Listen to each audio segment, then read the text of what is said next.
Welcome to the Road to the NHC, the weekly show that's your ticket to the 2025 National Horse Players Championship in Las Vegas, Nevada. Each week, we're going to dive into the world of online tournament play, showing you how to navigate through feeders as well as tournaments qualifiers. My partner for the Road to the NHC is none other than 2022 NHC champ, David Harrison, Silver Sunday champ, David Harrison. Like any other thing I should be mentioning? Wood Memorial winner. What else? A guy also, this is not an accolade, but a guy who won 4 straight races at Gulfstream yesterday and managed to show no profit. So I'm not a flawless by any means. I make mistakes like typical horse players do. But good morning, Mr. McKeever. How are you?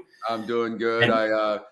I'm really excited about the new notes feature that we've got, the analysis. We got horse analysis. We've got workout analysis. And, you know, if you're watching along, that's just going to grow and get better and better and better. So you want to watch for that and look for the notes. I put a note on yesterday's 10th race. That 9-hole at Gulfstream Park in 1-turn miles, 9 and over, only wins 1.9% of the time. And I saw that 9 horse and I knew it was going to be the huge favorite. And I'm like, oh, man, we got to try to beat this horse. And then I also saw that the second favorite was the 3, and that horse had burned a ton of money. And then instantly I'm looking for the first-time starter. It's always a first-time starter that wins races like that. And the 6 horse was the EquinEdge long shot, and it won that race. That was pretty cool. But that's what you can expect. 10-1. I foolishly was singled to that 9 horse, and I was liable to pick 6, pick 5, pick 4. I should have read Scotty's notes. I was in the middle of doing a bunch of errands. You know how that goes. You know, you don't have the time. You look and you think you have a plan, and it comes down to 1 horse. And when I saw the horses 1 to 2, I'm like, that's not my style. I like to be single to a 10-1 shot in the last race and take my shots for a good payoff. But the notes are going to come in very handy. Yep, it's going to be. And I'm going to show this in too because, only because I think it's not necessarily about my note, but I think it's important to be able to look at. So let's just take a look at this real quick before we head on to the feeders. And but if you look at my note here, I knew this horse was going to get bet. Look, it got bet to 1 to 2. You saw the E morning line, but on paper, I'm like, I really want to like this filly on paper. She looks like the one to beat, but breaking from the 9 hole is a serious challenge, especially since it hasn't drawn and it's shown any early speed. That's critical right there too, David, because horses that have the 9 post, if they're the lone speed, then they can get over. That's not a problem. And even then, saying that, it's still that post position in 420 races, David, 8 wins for a 1.9% win. You have to, but we can't help ourselves because on paper we see what we see, but we're not looking and considering the other things. And it's a fight, and we have to go. I am playing the numbers. You know what I mean? Yeah, percentages. That's where analytics come involved, right? Because if you didn't have that statistic and that valuable information, like I didn't have yesterday because I didn't pay attention enough, I would have probably faded that 9. But then again, right? So Gulfstream, even you can understand the 2-turn races at Gulfstream. If you're marooned in that outside post, that clubhouse turn comes up awful quickly, so you can just fade those horses.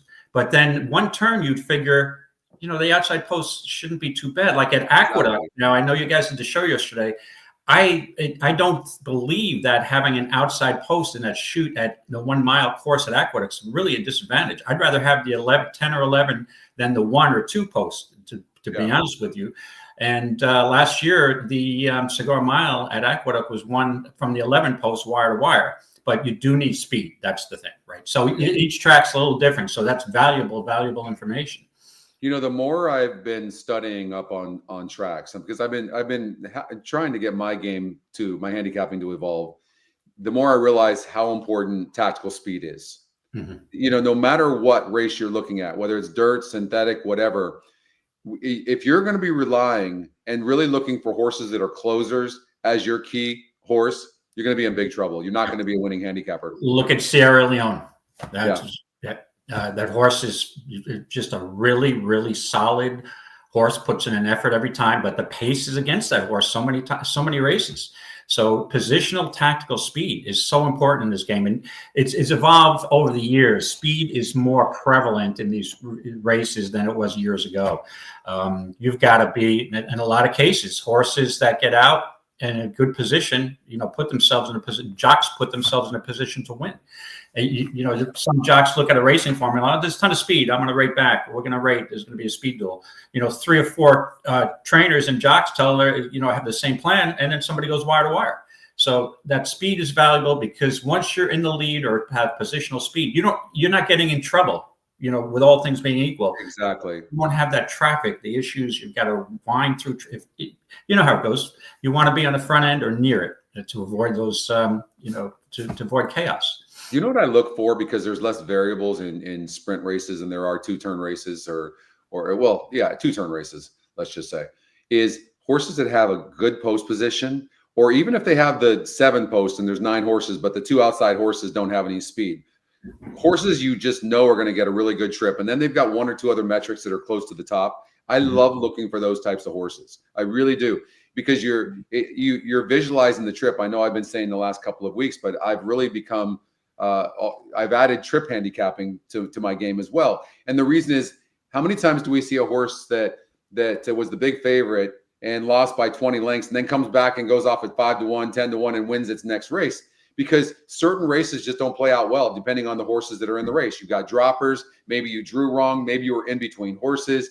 Maybe your style does not fit the particular race, right? Each race is just a different entity, and you have to treat it as such. And just because a horse on paper didn't run well the race before, you better take a good look.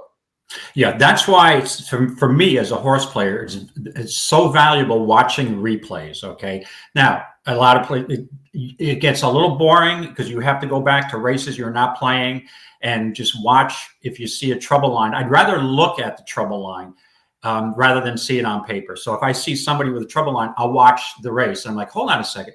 There's that 8 horse also got into trouble. But it's really not in the racing form. They don't indicate, or it's not in the notes in EquinEdge, the trouble line. I would have been, so it's so valuable actually witnessing the race and watching replays. I do a lot of replay watching before the NHC and before I take my couple of week break. But it's very, trip handicapping is very, very important. Yeah, for those of you that are new in the game, or those of you that are of us that have bad habits, the one thing I will tell you is play less tracks, and then just focus on one track and watch the video of those races, some of those horses in those races that you like. Just do that. Just that alone will help you become, probably a winning handicapper or better, or get closer than playing different tracks and different races. Right. Focus on one track. I used to do that all the time when I was playing the Big Sixes in California, Santa Anita to Del Mar to Hollywood Park. I mean, I knew those horses upside down. I didn't even play any other tracks. Yeah, me too. I was just a Naira guy. Yeah. But what started happening over the years is that, you'd be playing these horses, and I'd be playing, Aqueduct, Belmont, and then I'd see a horse that I was following shipped, sub to another track during the Naira circuit for a better purse or stakes race, and I'd miss it. And I'd be like, holy shit, I'd love that. I was looking for that horse the next time, and it paid $18 at Laurel in a stakes race. I'm like, shit. But it is important. But the challenge of the NHC too is, you've got 7, 8, 9 racetracks. So that's what makes it so challenging, because. Well, you know what else I think too, David, is that, and guilty with EquinEdge, it's so easy to go from track to race to race to race, different tracks. You can do it so easily and still have a good confidence level. Yes. But it's still a mistake. It really is a mistake. Like, focus in on one track, spend a little bit more time handicapping. These metrics were never meant to just not handicap. That's not at all what they were for. The pace number is the example I give. Yeah. You don't have to handicap pace anymore as far as try to figure out who's going to be on the lead and all that. It's right in front of you. So you just cut 20 minutes off of your time of handicapping pace, but you still have to handicap it. You have to look at that metric. But looking at metrics is a lot easier than looking at statistics and trying to figure out what's going on in there and who's going to do what. That's the point of metrics. It's not to stop handicapping. Right. at all. Yeah, absolutely. It's a valuable tool. So, and with EquinEdge, and especially this year, since I'm much more proficient with it than I was last year, it's going to shorten up a lot of my handicapping time at the NHC. Because the first thing I'm going to do when I get there on Thursday is I'm going to pop it open and then go through the races that way and just look at, it's going to speed up my handicapping process. And when you're looking at 65 races and one day, you've got to have a way to, shorten up the process a little bit and figure out, have a strategy for what races for optionals you're interested in playing that you're going to focus on.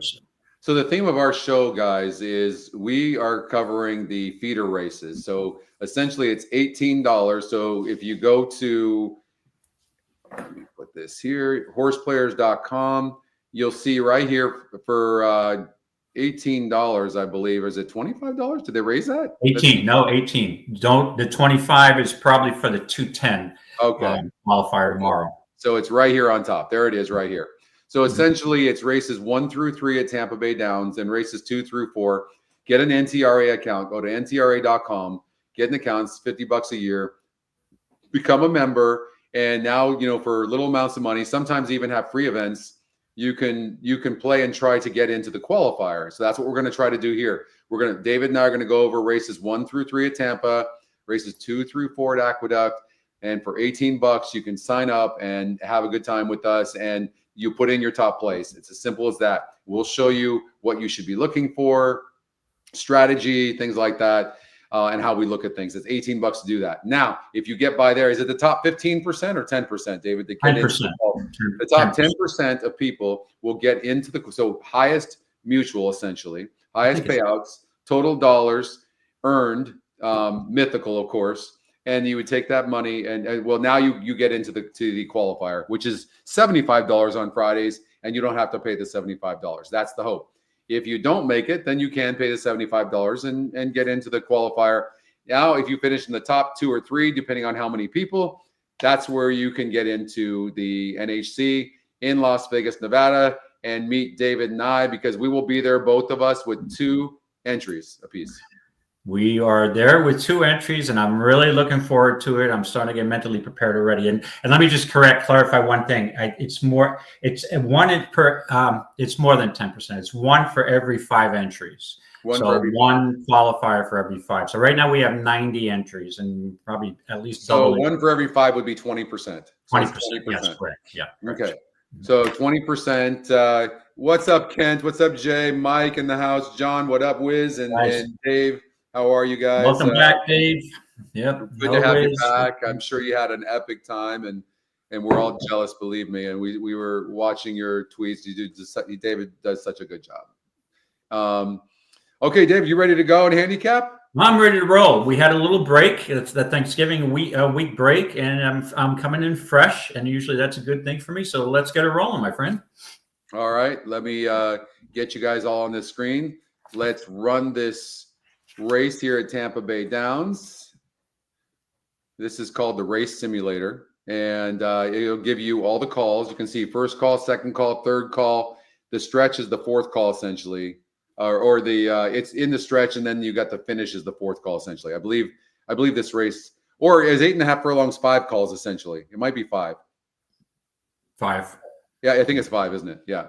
Yeah. So we've got an $8,000 claimer, not only is it 2 lifetimes. So you're going to see a lot of 1 for somethings here. We got a couple of 1 for 19s, and we're going to get to that the main speed in a minute. All right. So have you looked at this race in advance, Scotty? I have not. I'm counting on you, and then I'm going to follow suit and look at that. Dan, I'm not sure. I can't answer that question right now. Do me a favor and go to the intercom and talk to the team in there, and they'll help you out on that. Okay. Okay. So I'll start her off. So I keep coming back to this important point about a pace factor, pace advantages. So the first thing in any race that I handicap, I pop open an EE and I'm looking for the pace metric. I want to see if someone is lone speed. And once you have a 20, 25, 30 point advantage, to me, that's lone speed and could justify a play just on that angle alone. And that's Mining Camp, who's got a 64 pace metric, and the second highest is the next horse is 6, Diamond Mesa at 43. So you would think this horse would be winging on the lead, but then you look at its record. This horse is 1 for 27 lifetime with 7 seconds and 6 thirds. So to me, I don't usually want any part of a 1 for 27 horse. I mean, I think you might agree with me, Scotty. Yeah. However, with that being said, the first race this horse had over the Tampa Bay Downs strip for the same level, 8,902 lifetime, he ran a really good race at 24-1 and had some kind of, this horse re-rallied evidently. Yeah. And that's a good race, but I keep going back to the 1 for 27. So I can't key on a horse like this. It's just, there's no way you're ever going to get me to use in a contest a horse who's 1 for 27 lifetime, unless everybody else is 1 for 28 plus. I mean, but so these non-wins are 2 lifetime. I'm looking for a little bit of a price. I mean, the 3 looks very logical on paper. Has been a little bit of a freshening off 2 synthetic Tapeta races at Gulfstream, has raced over this Tampa strip for 16, kind of fits, but morning line favorite at 2-1 and now 5-2 at live wagering. I probably would pass on that price. If you look, there's a lot of, again, you got a 1 for 14, the 4 horses 1 for 19. The 3 horse, even though it's the favorite, is also another 1 for 19. So I looked around and I'm like, all right, Scotty, I decided to settle on a horse who's a little bit of a value. And I'm a little surprised that this horse is 15-1 right now, but you got plenty of time for wagering. And that's the 1 Smooth Player. I've got a little interest in this horse. Just strictly alone on this last race at Parks, where this horse was going 2 turns and had the extreme outside post. Now that obviously had to compromise. This horse likes to race in the middle of the pack, and this horse, you hit that turn pretty quickly at Parks, and at 10 posts is total disadvantage. So just on that angle alone, I'd give this horse another shot. 4th race off a layoff, and really, if this horse runs back to that Monmouth race on September 8th, I think this horse is a contender. And you're only again, this horse broke its maiden for 10 and is now an 8 at Tampa. Has 0 for 3 at Tampa, but I think maybe this horse is in a good spot. I like the inside post, saves ground, so I took a shot with the 1 Smooth Player, and I guess my other horse would be the 3, looking in SAS. It fits, but I'm not putting a horse who's 1 for 19 on top. So I settled on a 1-3 here, Scotty. So 1 for my main plate, 3 for my secondary. So the 1 horse, Juan Avila has he's 23% off of the layoff. So I mean, he's super good. And the horse broke its maiden by 3/4 of a length. I mean, it's not the best breaker in the world. That's another thing I'm adding to my game. I'm really looking for horses that don't break very well. I think that the 3 horse, it's coming off a layoff. Delgado's very good with the layoff. I like Sammy Camacho jumping aboard. I actually think this horse is going to do just fine. I like this horse the more I'm looking at it. I know I didn't handicap prior, but while you were talking, I was looking at this 3 a little bit. I think it's the real deal. It wins the race simulator easily. I actually think the EquinEdge picks have it. I think it's going to be 3-4. I do want to look at the EquinEdge long shot a little bit. This is definitely the type of horse that, it's right there and then it's lost a little bit of ground. But I like the fact that it was dueling early.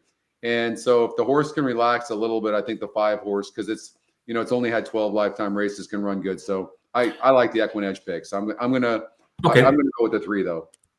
Right. The concern I had with the 5 is synthetic and turf. So this good point. That's a good point. So again, would it surprise me if this horse took the dirt? No, but I'd rather have somebody who's got a little more dirt experience and has run. I mean, it's an $8,000 claim. That's an angle for me too. I agree with you. I just missed that, but you're absolutely right. you have to prove it to me first on the surface. So, right. And the 4 horse. What about the 4? I mean, the 4 ran good from the 10 hole last time out. Obviously, like Tampa Bay Downs, comes back at the same level, similar. Ran a really good race. I mean, it's coming back, kind of suddenly. It's coming back soon. I mean, but what do you think of this one? Yeah, the thing that kind of turned me off on this horse, even though I'm a big fan of Kathleen O'Connell, is the horse is got no speed. This horse, but it did have an outside post last time, and it lost to Mining Camp and Gunright, who were in this race, but probably could reverse the tables on his best day. But it comes from flying from so far back. I think the 1 can save a little ground, be a little closer to the pace, and maybe get the jump on that horse. And if I'm looking at Joe from Kiv at 3-1 compared to the 1 at 15-1, to me, the 1's better value at that price. Now, I expect the 1 horse probably to be somewhere between like 8 and 12-1, but I'm looking in this race. I'll look for a little value. The other 2 horses here, Diamond Mesa, the 6 horse. I mean, it's 18-1. This isn't the worst looking horse in the world. Looking at the stretch last time out, it was only, it was right there, neck back. And Hurricane Dude is another one that just broke its maiden last time out, but these aren't exactly great. It's and what's interesting to me about the 7 horse, it's 9-2 on the EE morning line. I mean, this looks like, for the level, but it looks like a very competitive field. It's interesting that the 7 horse is 9-2. I would take a flyer on the 7. I absolutely would. Just for the EE morning line alone. Yeah, synthetic only, Presque Isle Downs. You got to show me. But again, when you see a horse taking money who's only raced on synthetics at a different track, it kind of piques your interest. Like, okay, well, maybe taking a little sneaky money, maybe they know something. The horse is taken to the dirt, right? So, but again, a wide open race. I think I know what you're saying now, Dan, and that is you'll see reports and EE analysis. Whenever there's, we still have to show the workouts, right? So we're trying to figure that out yet because we want to maybe put an indicator here that says, yes, there is a note on the workout or there is an analysis on the horse. So, okay, I get the confusion. And we talked about this as well. You have to look through these horses and see if there's any analysis, basically, is what you have to do. And see. But Tampa Bay right now, Downs, we don't have a handicapper that's doing Tampa Bay Downs. So there won't be any analysis on Tampa just yet. So we've got Turfway covered, we've got Aqueduct covered, we've got Gulfstream covered, Justin's covering Fairgrounds. So we're going to be adding more and more tracks as we go along. And it's going to evolve and get better and better and better, right? We just started this a few weeks ago, so it's work in progress. Okay, that's race number 1. David, you're on the 1. I'm on the 3 horse. Okay, I'm going to lock you in, Scotty, on the 3, and I'm locked in on the 1. All right, we're going to stay at Tampa, right? We are in race number 2 at Tampa. Okay. Race number 2 at Tampa. We've got a 6,250 claimer for 3 and up.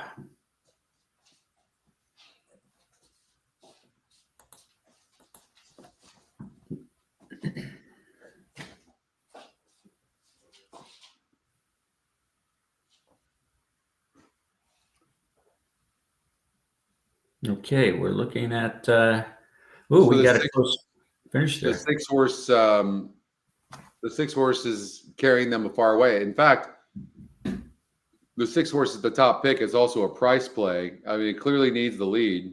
Well, it can rate a little bit, but I don't. Yeah, I like that though. When I see that, I like a horse that can have the lead, but doesn't necessarily can have the lead because it's the fastest horse in the race, but it doesn't necessarily need the lead. I like that. The 2 horse seems very, very fast as well. So the 2 horses going from the inside. There's no doubt in my mind. I know the 6 can be in the lead if it wanted to, but it's not going to be. But, the 2 should have the lead based on the numbers here. But as far as the 6 Breadman is concerned, Breadman, obviously, people who listen regularly know that I'm a huge Rangers fan, huge hockey fan, and Breadman is named after Artemi Panarin. So, I mean, I'm going to try to let that hunch play. I'm going to overlook that at this point because I don't think I'm interested in the 6 because, this horse used to run in New York on the New York circuit. I never thought of Breadman as a distance 2-turn horse. I think the horse is more of a miler, but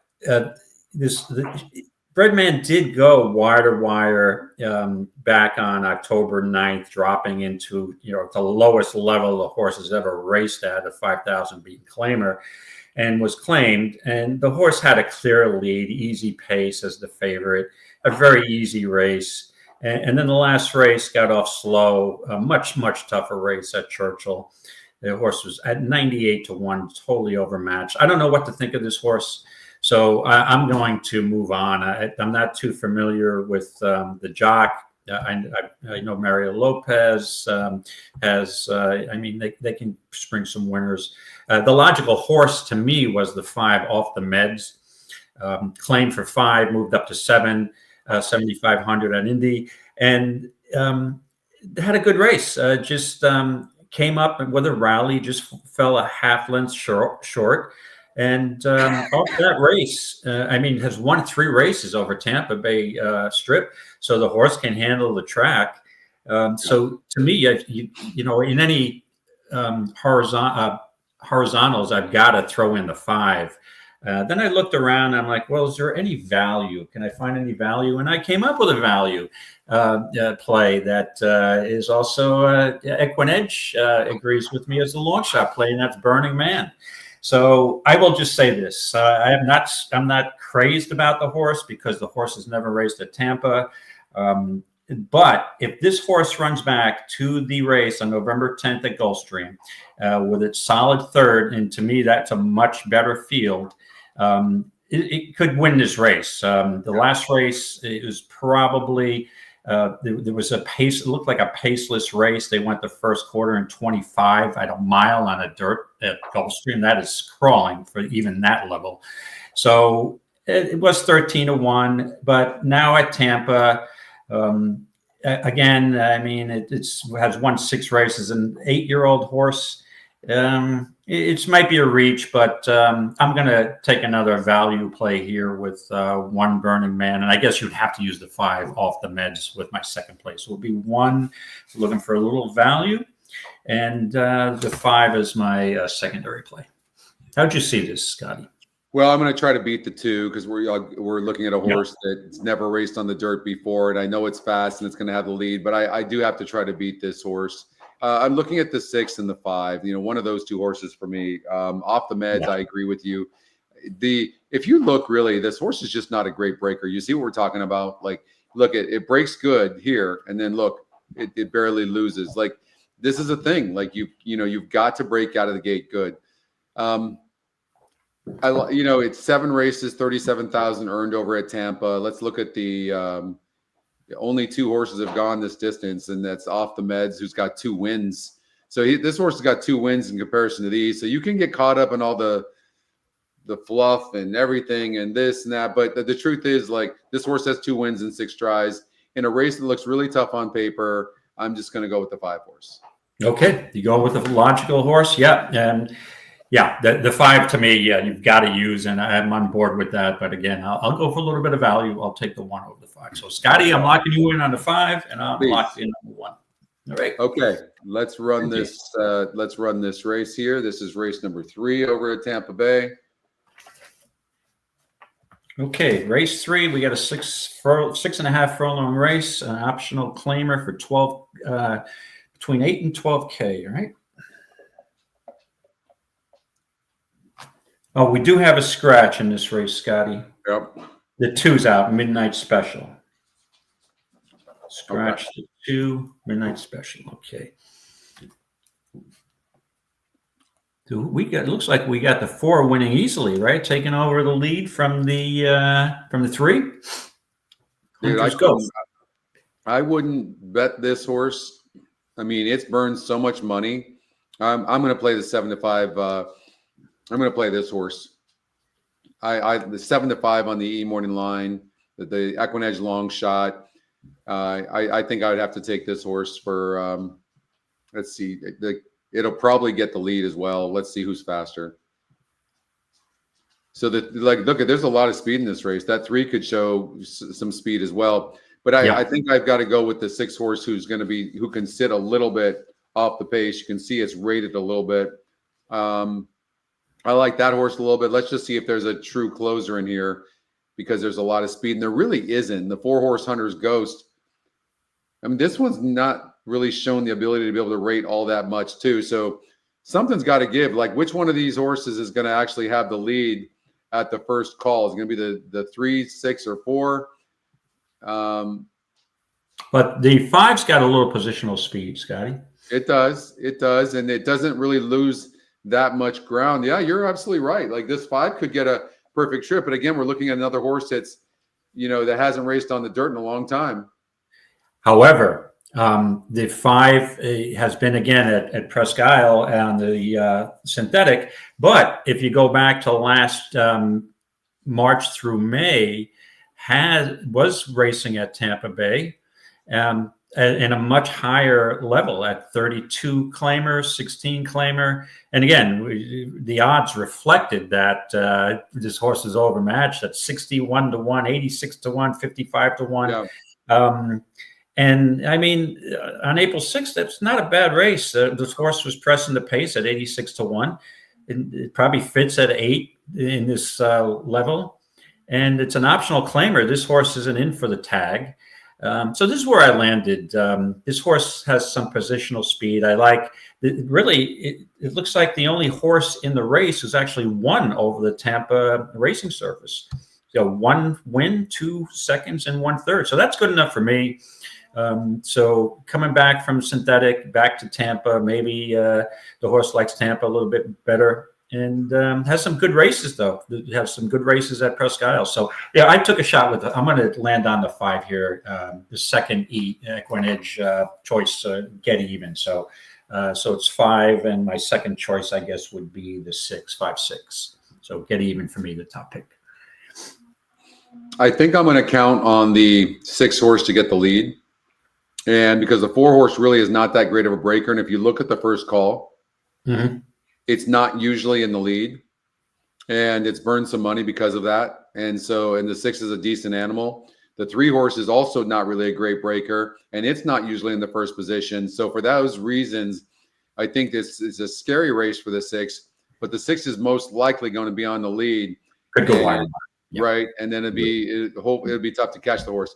Yeah, absolutely. When Scotty, when I first looked at the race, I'm like, how do I bet against this 6 not going wire to wire? It looks like a wire job. But then I'm looking at no experience over the racing surface, and you get a little bit of a better price on the 5 get even. So, and to me, with these NHC contests, the thing is, I'm 90% of the time looking for value.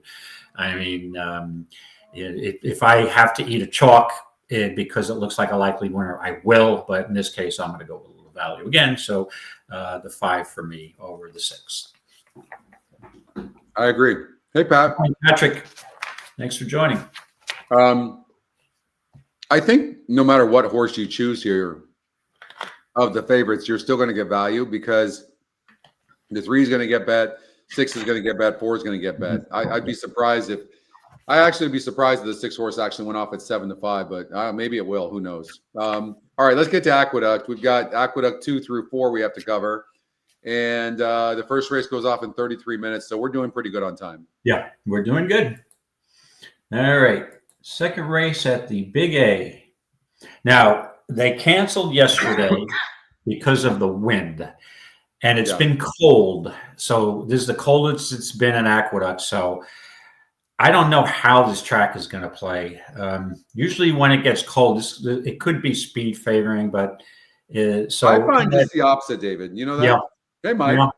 I find that the colder it gets, like at Turfway Park, the colder it gets, horses come from behind more. I believe it gets harder on the horses in front. That the cold hitting them. Right. And well, it depends on which way the wind's blowing too. That's true. That's true. We're going to have a northwest wind or north to west So it's going to be turning for home. It's a little gusty here in New York. Yeah, they're going to be, the wind's going to be at their back. So yeah, I'd like to watch it, especially since they haven't raced since last Sunday. I'd like to get a handle on how the first couple of races go, but we don't have that advantage here. These are pick and praise. So all right, you ran this race simulator. Yeah. Right? And what's up, Coach? How are you? Yeah, opening day at Oaklawn Park. We actually we actually covered the stakes race there today. Me and Justin and did you handicap this race? The Advent, I did. I took a look at it this morning, and my first impression, Scotty, is that Lucas's horse is going to be really tough, right?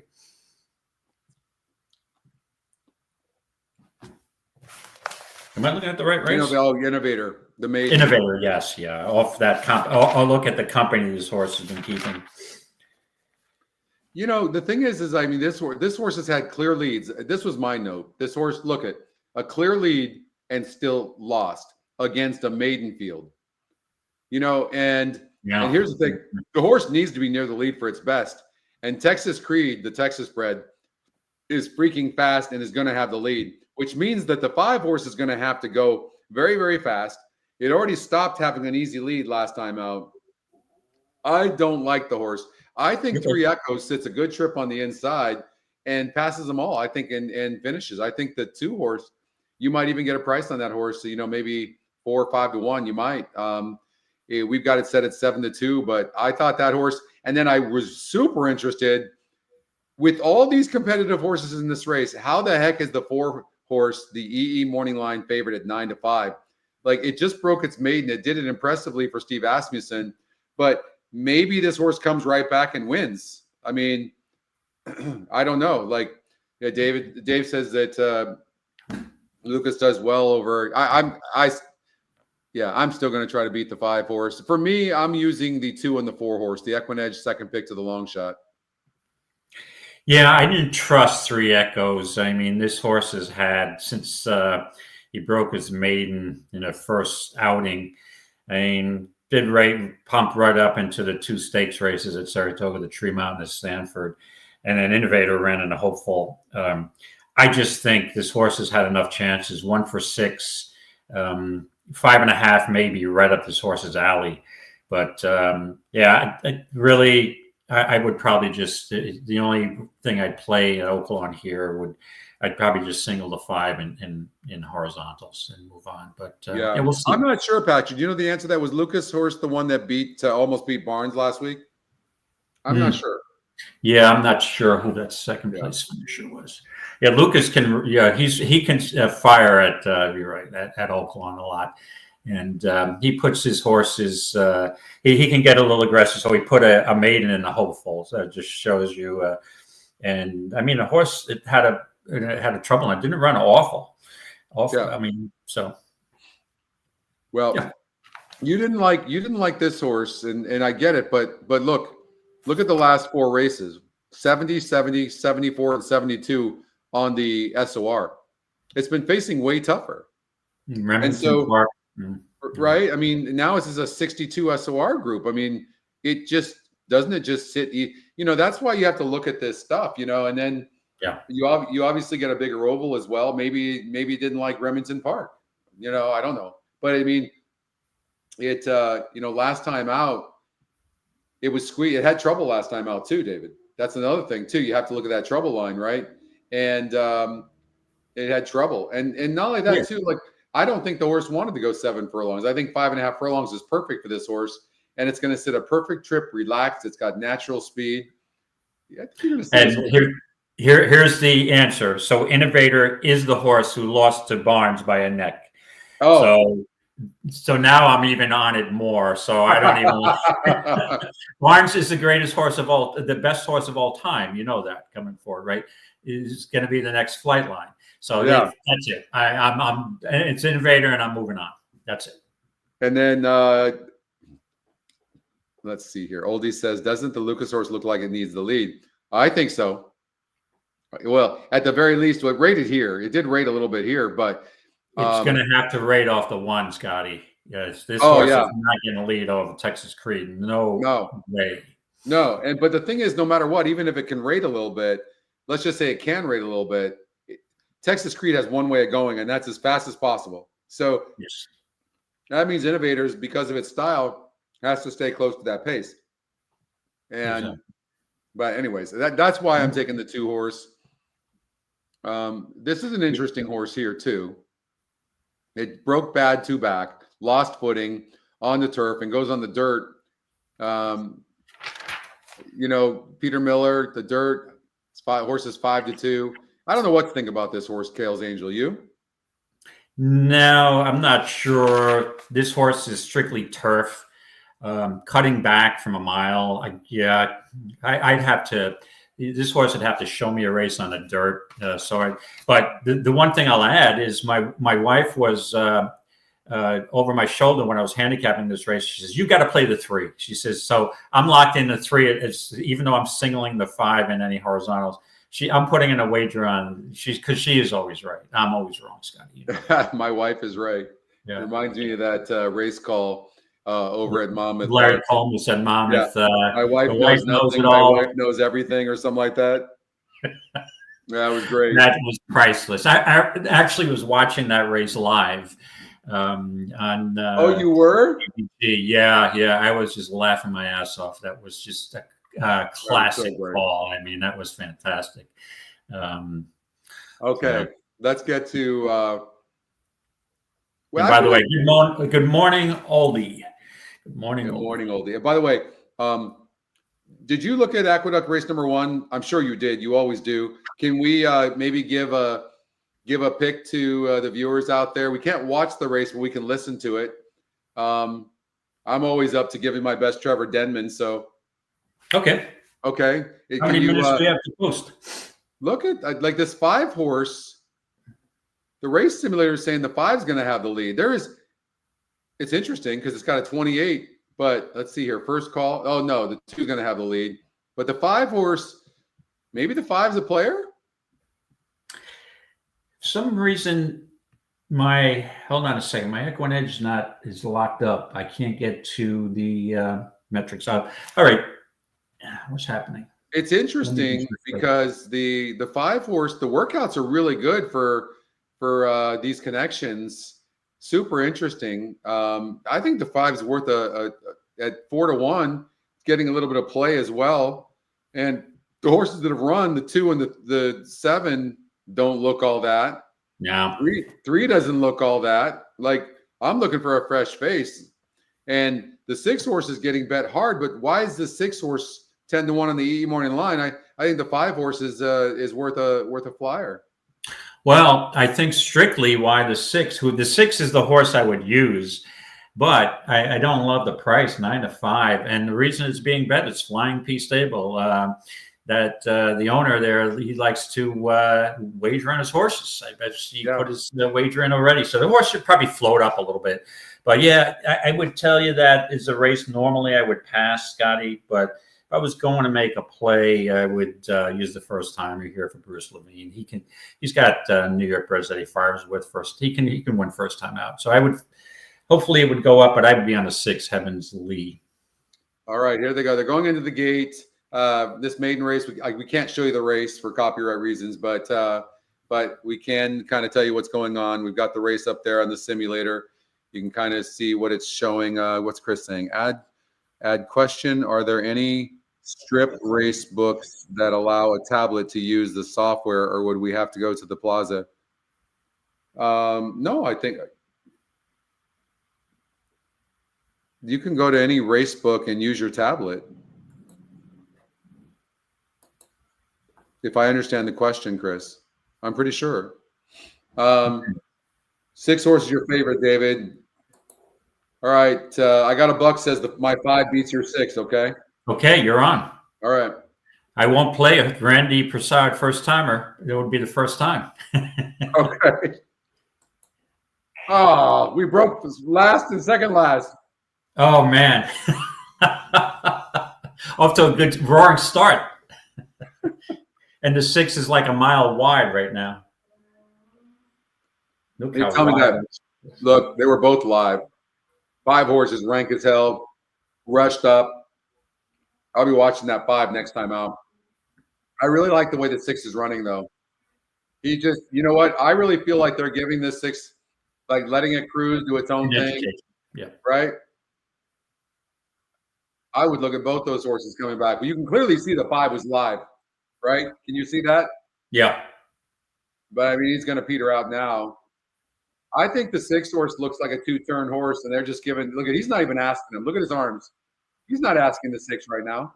No, well, looking at Lee, that does make sense, right? The horse ran a second in the Derby or third. Look, now he's asking. He asked late because he wants to see him finish. This is complete training. Yeah, absolute complete training. And it looks like we're going to have a wire-to-wire winner. All the experienced horses. What's up, Catherine? Yep. So I think we learned that the 5 horse seems like the type of horse that might need the lead. The 6 horse certainly looks like they just gave that horse some experience. Let's see. I didn't even think about that. We've got Oldie's Works on here. I didn't even think about even looking at that. All right, so he had let's see here, 7 pick. Let's see what he said on the 2 horse. Top win, top pace number, plus race sim winner, wins more than 30% of the time. 2 and 7 faced each other last time out, and the 2 finishing 1.5 lengths in front of the 7. Win percentage increases from 3% to 33%. Well, I think we should have read that note ahead of time. Yeah. That might have been a good idea. That might have been. Hold on, let's see if I put any notes in this race. I might have. Let's see. There is a workout. She looks sharp today and seems ready to fire. That's a good, that's important to know when a horse is dropping in class like this, because you wonder whether they've got anything left. 1 to 2 on the horse. The horse is actually training fine. So that's good. And there's 2 positive workouts for the 7 horse. Worked well in company. It's 14 to 1. It's not getting any play, but it looks like it's working okay. Yeah. So,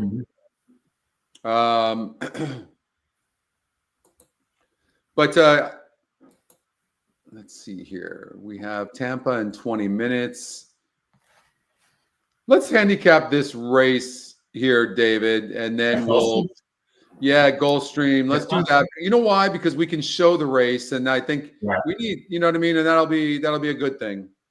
Now, Scotty, are we authorized to show Tampa Bay? No, unfortunately. No. Okay. We reached out to them, and we never heard back from them. What's up, Jared? It's been a while. Hey, Jared. All right, so Gulfstream, we've got 3 scratches, 6, 8, 10. It's good to hear from you, Jared.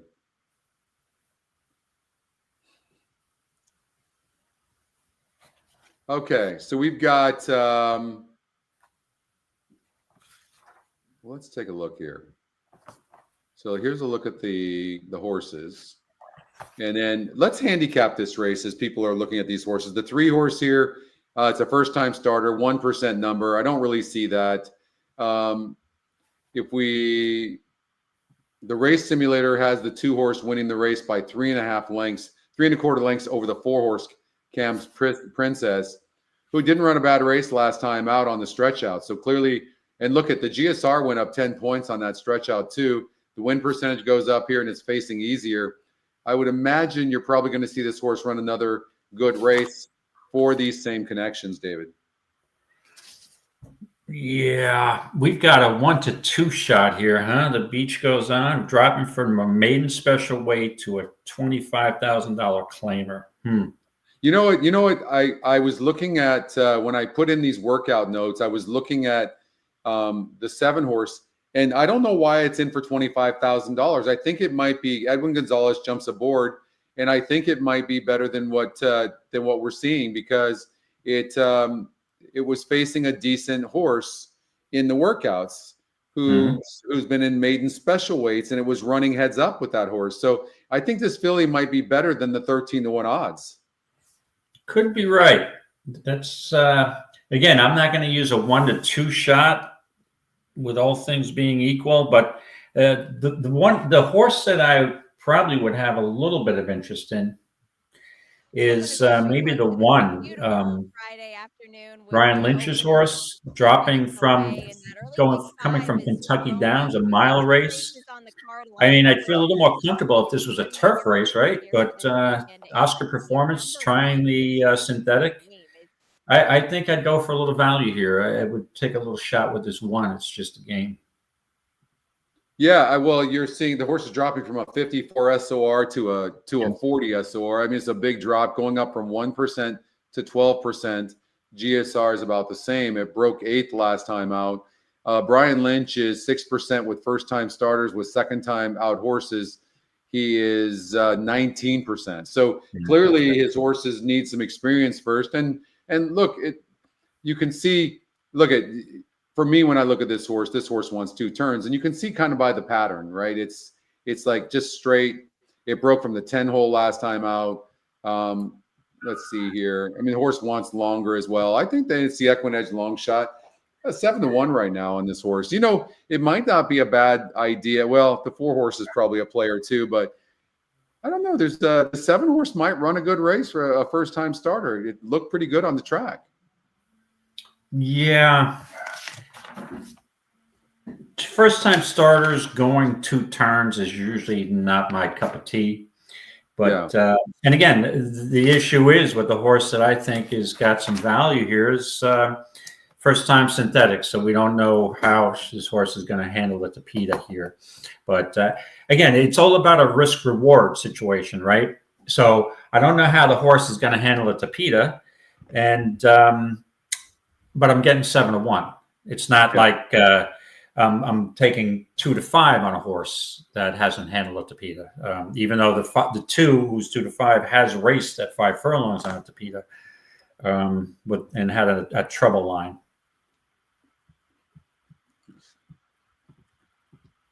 This is a big drop for the 2, and yeah, it's still really good. Irad jumps aboard. You know, to me, it looks tough. And then when you look at Cam's Princess did a nice job. It just goes to show you when you drop in class and on the stretch out. And look, you know, the other thing is if you look at this race, look at this horse. I want to show you guys this. Look, it was in a 25,000 claimer going 5.5 furlongs in the synthetic, and it was a 50 SOR. Look at it. Then it goes up to 35,000. It was a 44 SOR. And look how it ran. The SOR almost shows you exactly. So then you look and you go, wow, it went up to 35,000. It might be doing better now. But look, that was a much easier group last time out. But today is an easy group as well. It's a 40. But the problem is the 2 horses dropping huge in class, right? So I think the 4 horse can run good. It's facing, you know, similar, except for I think this is a 2-4. I think 2-4, maybe the 1 or 7 for the 3rd spot. That's what it looks like to me. Yeah. Okay. Yeah, the 4 based on the way the last race. I mean, that was a bang up race at 25-1. If this horse she runs back to that race, it's going to be right there in money. Yeah, the 7 horse, Patrick, like I said, was training last time out, at least with a decent horse, a maiden special weight horse, and they ran heads up. So I don't know. I don't know why this horse is in for 25. We're about to find out. It must be a warm day down there, right, Scotty? No, it's beautiful. Is it 80-ish, 70s? Let's see. 77, 78. Okay, I thought the only reason I'm asking, the 1 looked a little lathered up to me. It did. Yeah, look at the 7. Not terrible. 7, not at all. All the money is on 2. The beach goes on. Well, let's see. You're about 55 degrees warmer where you are than we are here in Western New York. It's like 24 degrees right now. I saw. Yeah. First time starter, Mademoiselle. This is a day I hibernate in my man cave until it gets a little warmer tomorrow. But those are great Those are great days too, though. Will complete the line. Yeah. You know, I'm just so after all these years of living in the Northeast, I'm just tired of the cold. Yeah, I'll be coming down in January. I'll look forward to it. You'll see me sitting in that walking ring and checking out the horses. If you watch any live coverage of the paddock, you'll see me sitting there. Oh, all right. Good luck, everybody. If you got action. This big favorite, The Beach Goes On, was away very well with It's Just a Game toward the rail. Into the top flight, Mademoiselle Molly. Also mixing it up is Cam's Princess. How about the 7 horse? horse? The course is Daddy's Queen as they scrimmage for early supremacy. Dropping down to the rail is Tavria ahead of 2. They are right on. We got a 70-1 shot on the lead. Around the first turn they go. Daddy's Queen up and around. 7's firing. Look at that. 7 got bet late, David, from 16 or 17 to 1 down to 10 to 1. Yep, and the 1 also 7 to 1 or 6 to 1 down to 9 to 2 in the last flash. And right on Anna is last. 25 seconds for the opening quarter. They're not moving much on the top end. The leader is still Daddy's Queen. She strides out again to lead by a length and a half. It's a loose rein from Edwin Gonzalez on Mademoiselle Molly, who races from second. Angled off the inside, It's Just a Game is moving closer. So is the favorite, The Beach Goes On. She has a rail spot now. Then back to Tavria, racing together with Cam's Princess. Still lagging behind, right on Anna and Miss How about the 9 horse, 70 to 1, pulling away from them? Yeah, getting away here. The Beach Goes On, moving awfully well. She's off cover, still under a hole and up to challenge for control. At the inside, Daddy's Queen is still right there. Here comes the 5 horse. The 5's setting a perfect trip here. Follow the favorite through traffic as they reach the top of the stretch. 3/4, 1:15 and 3. They're off the turn. They're in the stretch drive. The leader, The Beach Goes On. Miss Ocala from the outside, charging hard at a giant number to try to get big number on the 11 horse. Yeah, who's going to get this win? And 40 to 1 shot's going to end up getting second over the 1. Looks like it's going to be it's close between the 1 and the 5 for third, but the 11 horse, I didn't see that 11. I don't know about you, David. No, but I will tell you this: first time synthetic. And I mean, this could be a long shot play that you could justify because moving, this horse is another huge dropper. She's moving from a maiden special to a 25 first time, biggest drop in horse racing. So, I mean, that would be the 11 was a good NHC play. 40 to 1, but a nice second. You'll get the cap price of $22 for Hey, do me a favor, sell me this horse right now. Miss Ocala? Yep, sell her to me. Well, she was 60 to 1 both times and never lifted a hoof. But biggest drop in horse racing. That's not a good sell. Biggest drop in horse racing. I don't mind the outside post on at the PETA. And it's a hard spun. And the biggest selling point is the huge drop in class. Your family needs to pay its rent. You're a used car salesman. You're selling horses, used horses right now. And you need this sale. I can't do it. Can no do that? No. But I actually look at the horse is getting a better GSR. If you look at the tab, I mean it's fine. No, I can't sell it either. I take that back. It's dropping from a 50 SOR down to a 40 SOR, and at the second call of its last race, it improved from its first race. So it improved some with the longer distance, kind of indicating that maybe it's going to do better with longer distances. There we go. Okay, that's acceptable. I can buy that. Would you buy the horse? No. You tried. You made a good effort. You made a decent effort. So I'll give you points for your effort. No, but sometimes, and you know this, you got to look at the fine details. And when you look here, this horse improved from its first race on the stretch out. Oh, absolutely. Right? Yeah. And then now it's dropping from 50 SOR down to 40. So if it's only 6.5 lengths back at the second call in this last race, and now it's facing a 40 group, what's it going to be? I'm just saying, like, you have to really be detailed in your handicapping to catch that. But Yes. That is a positive sign right there, though. It really Right. is. You either have to be really detailed, or you have to be one lucky son of a bitch to come up with this horse. I think no, I don't think it's lucky. I think if you came up with that horse and you saw that right there, but it's easy to do after the fact. And most of us, we don't want to be doing that kind of detail. Like, it's hard. Right. But I'll give you a better angle. okay. The only way I could have come up with that horse on, for a second place finish, was at the NHC, because the table I sit at is table number 11. Okay, I'll put it that way. So there you Right. go. Yeah. Okay. So it's just Hunch. it's a hunch play. I got you. Right. Okay. We have Tampa race number 1 in 7 minutes. So I guess we better get to Aqueduct race number 2. We got to do 3 quick. Okay. Yes, we got to do 3 rapid fire, and I'll make it easy. I'm on a Linda Rice horses here, either the one.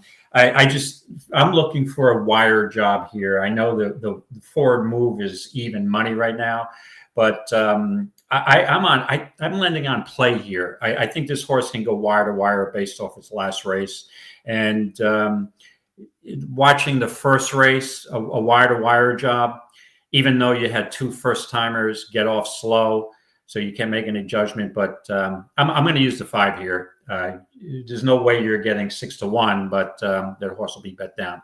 So I'm on the 5 here, play going wire to wire over the other Linda Rice horse, forward move. All right.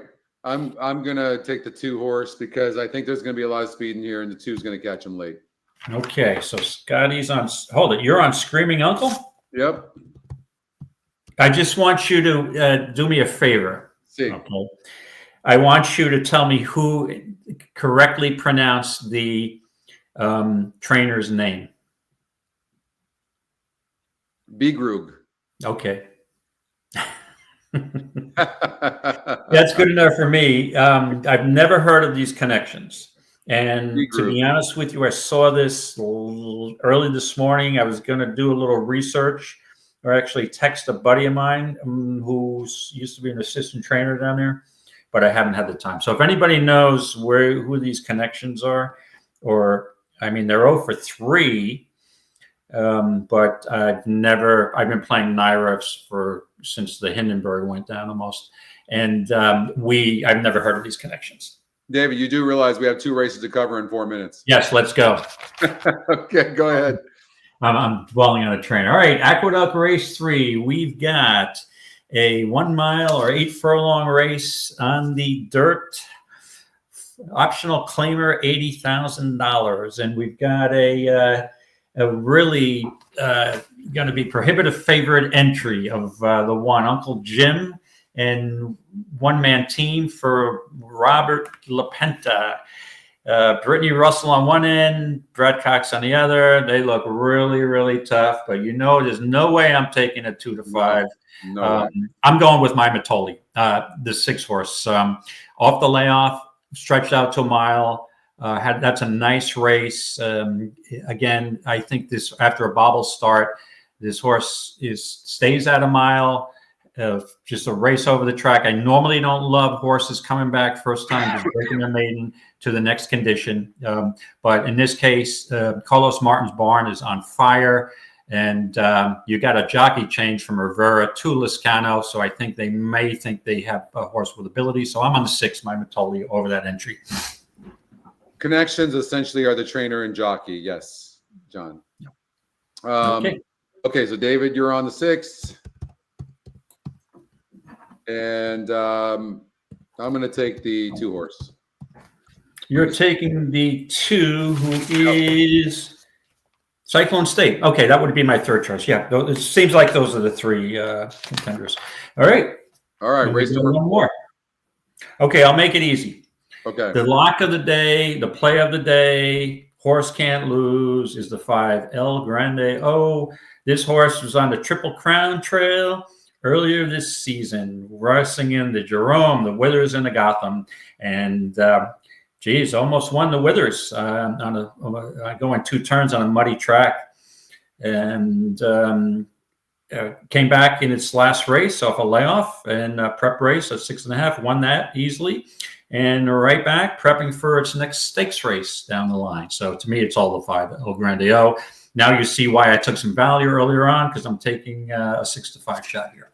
Yeah, but there just doesn't look like much in here. I was desperately trying to tell you that we can beat that horse, but I don't see where that would come from. And if it did, it would come from the 4 horse. But I am a little afraid of the 2 Squire Creek, because last time I was all over this horse at 5-1 in that $32,000 claimer, but now moves way up. But this horse will have the lead from the rail for a while, Squire Creek. So I may throw that into triple or exactas or something, but the 5 definitely on top. Okay. All right, we got through it. We got through the feeders. Now we're gonna watch this race here at Tampa, and then we've got 7 minutes after that. We've got Aqueduct. So they're gonna come quick on each other, because Tampa's usually behind and Aqueduct is usually on time. So we'll have to watch that. But I think we'll be perfect. We'll go from Tampa to Aqueduct, and right after that we'll start handicapping for the qualifiers. And let's see here who in the qualifiers. We start with Aqueduct race number 6. Aqueduct race number 6. Yeah, that's the only thing I like about this time of year. To me, it gets dark so damn early in the Northeast here, but at least Aqueduct, I mean, they gotta move it, because the last post times traditionally been like 4:10 or 4:20, because it gets dark by 4:45, 5 o'clock. So they can't afford to mess around with the gate. Nope, they're starting early. 2:40 is about the earliest we've seen. Yeah. Right. That's the start time for the first qualifier. Yeah. Usually we're starting sometimes as late as 4 o'clock. Yeah. It'll be over quickly. The pain, if you're not doing well, the pain will be over quite quickly. Yeah. All right, Tampa Bay. Okay, we're gonna play it for you, but we're not gonna be able to show it to you, unfortunately. Yeah, it's like we talked about. I mean, they're in no rush. They're probably 3 minutes from going. I wouldn't be surprised if Aqueduct went before them. Hopefully not, and I hope they don't go off at the same time. But you know how that goes. Okay, let's run this race here. Let's run this and see. You're on the 1 horse, David, Smooth Player, who's actually getting bet at 9-1. It's only 3% to win, but nobody's really getting that much action. I thought the 4 horse had a shot. The 3 horses, not surprisingly, the favorite. But I also thought the 6 and the 7, Diamond Mesa and Hurricane Dude, who are both priced. There's 3 price plays in this race. The one we did not talk about is the 2 horse Third City. I think we should look at that horse. But just from a simulated race point of view, I mean, aside from the 3, watch. If we throw out the 3 and just assume that, okay, maybe the 3 is not all that, then look at that. Like, it's every horse is within a couple of lengths. So it does look like wide open, but this 2 does not look the worst shot in the world. Broke from the 10 hole here was 24-1, only lost by 2 3/4 lengths against a similar, and then was only 1% to win this race here. And back on the dirt, and look at the GSR. It went to an 84. And even though the horse is only 1%, it only lost by 3 lengths. This horse is absolutely a fair price play. In fact, I'm changing my pick. You're using the 2? I'm going to use the 2. I was going to, you kind of stole my thunder. The horse did race against Mining Camp and Gunright in that last race. But first race over the Tampa Strip, same level, was almost 30-1. You get 19-1 today. This horse could be sneaky. I love the connections. Kevin Rice, obviously the Linda Rice, Kevin Rice connection, and the Rices. They usually don't run horses who they can. Kevin Rice can score with long shots. Yeah. So that horse did scare me a bit, in all honesty. All right, they still mulling on there. Very, very interesting race. Okay, Here we go. They're about to take off. All right, they're starting to load in. They're loading. Yep, they're We got loading into the gate. Three There in. goes the 6. Hold on, let me put this race on for you. Hold on here.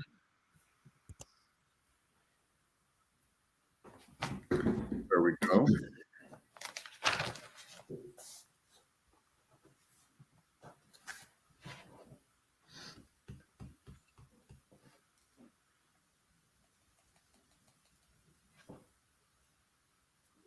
All right, looks like they almost the 9 is loading in. Yeah, 4% chance of winning, 30-1. All right, they are all in line, and they're off. All right, then you can continue. That was my fault. Well, that's your part. The 2 got a nice break out of the gate, and the jockey just grabbed, and the 9 is deciding to go 6 wide when he doesn't need to. Interesting. And the 1 has absolutely no speed. And the 1 is in last, showing no speed from that rail and protecting that position, which is bad. They're going very, very fast up front. I mean, if I had to guess, you're going to see 22 and change. That's how fast they're going. 24. Wow, 24. They're going faster. I mean, that maybe the track's playing slow. I don't know, but that's pretty fast. At least when you look at them visually. Now, I didn't expect the 4 to have the lead over the 8, right? Yeah. You figure this horse is going to get on a lead. Oh, they're flying. 4-1 on gun riders. So they've got to be going fast. 47 and change for this level. Just freak For $8,000. Yeah, you're going to have closers, unless it's a total speed favorite track. Exactly. That 2 sitting nicely on the rail in 4th right now. The 6 horse Diamond Mesa seems to have a lot of horse. Here comes the 3, who's running good. The 2's not out of it. 2 certainly seems to have a look. Come on, 2. There you go. Don't let that 3 get position. Come on.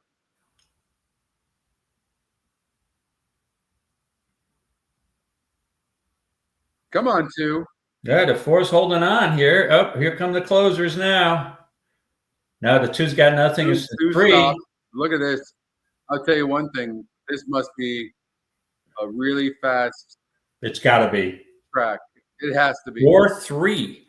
Now, let's go back, and that's why horse racing sometimes is a very difficult game to figure, right? So if we go back to the pace metrics here, and let's see where this. All right, where's Tampa? Race 1, pace factor. We had the 4 as the 1, 2, 3, 4, 5, 6th horse as far as pace factor. So you had Mining Camp with a 60. So you can. There's no way to logically figure that horse would get the lead, because there's no other race on this horse's PPs that's ever had the lead at the first call. No blinkers on. So evidently, if anybody's been watching Tampa, maybe obviously the instructions from Kathy O'Connor to the jock was go for the lead or be up close. Amazing. I mean, Kat, that's my trainer. At least she could have done was told me that she liked her horse today. There you go. There you go. Yeah. All right. 4 horse gets the win. Look at, why do we even handicap the race? The EquinEdge picks had it. Right. And didn't Kathleen O'Connor last year at the winter meet, she did a lot better at Tampa than she did at Gulfstream, or was the reverse? She was, maybe hitting that 15, 18% at one of them. Oh, no. She she points to Tampa for sure. In Right. fact, my horse Sarkis might even run in the next couple of weeks up at Sarkis in his first start. So we'll see. Well, I will tell you this: this horse is one of the only horses in the race who's won over the track. Right, Divining Stone, the other one, has won. So I mean, this horse did not race like a horse who was won for a 19 lifetime. Right, it's a nice wire-to-wire win. And I think some of the times what we have to look at too is like it's not only the top 2 EquinEdge picks, but also the top 2 win percentages. So right. On paper, this race did look like a wide open race. All right, let's get to Aqueduct race number 2. And you have the one. I have the 2. They both broke good, but the 5 horse is going to take the lead. Play. Who's the top pace number? 5-2, only 12% to win. There's a 3 coming on the inside. That 3 horse Hatch went off at 18-1 from a 7-1 EE morning line, and the 6 horse is in dead last. Who's on the outside? Oh, that's the 4 Beaver State. There's 28% top win, second top win percentage, and 3-1 EE morning line. Yeah, value there as well. It went off at 9-2.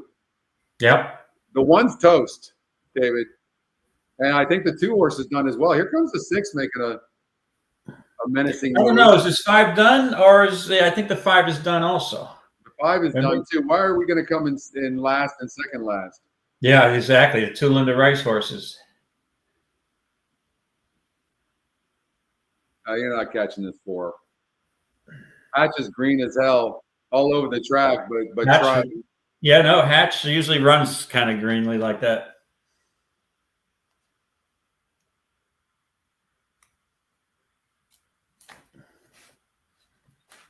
So maybe 4-3 is the number today.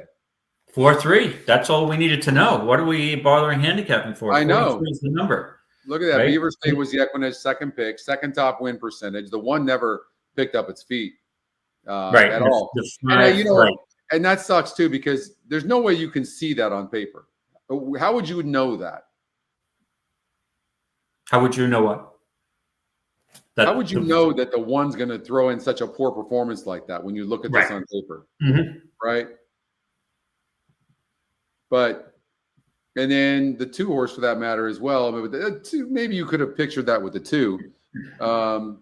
But B group is going to stay 0% for a while. Right.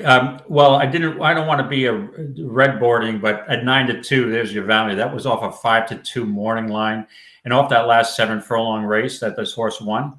I actually just didn't win, finished second by a nose. That's a really bang up effort. But I thought this horse was a closer and may need to make up too much ground. The Linda Rice horses weren't much in this race. To answer your question, Bob, absolutely going to happen. We will have that. We will have call times for you. We will have internal fractions for you. We will have the horses that the horses have faced in each of the past races. You're going to have that as well. Yep. Probably going to have to go to a second line on the past performances, but yeah, for sure. All right, Gulfstream Park race number 2. Let me see if I put a note in here. Hold on. I don't know if I did or not. I think I did. Yeah, I put a note on David's Rose, who's even money right now. This 5-year-old mare has struggled to capitalize on class drops, showing little improvement since being claimed for $25K. Notably, she hasn't raced on dirt since 2022. So I'm concerned that that she'll adapt to that. That's a thing. Like, they get used to a certain surface, David, as you know, and then all of a sudden they're on dirt and they're like, I don't know what to do with this. And then Edmund Gonzalez, I like this horse, but I also think the 1 and the 2 horse. I remember when I watched this race, and then the 1 and 2 could be dueling, and I actually like the 3 horse. She's Spiteful, who could set a really nice trip. She's had excuses in her last couple of races. 2 back, she was only 3% to win, so forget about that. You don't have to worry about it. She was 3%. She had a tough time going 7 furlongs in her last race, and she also had a lot of trouble. But 3 starts ago, look at this. 3 starts ago, she won by 5 lengths against a little bit easier group, but similar win percentage. Mm-hmm. And she's 7-2 right now, and she has 8 second-place finishes, but I think she's likely to be in the money. What are your thoughts in this Gulfstream Park race? On David's Rose? Yeah. What do you think of David's Rose? Well, here's the thing, Scotty. My old friend is in this race, so I'm going to be biased again. And this horse always just haunts me. And there she is again, my old girlfriend, Barbara. I just have a loyalty, and I just can't look myself in the mirror when this horse wins and I don't have her. So, you know who I'm on here. You know, you're courting Barbara. You're doing all these things. How do you get sucked into a mare that has 5 wins and 52 lifetime races? It's not like you. Well, look at it this way. She was such a huge price, all those 5 races, that I could be 5 for 52 and still show a net profit on my ROI with that horse. I think she was 65 to 1 with a second place finish at the last NHC. And you know, it's going to haunt me again at this NHC. It's going to come down to like one of the final races on Saturday to make the cut, and Barbara's going to be in that last race. And then you're going to come up to me like, David probably made the cut. Barbara won and paid $40. And I'll go past, I'll be at your table. And I'm like, Scotty, I divorced her. And then she wins and would have got me a seat. So, yeah, I'm still have loyalty to Barbara. There's a high likelihood that Barbara will never get another win. Yes, exactly. You know, I should actually claim Barbara, so then I will retire her and don't have to worry about her anymore. That's what you should do. Yeah, exactly. I think I'll wait till I hit the NHC again. I don't want to have, or, you know, even lucky enough to make the cut. I'm like, I'll take that cut money and claim Barbara and send her out to pasture. Maybe I don't know if at my condo down there, they allow horses. I'll get a little pasture there on the side. I have an end unit, so she's got a little area to graze. You know what's funny is when I looked at her age, I thought for sure I was going to be looking at an 8 or 9 or 10-year-old filly.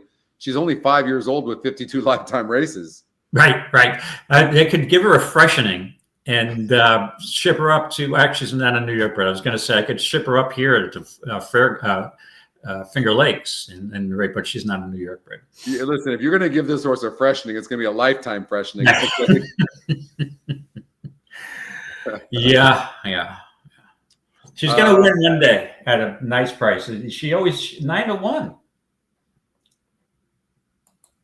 Let's see. Yeah, she's getting a little bit of play, but look, what I want you to do is look at the 2-horse David's Rose for a second and just tell me if you think this horse is vulnerable. That was in my note. That's what I believe.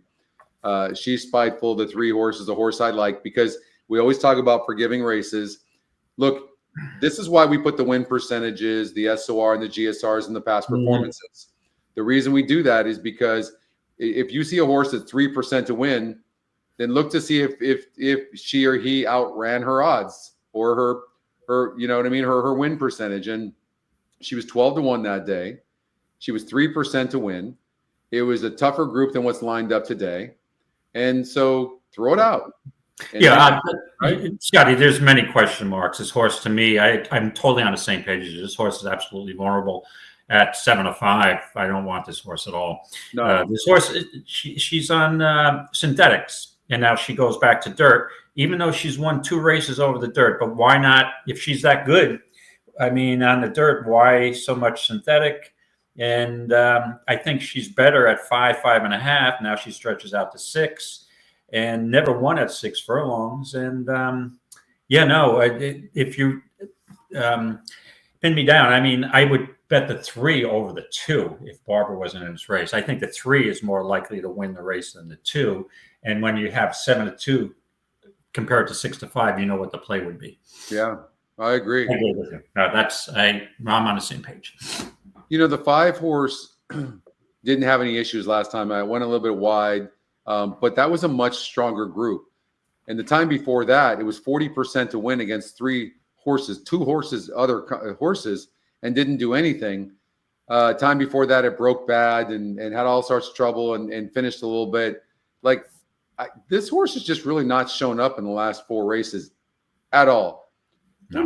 What is there any kind of sign that you look for that where there's a turnaround coming? I will say this: the horse is going from 4% last time out to 13% today, and the GSR does go up 8 points, and it drops in class 4 points in SOR. So, and Irad jumps aboard. So all the right things are happening right now for this horse. It's 5 to 1 right now with Irad. What do you make of this horse? Well, it's got a big shot. Yeah. Yeah, hasn't won at the distance. drops back down. Not a horse I would be looking to play, but Yeah. the one thing with David's Rose, Scotty, drops down to the lowest level ever. So off that alone, but I don't want any part at 6-5. I agree with it. She's definitely vulnerable. Well, and I don't like horses like this. I mean, this horse has dropped in class. It went from an optional claiming 20,000 2 back and down in class last time out and didn't run. Right. When you see horses like this traditionally, I mean, you see a horse slowly dropping in class without really any improvement. That's a red flag, because usually you'd see even like a nominal amount of improvement from a $20,000, $25,000 claimer into a 10 with no trouble line there. And now and she's being back. She's a little. Yeah, that's not a good sign. You know, when you're having to back her in there like that, but she went in. She went in. I mean, she went in, and she is facing easier than she did last time out, and she lost by about 3 lengths. I mean, not impossible, but I think everything has to go perfect for her. All right, here we go. Now I'm really liking the price on Barbara here. There we go. 22 to 1 is right up her alley. Wow, horse was just 9 to 1, and now 23 to 1 All the real betting was. She always takes early money. She always takes early money, and because I like to wager early. Yeah, that's true.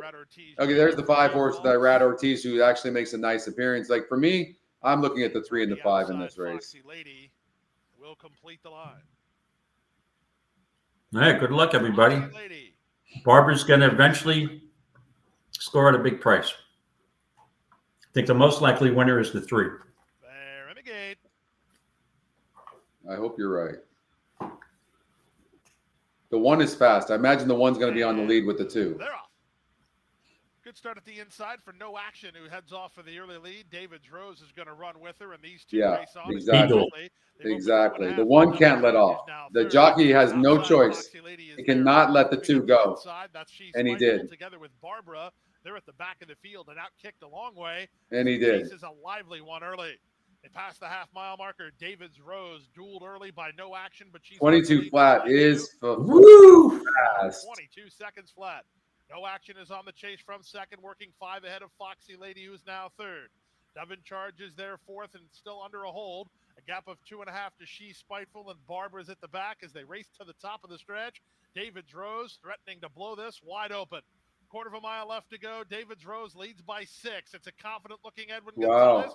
He looks with a 5-length lead now off the turn, trying to get after him. That's No Action on a rebid. On the far outside, Devon Charge trying to move up toward the inside. You're not catching this, too. She's Spiteful through the final furlong, 4 to 5 the price, and David's Rose with absolutely no dangers. 16th to go. David's Rose posing for the picture en route to a confident 4 to 5 victory. Wow. Well, so much for a vulnerable horse. That horse fought off the early challenge and is at its proper level. So, that's the drop down. No, I was definitely off. You know, by the way, too, if you want to put a note on a horse, the 3 horse, the jockey grabbed the horse, and a lot of times they'll do that because the horse was not going to compete in this race anyways. You know, once it was too far back, but the horse was grabbed. So just you could put a note. That's why it's valuable to watch replays, right? Yes. Even if it looks like the race is nondescript, you can pick up a lot of stuff. Like I said, before each NHC, I watch a ton of replays, and I'll watch it on a big TV in a living room here. And my wife's like, I don't get it. These races are over. They're a couple of months ago. What's the point? I'm like, it's called homework and just being prepared to see what the horse actually, how the race shaped up. And you can interpret a lot visually than sometimes on paper. You sure can. Okay, let's go to Aqueduct race number 6. All right. Your specialty. I know Oldie's got some notes as well, but why don't we run the race first? And give me 1 second. I'll be right back. Sure. All right. I'm running the simulator. So Aqueduct race 6. Let me just get onto my page and my notes. Aqueduct race 6. We've got a 7 furlong sprint for 3-year-olds and upward, $25,000 beaten claimers. And we've got the horse with a lot of speed on the rail, Boss Tweed, who was formerly trained by Gary Contessa. And we knew the connections. It was a frequent EquinEdge listener here, and now claimed by Michael Dubb and Brad Cox. Let me see here. So to me, it looks like the 1 is going to have the lead and the 6 will be stalking. And the way I look at it, as far as I'm concerned, I'm not sure the 1 is a 7 furlong horse. Off the claim, these are shrewd connections, Michael Dubb. And that he's using Brad Cox for claimers now. Shows me that they mean business here at this winter meet. Brad Cox is 47% at the meet. With that being said, I never thought this horse was a 7 furlong horse. I mean, if you look at most of the races that this horse wins, besides the 2 back-to-backs for maiden 40, and then first time in a condition of an allowance at 9-1, that was the lone speed.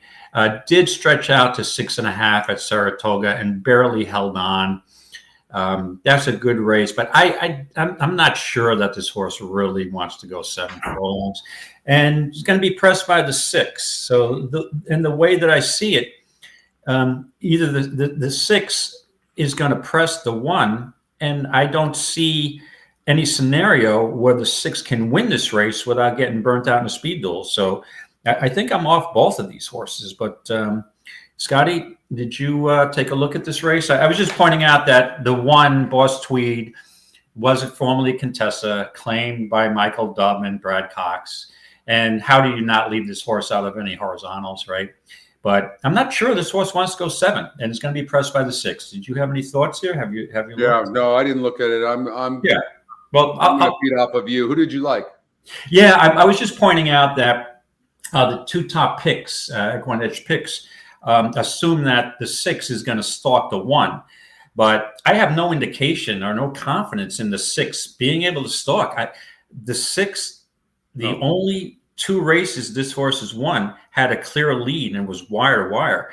Other than that, losing ground in every race, has won at 7, but that was a wire job, right? How is this horse going to stalk the 1? To me, either one of them goes wire to wire if the other gets off slow. So I just think that the 1 is not a 7 furlong horse, in my opinion. There's going to be tongue hanging out coming down the stretch. Again, it is speed bias track, possibly hanging on. So you took the 1 and the 6 out, correct? Yep.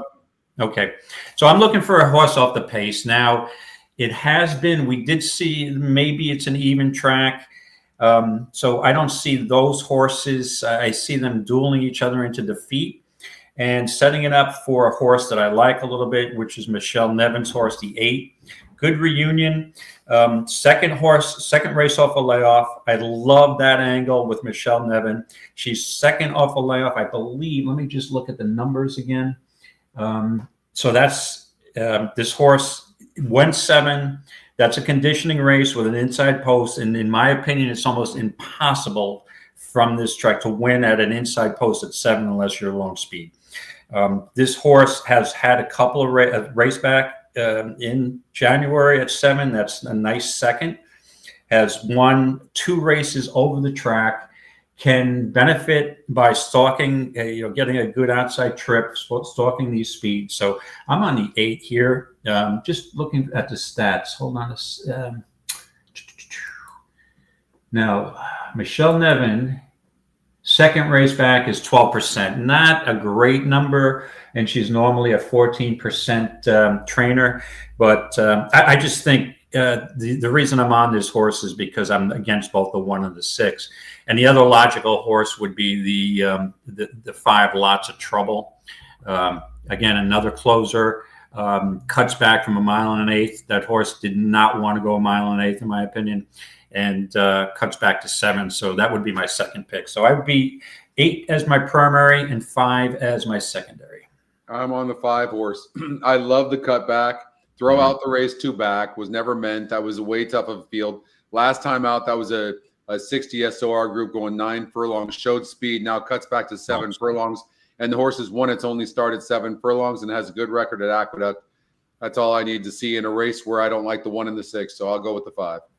Okay, the only thing I'll add to that, Scotty, is that's my second pick, but I just really try to avoid playing Todd Pletcher with claimers, because really, does his barn want any part of claimer? New York's bred claimers. So he might just be trying to. They may try to be getting rid of this horse up for attack, 25,000 and dropping it in, but that doesn't mean it doesn't have a chance to win. So. I'd be on the same page.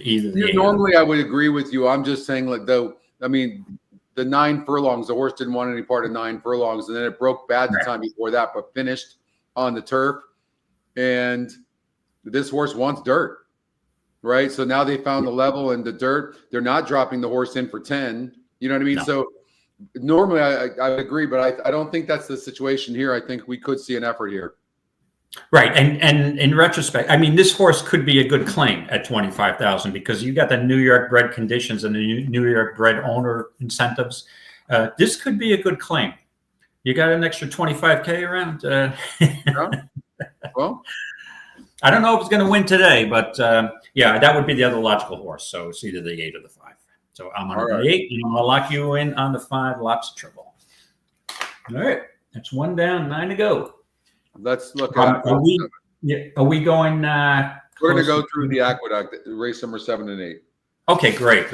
We'll stay on it. Are we getting close to post time? I don't want to lose. Oh yeah, Tampa too. Let's real quickly. Why don't we go out to Tampa and watch that race? They're marauding behind the gate. I think if you think we can get through the 7th, you want to get through the 7th? No, let's go to Aqueduct 7. Let's do that. You have the 1 Burning Man. I have the 5 horse Off the Meds, who's the favorite right now. But okay, let's do race number 7 at Aqueduct. I'll run the race again. Here we go. Okay, my specialty, going 2 turns, 1.8 miles on the dirt at the Big A, optional claimer for 50. All right, let's see who's got the lead here with the race simulator. And I'm going to pull up my EquinEdge race 7. All right, so we're going to have a couple of speeds here. It's stamp of approval on the lead. Stalked by Bernie, takes charge. So it looks like Brown Sugar Babe is going to have the lead. Could go gate to wire. Doesn't have to have the lead. Not for sale. Goes up in win percentage. Face is similar. GSR up a little bit. I mean, certainly looks like this horse is doing very well. I don't see it's coming back quickly. Okay, here's a note from Oldie. Top Scotty pick.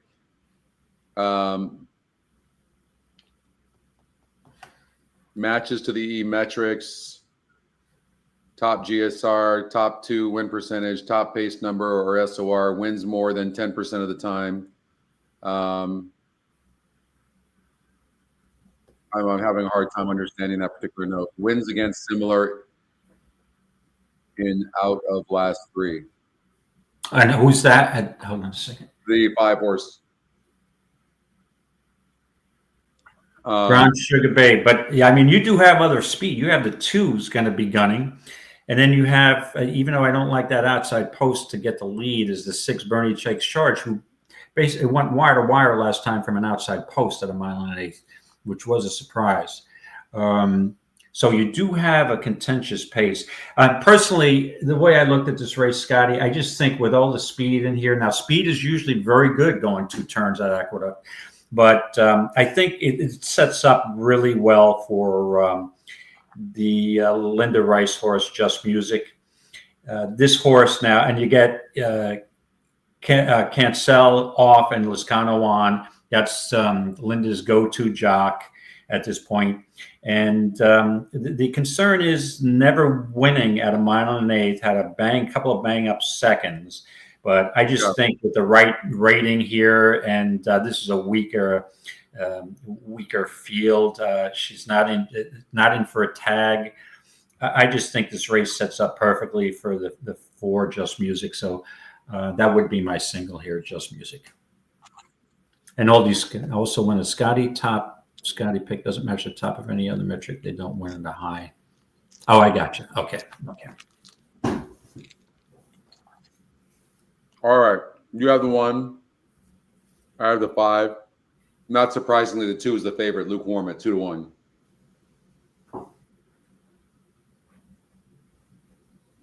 Okay. Which race are you referring to?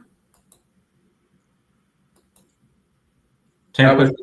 That was the 7 horse. Oh no! Well, right now we're watching Tampa. Yes. Yeah. Let me pull up Tampa. For some reason I can't. And 2 got the lead. Oh, okay. They're off. Okay, I wasn't worried. Yeah, they're off. 2 got the lead. The 6 horse, who's also a price play, 4-1 E Morning Line is 6-1, and that was man right there. Yeah. 5 is rating off the meds, drifted up to 3-1, and Globes. That horse has I thought had a look as well, but only 4%, so that kind of threw me off a little bit. 24 and 3 certainly seems reasonable. And the 2, right.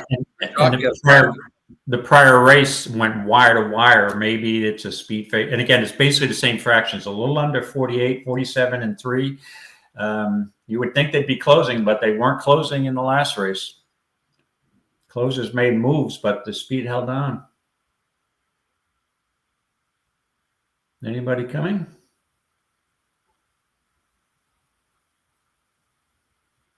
Yeah, the 5 doesn't look. It looks like this is maybe another wire job. Well, they let the 2 clear. Yeah.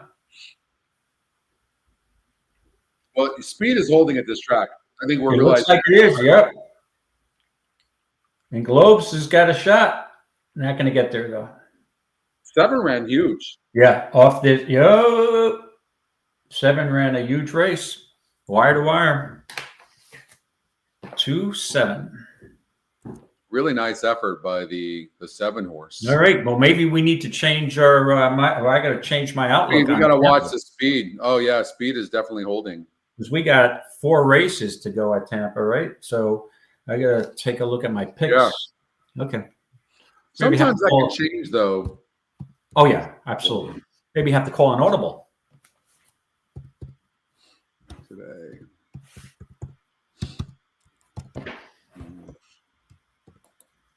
All right. Aqueduct race number 3. You've got the 6. So let's go out to Aqueduct. Oh, okay, perfect. Yeah, talk us through you like Maimatoli. Talk us through Maimatoli. Real quickly, let's see. Oldie has any notes? Doesn't look like Oldie has any notes in this race. Okay. Hold on a second. The one entry was scratched. Now, did you hear anything? Is it a gate scratch and the other half of the entry is running for purse money only, or what's? I don't see what's going on here. I can't put up the volume, right? So the entry is scratched. Yeah. Wow. The entry is scratched. I was wondering why the 6 was 2-1. I'm like, with that entry in here, how's that 6 pounds be 2-1? So, yeah, that kind of takes the interesting angle out of this race, because that prohibitive favorite entry. Yeah, here we go. Here's the explanation, Scotty. Uncle Jim runs for purse money only. So the other half of the entry was scratched. And in New York, the rule states that if there's a gate scratch and there's a coupled entry, the other half of the entry has to run for purse money only. Okay. Let's see here. Oldie, did you have any notes in this race? I don't think Oldie did have any notes in this race. Let's see here.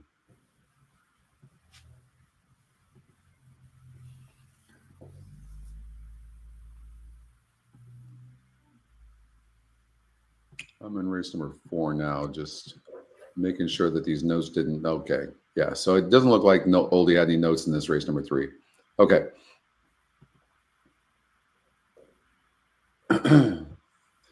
You're on the 6-horse My Matoli. Talk us through why you like My Matoli. Yeah, well, now I with the scratch of the entry, I even like My Matoli better. And now it takes a little.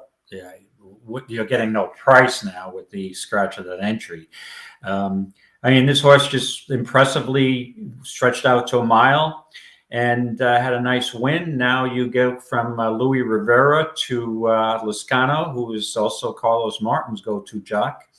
And Carlos Martin's barn is on fire, 3 for 7 at this meet. And I don't see how, why not this horse back to back wins. I usually don't love playing a horse just breaking its maiden, moving up the first time in a condition against winners. But in this case now, the field's a lot weaker. So I think the 6 is a solid play here. Now, the other half, you're on the 2, Cyclone State. Yeah, it looks like a 2-horse race to me. So, and it's not saying anything at 4 to 5 and a 2 to 1. I mean, it's not going to be much of a difference here. No.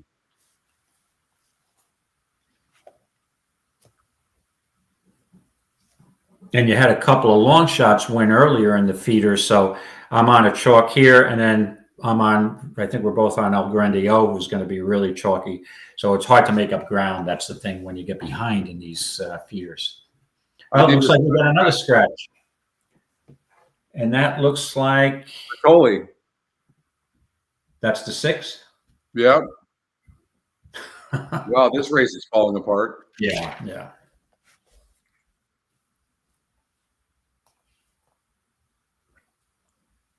Yep. Let's see who my backup was. I got scratches on both ends, so I guess you get the post-time favorite if you 1 to 4. Well, now look. Now your other horse would be Icon, Dick Dutro's horse. The 2-horse. I mean, And everyone's Dutro's firing with everything these days.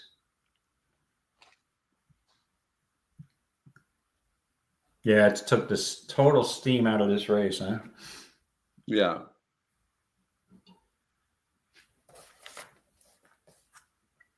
Hey everyone, it's Aqueduct. I'll get a Figma. No show, no trifecta, no superfecta.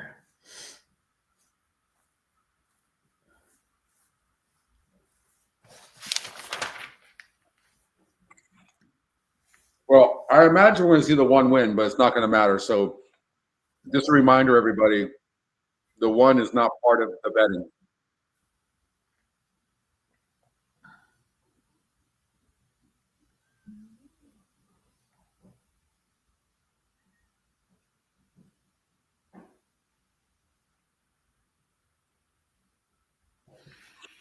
I don't know. The 2 looks like the 2's going real comfortable. This horse could be a wire job.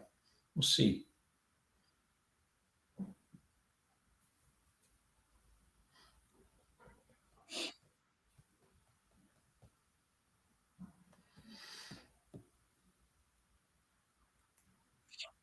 Hey, Mike. Thanks for joining. Uncle Jim is on Cox's Derby Pointers. Derby Pointer. Okay.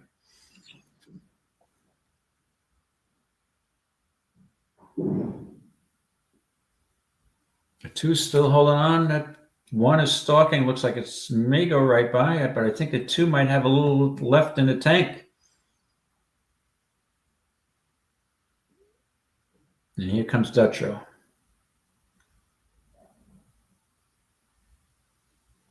Yeah, the 2's going. 2's still got horse. The fact that the 1 is even struggling in here said, and this is some sort of derby. Yeah, this is no. And that's pretty 111, 3/4. I mean, this horse. Yeah, you can forget the Derby. Yeah. Not even going to finish second. Yeah, no. I mean, this horse didn't look like much to me. But yeah. How much was this horse? 240,000 at the Keeneland September sales. All right, maybe little trying to maybe the Withers better spot for Uncle Jim as a pointer. Yeah, Uncle Jim's supposed to win that race for fun. Yeah, I think my Uncle Jim could probably run a little better than the Equine Uncle Jim. And it's funny. Hey, don't underestimate Uncle Jim. He's a fast little son of a bitch, that guy. All right. Cyclone State gets the win. All right. That was a lot of fun. Okay, we can go on to the next one now.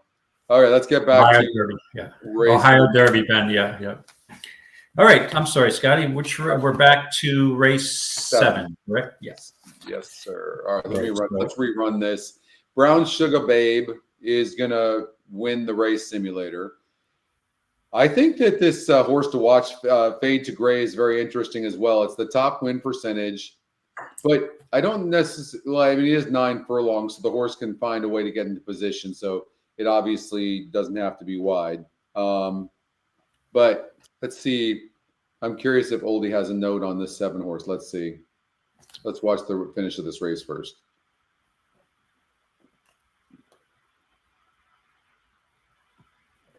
Yeah, good point, Oldie. So Oldie's analysis, second Scotty pick and top win percentage wins more than 30% of the time. Win percentage goes up from 9% to 27%, but she's over 2 at the level. Okay, so this is a concern for me, David, but I mean, is she the type of horse that needs a lead? Because, I mean, she just burned money in the last couple of races. I don't know. What do you think? No, I just think I don't think she necessarily needs the lead, but was just took advantage of a paceless race back on July 17th, right? Yeah. At 3.5 to 1. And that was a pretty decent. There's a horse in there, Save Time, who finished second, who they had high hopes for. And I believe it's a Belmont horse. There's very slow fractions in that race. So I think it was more of an issue that this horse just cruised around with no pressure. And if you look in the last race, this horse finished 4th and got beat by Just Music, who I think, even though Just Music is only 2 for 15 lifetime, I think Just Music got the perfect stalking trip in this race. And even though speed could, I think there's enough speed I prefer the 4 over the 7, but because it really, the last race, you second off a layoff, you would think would be an improved effort if this horse had any ability, but just like a base ran evenly the last 2 races, and I don't see that maybe she's just not fast enough here. Well, even when she broke her maiden, she was losing ground, and they added blinkers that day, but she only faced 3 other horses. Yeah, it's a small field, and she was a paceless race, and basically the race was handed to her. So, I'm not a fan. Okay, and so talk about who you like. Yeah, I like the 4, Just Music. I believe there's enough speed here. You got stamp of approval. Mark Henning's horse going to be going out. Brown Sugar Babe's not slow early. Bernie Takes Charge. Did wire a field from the outside post at the moderate fractions, but probably will be stalking. But I just think that the 4 sits a nice trip here. Cancel off, Lescano on. That's Linda's go-to jock. So I don't think we'll get 7 to 2, but I'll take 5 to 2, 3 to 1 on Just Music. And your thoughts on the 5 horse Brown Sugar Babe? I'm not sure that Brown Sugar Babe is a 1 1/8 horse, and I don't want any part of her going that distance. Okay. Makes sense. And the 3, Adelisa's Smile. I mean, the 3 was over this horse. She was in the victory ride way over her head there. And I don't see anything. This horse, and never gone the distance. This horse would be a real reach. Morning line 30 to 1. I don't want to be part of that horse or Annihilate. Yeah. So Bernie Takes Charge. This horse is 6 to 1 on the EE morning line, 7 to 2 on the odds makers morning line. Did win and beat an easier group by, did it easily. You can't ask much more than that. Right. But beat Brown Sugar Babe, right? Yeah, but I do think that this is all part of the problem here in this race. There's a lot of speed in this race, which really does seem to set it up for the 4-horse, doesn't it? Yes, and I can't see a scenario. Again, I mentioned that Fade to Grade took advantage of a paceless race, and Bernie Takes Charge did the same exact thing. From the 8 post, this horse wired a field, and I would have thought that Brown Sugar Babe would have been a little closer to that pace and just kind of flattened out. So I can't take the 6 off the easy trip last time out. All right, I'm with you. I'm on the 4-horse. Just music. So we're on this. Oh, we're in trouble now, Scotty. We're on the same horse. Yeah, no, we got this. That could be troublesome. Nope, no, it's not going to be a problem. All right, let's go to Gulfstream Park, race number 3, real quickly. Sure. Okay, let's run this race. I'll queue up the race. Okay.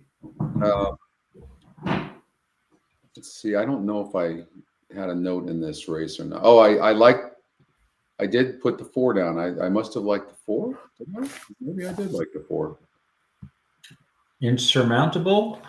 First time starter. It's a first time starter, and we got a 5 furlong turf race, huh? Woof. All right. Who's got speed? so I don't have a note in this race, but I remember this race though. I didn't love Encanto. Okay, let me try to remember. Oh, I liked the 8, the first time starter. That's who I liked. Turbulent Force. I thought the workouts were good, and so I liked the 8, even though the race simulator doesn't love the horse. I did like the 8 horse. I thought the 4 was going to be part of a fast pace with the 6 horse. I thought the 6 horse had burned too much money for my liking. And I thought in a race like this where you think the favorites are vulnerable, the other favorite would be the 9 horse on the outside who's not really getting bet. So, and I'm like, and then the 1 horse was just okay, but drew the rail. I thought, okay, take the fresh face. And so I'm on, they're going into the gate. Let's go out to the race. But yeah, I'm on the 8 horse, first time starter. And believe it or not, I'm on the 8 also. And I'm really shocked that you don't like the 6. Usually you love Jack Sisterson horses, right? No. I knew that. I was only you're being facetious, but not shocked. Not shocked. Yeah. Yeah, I think George Weaver, first time starter, he is 18%. Good enough for me. Yeah. Good enough for me. We're on the same page. I think 6 is even money right now, and it's just that's getting way over bet. 4 is the 4 is gonna mess them all up because the 4 is so fast. You know, but we always talk about this with these first-time starters or any horse for that matter. The 8's going to have to break good, but if the 8 does break good, I think you're looking at a winner. Let's see what happens here. Race number 3 from Gulfstream Park. And Gaffleon picks up the mount, so yeah.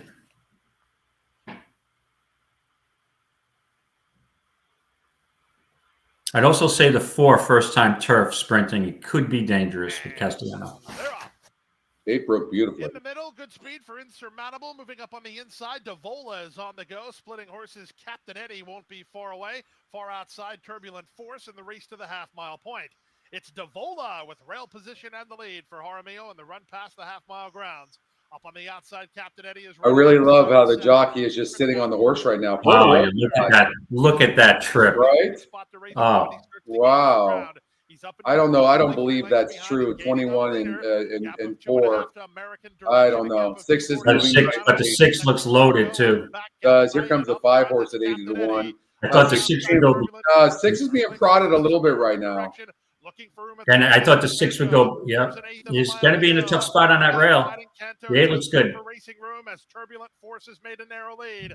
American Direction is. How about this 80 to 1 shot? Turbulent Forces just in front. Turbulent Forces. Yeah, we got it. 8-3-5. That's actually on the bottom. Okay. Very close. Captain there we go. Good, good. Hey, that's good. We both on the same horse, and then we got 4 to 1. Yeah. Boom. Huge. Good one, Scotty. Yep. Yep. George Weaver, first-time starter with Tyler Gaffleon. You can't go wrong. Yeah. You beat the even money shot, or the one, as Oldie likes to say, the 1-to-1 shot. Yeah. You beat it. Wow. All right. So, all right, Mike, we'll do one Oaklawn Park race. Unfortunately, we can't because we got to make sure they don't let us show the races. I don't think we have that. Let me look here. And Oakland. Yeah, no, we don't have that ability. But since it is the opener, we'll just do the first race, and then we got to get back to handicapping the qualifying races.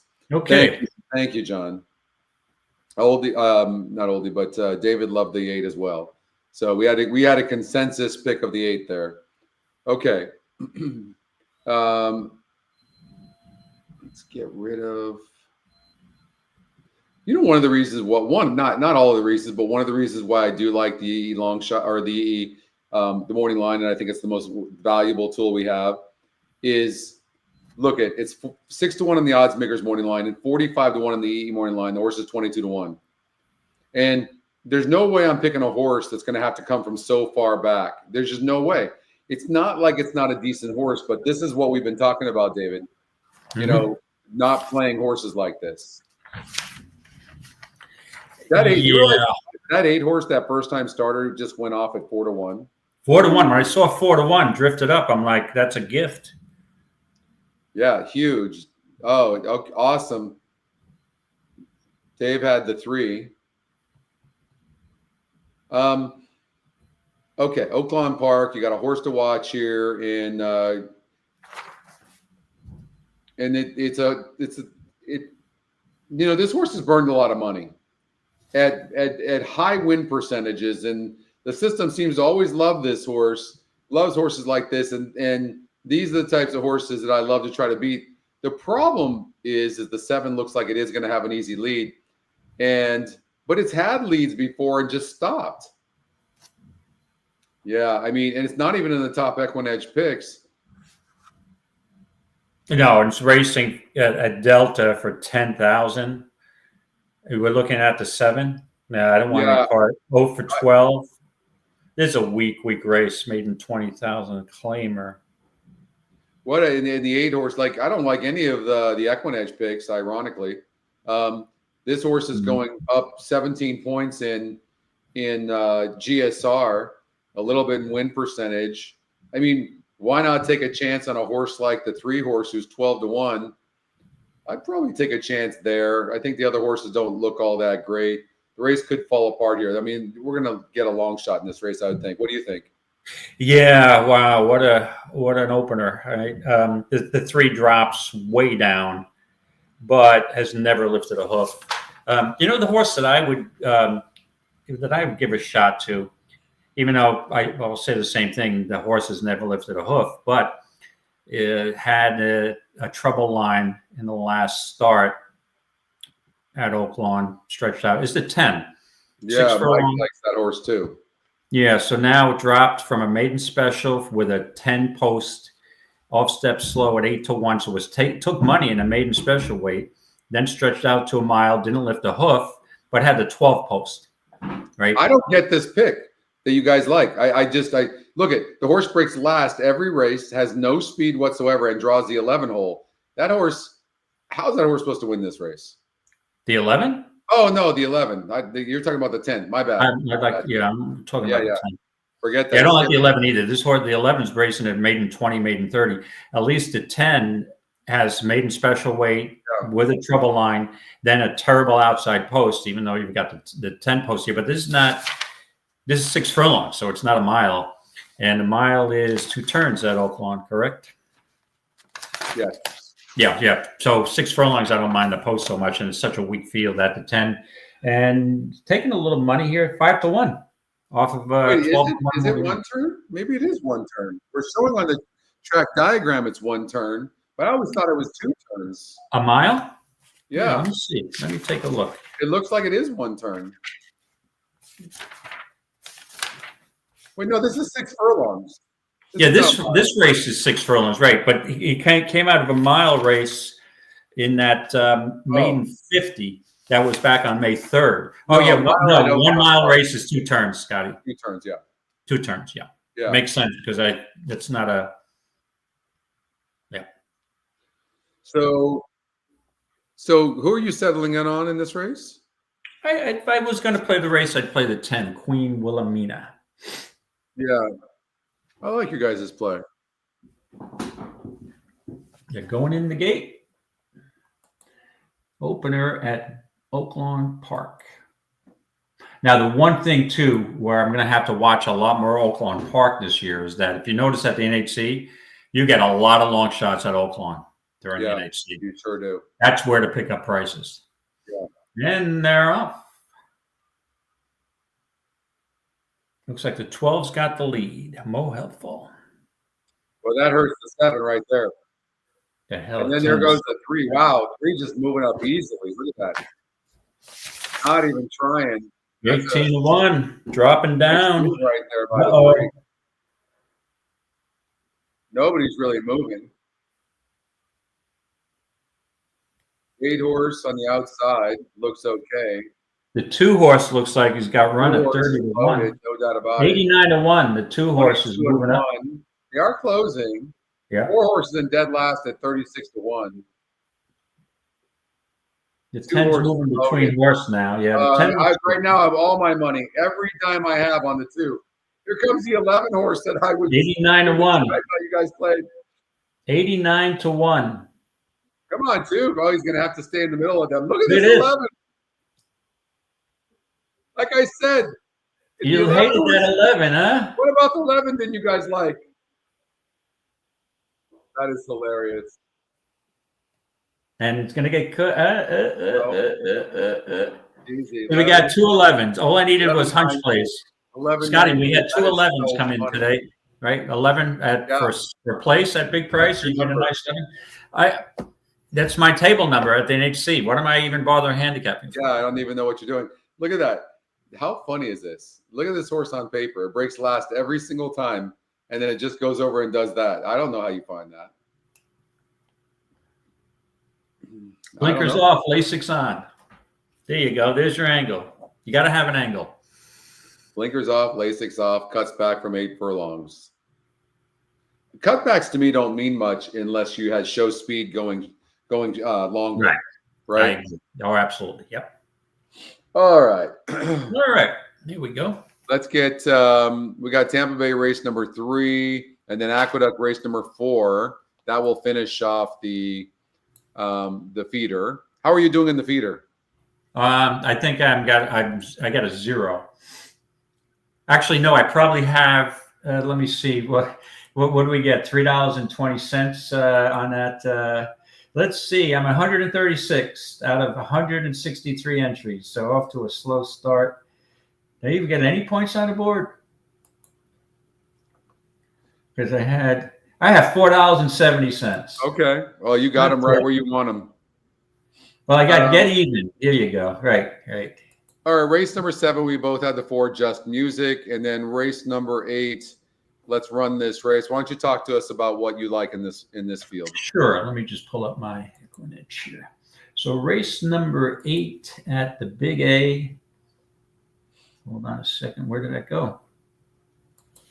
Just bear with me 1 second. I got to look for my notes here.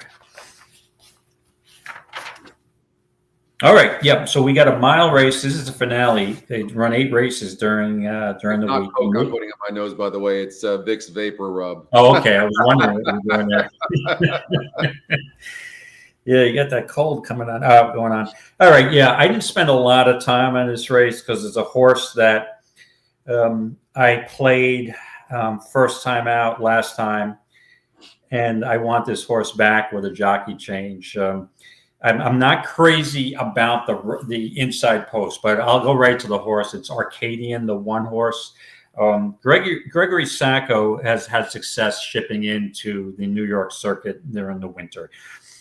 This horse was 13-1, and I thought he was live as a first-time starter last out. I did play him, then just totally did not run, hesitated start, trouble line. You can take a line right through that race. Since that race has had a couple of gate drills, which I like, and now is a gelding. The horse got gelded, and also now you got a big jockey change from Louis Rivera to J.R. Velasquez, Hall of Fame jock. Don't love the inside post, but I think this horse may show a little bit more speed than last time. He's got to. And could be a closer here. but basically the value. I should get at least 5 or 6 to 1. And in a race like this with a couple of first timers who I'm not crazy about, spotty form, I didn't see anything else. So I just settled on the 1 here as a single pick. I don't think it's a bad play because look, it goes down in SOR, so it's facing easier. Goes up in win percentage a little bit. And considering it's going up in win percentage, considering it lost by 17 lengths, but it did break last. It didn't really show anything in that race, but it also is running like a one-paced horse. So I think what they all along, they wanted longer. And you can see that in the GSR Plus grid. So, and the one is the top EquinEdge pick as well. I think got a good play there. First thing I want to do now is go to what could be the favorite is the 7 horse. And it's going from, I mean, it is facing easier, but you know what I don't like? Like, look, why the heck did this horse, didn't really have any bumped in between horses, but this was a really disappointing effort. I can't back this horse off of this. I don't get it. Let's see if there's any changes. Jose Lascano. I look at this horse even on the drop, and I lean towards there's a problem. Something's wrong with this horse for me. And the horse is a New York bred, is in open company. Yeah. Even though New York bred, I guess it's the mare. It's a Bernardini. Should like the distance, but I mean, didn't really. It showed a little speed last time out against my Matoli after a bump break, and I don't know what to think of this horse, but it's not a horse I'd be interested in. I guess also the 2's got a shot with Dylan Davis, Laird of Magnolia. Pat Reynolds is a little on the cold side, and this horse moved from dirt in its opening race and really had a trouble line at 54 to 1. Then turf, and I don't see this horse is a tonalist, so not really turf, but I guess there's turf on the dam side. Magnolia's Lady out of Freud. If you look at the GSR tabs, I mean, it says that this horse wants dirt and it wants it looks like a middle distance, 8.5 furlongs max type of horse, and it got hesitated. No, I'm sorry, let me get to the 2's. Bumped hard early. So it got bumped hard last time out. It didn't run a bad race against 11 other horses at 89 to 1 the race before that. And on a surface, maybe it didn't want the most, and then throw out the last race. And now it's dropping in class from a 48 to a 42. This has all the signs of a horse that's going to be very, very live today. Going up in win percentage, going up in GSR, dropping in class. I mean, this is my type of play. I like your 1, but I really like the 2 a lot. I'm going with the 2. Okay. The only other horse I wanted to mention here was I'm a little afraid of the 4, Dos Sama. The trainer's hot, 4 for 12, Katamachi, but didn't lift a hoof in that 6 furlong race. Is that race a throwout? The same race that the 1 was in, and a couple of these horses were in, and is a spotty race, so I was looking for a little value. But I with Franco on now, and then Carmouche goes to the 3. I don't know what to think. Any of these horses can win, but I basically settled on a 1. And in all honesty, because I bet the horse the last time out, and I thought the horse and McLean's Music, I think this horse and was bet at 13 to 1, which is lower than some of these other horses were in that race. Like Tapa's Da Samana was 17 to 1. Ready Set Twirl was 17 to 1. So it took a little money. That was a tough race, and so I'm comfortable with settling on the 1 here. All right, so we've got 2 more races for the feeder, and unfortunately, because of the delays over at Tampa, they're running on top of each other. So you have the 5 here at Tampa Bay, Get Even. I have the 6 horse ball. I think this is a very interesting race. So we'll stay here in this sprint race. We talked about the speed in this race. The 5 horse is going to sit off of the speed. The 6 horse needs to clear. And it does have to get 6.5, though. It's been running at 6 furlongs. So I think we'll stay here at Tampa, and then we'll look at the results over at Aqueduct. Okay, I'm just looking. Okay, no, they're hesitating over at Tampa. Okay. So we're going at Big A? Yeah, they're walking away for some reason from the gate over at Tampa. So let's go to Aqueduct. They're loading in, and we've got a prohibitive favorite that we're both on, the 5 El El Grande. Grande. All right. El Grande balked going into the gate. Looks okay. It seems to have, this horse obviously has a lot more class. Oh, the one just ran off over at Tampa. That's what it is. Oh, that's the reason why. Thanks, Dave. Thanks, Dave.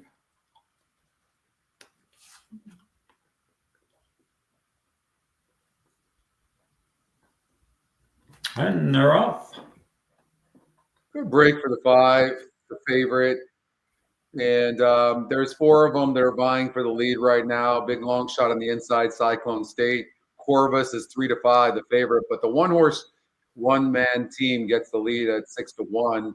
And My Matoli's on the outside, just cruising. Hold on a second. They got the wrong names of the horses. Did you see that? I was going to say, wasn't that horse scratched in the last Yes, race?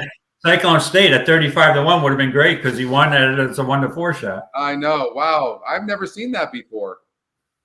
Somebody's asleep at the switch. Why you want to confuse us like that? It's hard enough. Yeah, exactly. Is the it looks like the 1A. The 1A is Gunnet. And the 5 El Grande is stalking. The 2's getting a good trip at 35-1 from the rail, but it looks like this is all the 5. 5's going right by. 2's making a nice move, but the 4's kind of shutting him off and not letting him get there. 2's really fighting hard right now. Yes, yes, he is. I mean, really, the 5's going to get the win here. It's going to be 5-4-2 in this race. It looks like, yeah, 5-4-2. The favorite holds off and wins the race. I mean, I don't know. To me, that's kind of a disappointing effort for this horse. I mean, you would have thought, with this class, it's supposed to win a lot easier, right? No?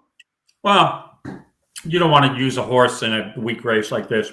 I mean, the horse that they beat, Victory Way, hasn't been out since August of 23. There's not much in his field. I have no problem with it as a tune-up race. So it's the second race off the layoff, and it was all out to get this win, but you think it's a tune-up?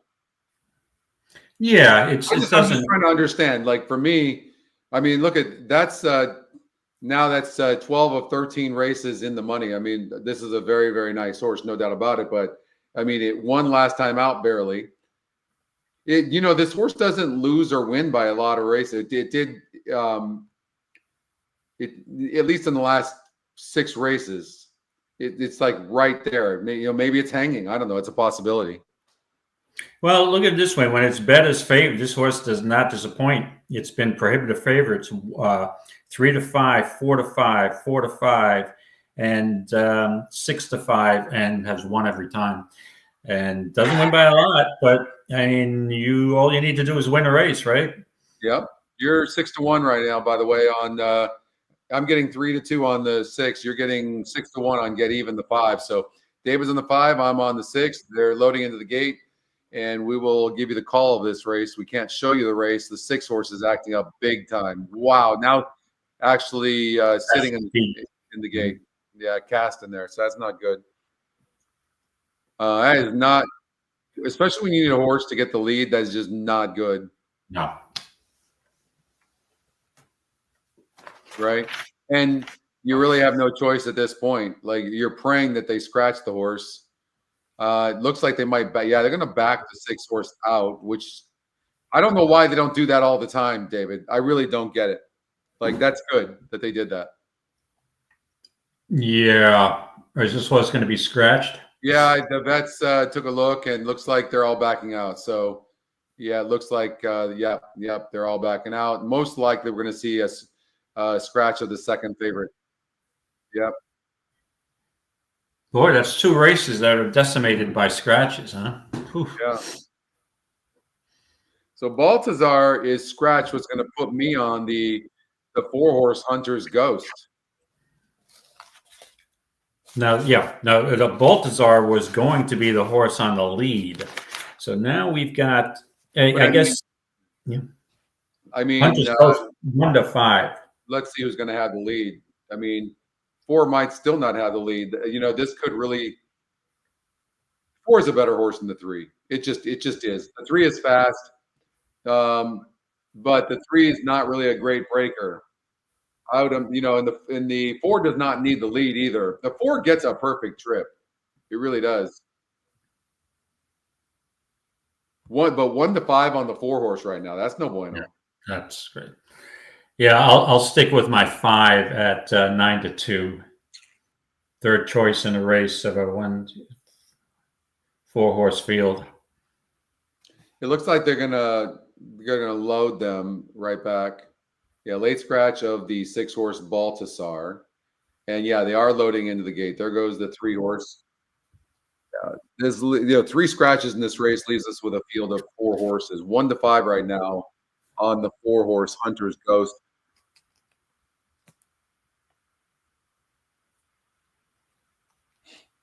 Okay. Good luck to everybody who's alive.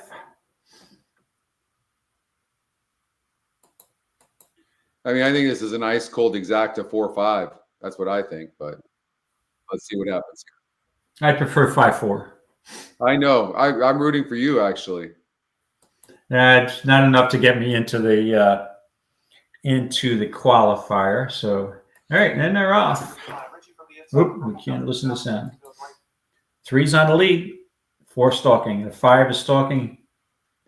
I just so disagree with the way the jockey's riding that 5 right now. Like, let the 4 and the 5 go and just sit back a little bit, get on the inside, right? You know what I mean? And yeah. That's, I don't know, for me. And let's see what the fraction is. 22 is not overly, they're not overly flying. Yeah, the 5 looks in a good position there, Scotty. He's looking over his shoulder. 3's done. 3's all out. This is between the 4 and the 5. And your 5 might get there, 4 to 1. Let's root for your 5 horse. Yes, fast. 4's not done. No, 4 is not done at all. And I think he's getting the edge on the 5. At 1 to 5. Yeah.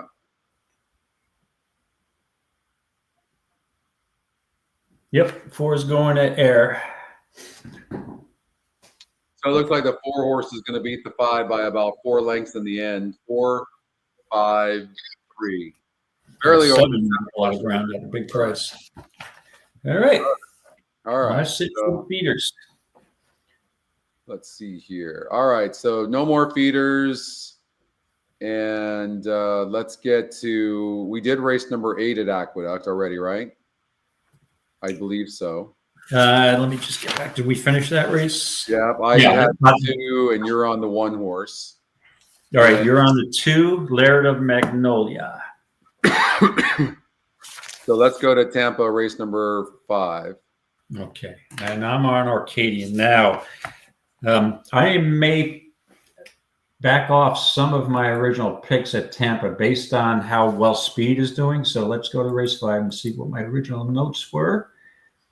All right, race 5 at Tampa, we have a scratch of the 8. Correct. All right, so let me see what we got going here. Let me just get to my notes. The simulator's got the 4 on the lead.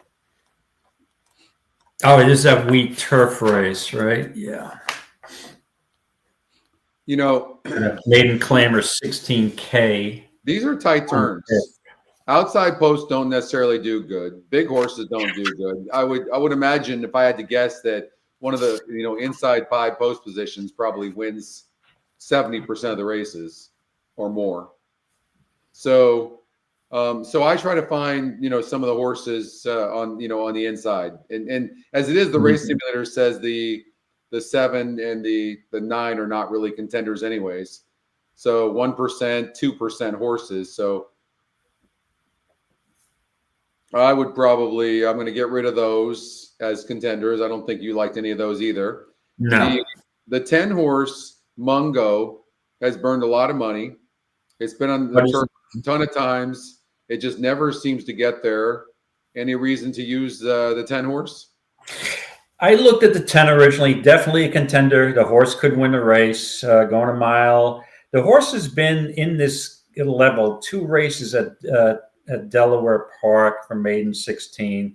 Then in the Laurel, the Mid-East, the Mid-Atlantic Circuit. I mean, so yeah, I mean, I'm not in love with that horse. I just think this is such a weak field. I mean, you got to look at the Cassie horse, the 4 for the Love of Art. This horse did drop into a synthetic maiden 12.5 and stalked the pace and kind of packed it in. Before that, maiden 16 a mile. This horse has burned money twice at Gulfstream. I'm still looking. So I'm looking for a little bit of a price here. And this is what I came up with, a kind of unusual horse, but why not? This is a qualifier. Let's look for a little bit of a price. Yeah. I mean, I think the one, it could run okay here, but I'm not. This horse drops back into a 16 claimer, and could improve here. And that horse is a contender. I don't like the 2. You know what, though, from my experiences, David, the turf race is a 16 claimer, like a $25,000 dirt race is a stronger field than what a $16,000 turf would be, right? Because to give an example, let me vice versa. When you see horses running in over, of course in California, you'll see them running for 20 to let's just say 40, 50,000 claimers, and then they're in for $10,000, $16,000 dirt claimers, right? So I'm just saying, like, this horse fits class wise. Now it's got a poor or a very high EE morning line, but the win percentage is good. I would imagine if the jockey's smart, he's going to protect that inside post position, and he might go. He might have the lead. And so when you said that, I was like, yeah, I think the 1 horse has a look. The 4 horses burned too much money for my liking, and it looks like a horse that needs the lead. I think it's worth trying to beat. So, okay, go ahead though. I'm sorry, but well, I found a victim. You did. And the horse that I'm really interested in here is the New York bred, the 5 Woo Hop. So now this horse comes out of Finger Lakes. Right. It's not Woo. It's got to be Whoa, right? Whoa. Oh, did I say Woo? Whoa Hop. I apologize. Whoa Hop. Yeah. All right. So this horse is a Leoban. Now, if you look back, this horse is running for maiden special weight of Finger Lakes, which is probably equivalent to a maiden 25 claimer here, I would think. So now it comes down to 16. If you look at this horse's only, now this horse was turf meant. So the opening race, its debut race, sloppy track on the dirt, was just an educational race, but it was bet down at 3-1. Then was entered in 2 mile races that were scheduled for the turf, and they both got washed off. So you can throw those races out. This is a turf race. The one race that it raced June 28th on the turf at Aqueduct, this horse was bet. This was a 10-horse field, and the horse was 4.5 to 1, and finished an even 5th. It made up a little, ground, but nothing great. But I do like the workout. October 31st, we have a 4 furlong bullet work. And what put me over the top with this horse is Anthony Ferraro. If you look at the numbers, first race with horse, 20%. And he's normally a 17% trainer there. So that's good enough for me. 20% first time with the horse in a weak field, dropping down to a maiden 16, the lowest level this horse has ever been in. So I'm going to go with Whoa Hop, number 5, as my main play with no back. I guess the 1 would be my backup. So primary would be the 5, Whoa Hop, and the secondary would be One Endless Rain. Okay. So, well, I think the 1, if you look, was facing maiden special weights at Gulfstream Park and doing really well. And they went to Churchill Downs, and the 50,000 claimer didn't do good. But since then, look at the last 3 races, and it's being more competitive on the drop-in class. But I think that this horse can go on dirt or turf. Let's see if you can see that it's equal. And now it's catching an easy field, and the horse wants to be near the pace, I would imagine. That's what it looks like to me. You see that so often. Had some trouble last time out as well. Sits on the inside against a group that doesn't look all that strong. The main competitor in the race is the 10 horse, who draws outside and has 0 speed whatsoever. I have no doubt that the 10 will be finishing, and I want to like the 10 too, but I just want to try to beat it because it's burned so much money. But it was only 4% to win last time out. But what really caught me was 2 races back, it was 20% to win, and just did not run. 5 wide, didn't run. I mean, it has one race where it was 32%, and it did barely lose that race going 8.5 furlongs. But I don't. Maybe it runs, maybe it doesn't. I think it's going to be too short a price to be able to even try a horse like that. I think taking a horse like the 1 horse Endless Rain is not a bad idea. I'm also looking at the 3 horse too, and the 3 horse on turf.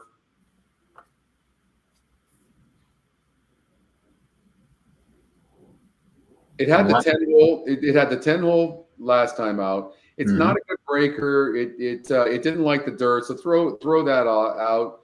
And it's been running pretty darn good. It only had 1 race at this level where it was down and at Canterbury, and it ran pretty good. I could completely see this 3 horse really running a good race. For me, it's 6-1 EE morning line. For me, it would be between the 3 and the 1, but I think I'm gonna go with the 3.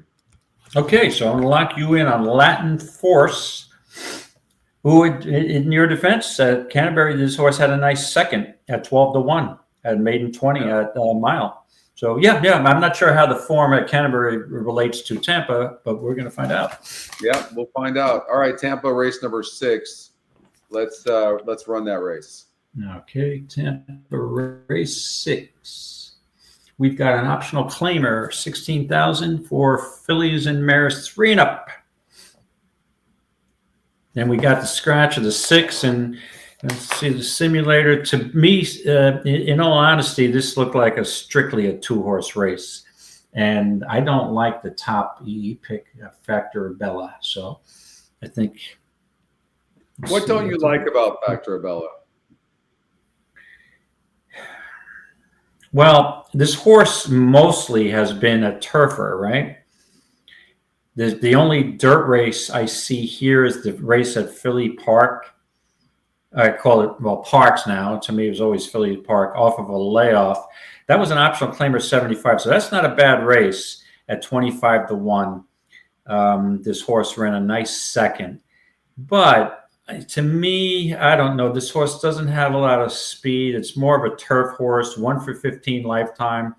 And when I have a horse here, when I can take horses that have won 5 races, like the 2 Athena's Wisdom, who are with 3 wins over the Tampa Bay surface, 4 wins at the distance, or Immortal Love, the 7, who's got 4 starts at Tampa with 2 wins and 1 second. To me, I prefer those horses. And again, with Athena's Wisdom, you're getting a lower price than you would on a 7. And a 7 now coming back to Tampa, where it had success there from Prescott Downs, second off a layoff. I'm on the 7, Immortal Love, coming back to Tampa. This horse is 1 at the distance, and to me, it's either between the 2 or the 7. I don't like the 4 at all. Yeah, I'm going to end up going with the 2 horse, and this horse, I love the win percentage going up. This horse has really not done much wrong. Last time out, it faced a 62 group. That was too tough. Here, it faced a 60 group, but at this level, look how well it does every single time. Oh yeah, it's just very, very consistent. It has had a few layoff lines. It's just coming back at the same level that it's been competitive at. And Gerald Bennett is 26% off of the layoff. And this horse is training nicely. Second time off a layoff. Second race back for the 7, 13%. Isn't that great? Yeah. And what about the 2? What's the percentage off a layoff? 26, first race back. Yeah. The 2 may be the play. Maybe I'll change my mind. But no, I'm going with the 7, Immortal Love. I'm going a little bit of a bigger price. I think these are the 4 could win the race, but I don't want any part of the 4.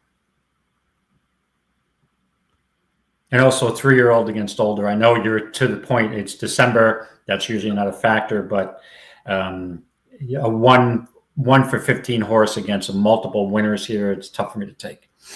Get it. I get it. Here's the thing. I'm looking at the way this pace is going to maybe play out, and the 7 seems to need the lead for its best. David, I think you would agree with that.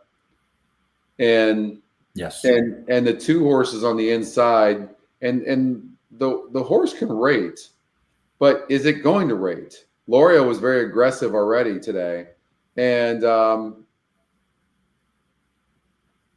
if so, I wish I knew how this was going to play out, because if I knew that they're going to give the 7 an easy lead, but then the 1's on the inside too, and the 1's going to send the 1 is no chance in my mind, and I believe the 7 is faster anyways, but they're going to be going fast. Does the 2 just sit behind the 1 and the 7 possibly? Maybe the 2 gets lucky because the 1 horse is so fast, draws the inside. Look at the 1's been on the lead in every race except for 1 was in second, right? So the 1's going to push the 7, I think, and then the 2 just sits back, maybe 2 lengths behind those 2 horses and makes a move. I think this race is, or the 1's not fast enough, the 7's faster, and the 7 goes and gets the lead and goes gate to wire. That's certainly a possibility as well. Right. So here's the interesting thing with the 1, Scotty. This horse, Starship Voyager, is a 7-year-old mare. She's off a 4-year layoff.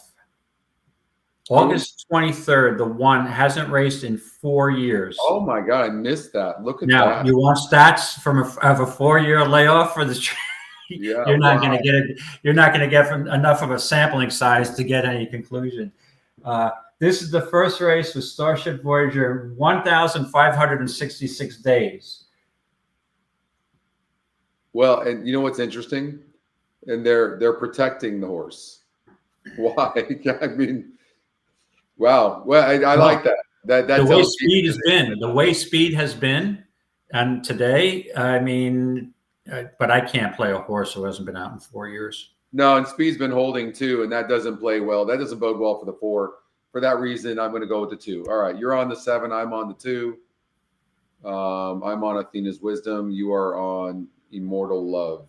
Right. So I think the Immortal Love gets the first jump, stalks the speed. Now you got to figure that the 1 hasn't run in so long, a stop and pop type of horse. So then the 7 stalking the pace. Speed's been good, so I have no problem with the 7 over the 2.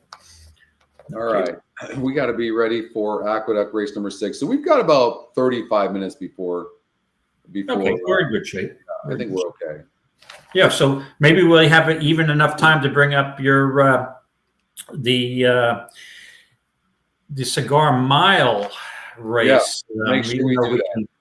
Actually, Gulfstream Park race number 4 real quick. Sure. I don't know if I didn't do a lot of notes today because I just didn't have the time, but I don't think I had anything in here.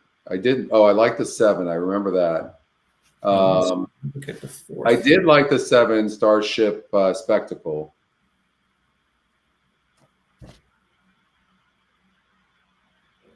Let's watch that race. Are they going in? Are they close to going in the gate? Yeah, they are. They're already. Very okay. I'll be right back. This race, okay. I did not have an opinion on. I'll be right back. Go ahead. Miss Athletic guards the rail spot 3 wide. Did I Dazzle You is now 3rd. Back to 4th, Vanishing Wish. Scrubbed on while 5th. That's Starship Spectacle. The trailer is Fashionable Kitty. The leader is Star Performance. Star Performance a 1/4 mile out and 2 on top. Back to 2nd, Miss Athletic. Did I Dazzle You is next. Off cover now, Vanishing Wish. But the leader is Star Performance, and she looks good. There's an 1/8 of a mile to go. Rouse. All right, your favorite at 85 is going to win the race. To finish the job. She's 3. How about the 4-3 today? We talked about that earlier. It's 3. 3's going to win. Holy crap. Or just put on the brakes. Look at it. It's been crazy. 4-3, 3-4. Kind of the theme today. I've seen people do that in their plays where they, just 3, 4, put, maybe 3 and 4 in some of these races. All right, we got to go to Tampa Bay race number. Oh, there's something to that. 7, I believe. Let's see, make sure we got that right. Yeah, Tampa Bay race number 7. And let's run the race. Look at the 3 and the 4, the EquinEdge second pick and long shot pick. Wow, we have a horse, though, the 2 horse at 70% win. Clearly not going there.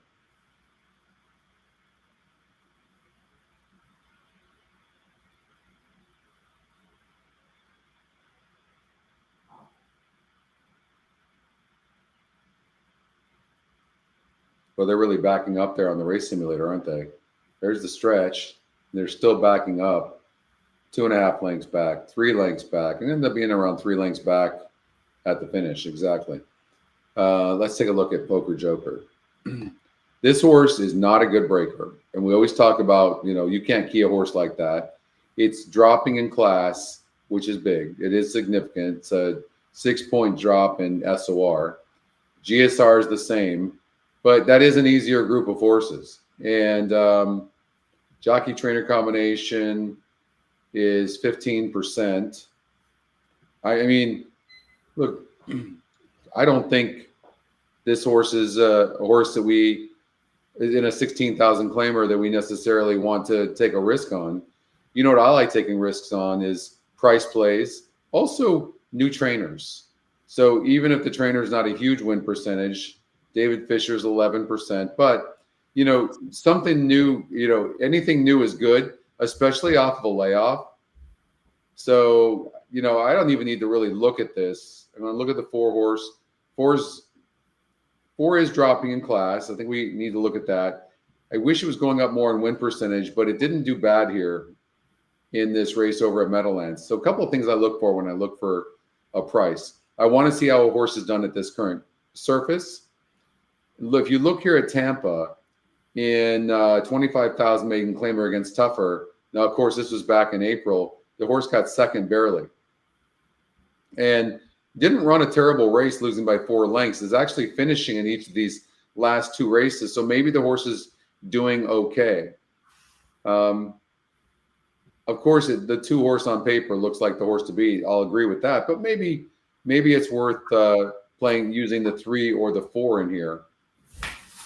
In this race, this horse is coming in from Gulfstream Park, where the competition usually is tougher, and it did beat. It got fit, and they're beating. There was 8 horses in the race, so it did. Not bad. It's clearly improved going on the turf, so it looks like it's probably wanted turf all along, possibly. Although the tab says that dirt or turf doesn't matter. David, we got a big favorite, 70% to win. This horse is going to probably go off at 1 to 5. But 3. By the way, 3 the 3 horse and 4 horse keep on winning today. Something to look at. We don't have a lot of time, 30 minutes, so we're going to probably have to move very fast. Yes. It starts with race number 6, but. For me, it's between these 3 horses, 2, 3, and 4. 2 is going to be 1 to 5. I don't think it's worth picking. So, but it's strategy, David. This could make the difference. This, if you use this horse, and even if you get, I've lost out on NHC burst because of $1. Yes, I agree, and I have to tell you, I understand the 2 horse is 70% to win the race, but. I mean, this horse has absolutely no speed. Does drop in from a maiden 25 to the lowest level yet. But I'll tell you something about the Meadowlands. This horse dropped into a maiden at the Meadowlands. The turf racing there to me is on the very weak side. And when Clement ships a horse over to the Meadowlands, they're just, that's not his first or even second string. Yeah. I'm not sold on this horse. This horse can beat me all day long at 4 to 5. 70% chance to win, but a 30% chance to lose. I'll take that 30% because I'm not sold on this horse with no speed at all. The horse that I'm definitely going to would probably be the second choice, which is not giving you much, but For some reason, I don't understand the 20-1 EE morning line on this horse, and that's the 5 Zen Air. I mean, this horse is an Air Force One. It was without a war front. To me, that's acceptable turf in a weak field like this. Roy Lerman can pop. If you look at this race, this horse raced originally at Tampa at 1 mile on January of 24, maiden 32, and had a trouble line. Bump break. It was bet down to 12-1. So came back off a freshening to Aqueduct, 1 mile and 1/16, maiden 40, which is much stronger than this field, and didn't really lift a hoof, but blinkers on today, and dumping into a really, really low, a field of claimers. 16 is a real low level, and 3-1 morning. I still don't get the 20-1 EE morning line does concern me, but I don't want any part of Poker Joker. So my alternative is I'm on the 5 Zen Air, blinkers on, for Roy Lerman. By the way, I don't know if I told you, but this is very good news. I got the word yesterday that we're going to have a new GSR up on the site in 2 to 3 weeks, worst case scenario, and it's $1 higher in the ROI, which is just massive. So it's finding horses that are longer prices. Not that the GSR is about that necessarily, but we can obviously see horses that are favorites and things like this. But it's a much more stable, consistent algorithm. And we've spent 2 months, straight months, on building this GSR. We actually think we're going to be able to make it higher, but I told them to stop now on that. And let's get a better GSR on the site. So we're taking an already amazing metric that people rely on, and we're making it. I mean, it's got to be 40% better, David. It's incredible. Oh, great! That's excellent news. Yep. Yeah. And more. Mm-hmm. So more winners. More winners. Yeah, super good Great. news. I'm struggling. Can you do me a favor? I really want your honest opinion. I'm fighting with this cold a little bit. Got a little bit of brain fog going on. I just need you to choose between the 3 and the 4 for me. Let me make a few points. You got a new trainer. You got a good jockey in Pablo Morales who jumps on. EquinEdge's second pick, and the 3, 8, 9% to win. Then you have the 4, who's a price play, and EquinEdge's long shot, who's the last couple of races has actually shown some signs of life. And also the last time it ran at Tampa Bay, going the same distance and surface, it barely lost by a quarter of a length. Which one am I using? It's an easy one. It's an easy answer, Scotty. So definitely the 3. I can't go with a 3% trainer on the 4. Okay. And however, it might be a 2% trainer. Let me check at a 3. I don't want to say something that I'm going to end up eating my words. No, Fisher's an 11% trainer. So yeah, I can't go with Jennifer Pargello. So 3 horse. 3 horse over the 4. Yeah. All right, let's go to race number 8. Actually, so you're on the 3 and I'm on the 5. Yeah. And then let's see here. I didn't get a chance to see the Gulfstream part real quickly. I want to see Gulfstream 4. Man, I've just been so hammered with everything going on. The 3 horse Vanishing Wish won the race, and was the EquinEdge second pick. Look, here we go again. Like we talked about, 3 and 4. Mm-hmm. Right? Like what's going on here with the 3 and the 4? Well, they were both the 2 favorites, so maybe it's a 3-4 date today. Something to think about. Well, we you're right. Just from that perspective alone, in that race number 7 over at Tampa, I got to use the 3 then, correct? I guess so. 3-4. Yeah. There you go. Yeah. Okay. That's right. We have the 3 and 4. That's true. Okay. The Tampa race number 8. Time is Magic, the 3 horse. We have 2 scratches there too. Yeah, 2 scratches. One of the 4 and the 8. I did not look at this race. The EquinEdge long shot is the 3. Time is Magic, but the 7 horse is a horse to watch. It's got the pace, the GS. Look at this. I don't even need to look at this thing. But look, I've very rarely seen this. You have a square on the pace for the 7, on the GSR for the 7, on the SOR for the 7, and it's a horse to watch. And when the horse is the top pace, top win, top SOR, top GSR, lowest EE morning line, top EquinEdge pick, I mean, it covers all the categories. It's 52% to win with an 83% being in the money and negative 5% ROI. Can you beat the 7? Well, the only thing I'll say, Scotty, while I'm chomping on a slice of pizza here, my apologies, is this is a McGahee horse. And, there's no more turf racing in New York. So they will ship down to Tampa. So it's not an unusual move, because normally I would say McGahee will take his first string down to Gulfstream, second string goes to Tampa. Yeah. But at this point, so that's the one concern I have, that this horse now, first time, this is not even turf. Okay, this is dirt. I still have a concern about this horse. 2 races, his horse is being bet. McGahee does not win first time out. The horse was bet down to just under 7-1, bobbled start, and then had no excuse last time out at 7 and didn't lift a hoof. Now, those most likely better races. Let's see. Central races 58. SOR does have a pace advantage for what that's worth, going 1:40. But I don't. I'm not sold on this horse as the favorite. I'm looking for a little bit of a better price. I think the 5's got a big shot here.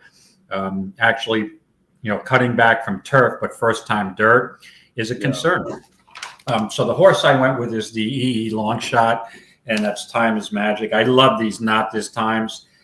Granted, now this horse has to adjust to going to a dirt surface from turf, but had 2 synthetic races at Gulfstream, maiden special weights, then had a freshening up to Monmouth on the turf, ran evenly at 3-1 in a 10-horse field, then faced an 11-horse field and ran evenly again. But cutting, blinkers on now, should show some more speed, comes back to turf in a relatively weak field. To me, it's either, you've got to take either the 3, 5, or 7. So I'm just going with the best price of the 3. So I'm on the 3, Time is Magic.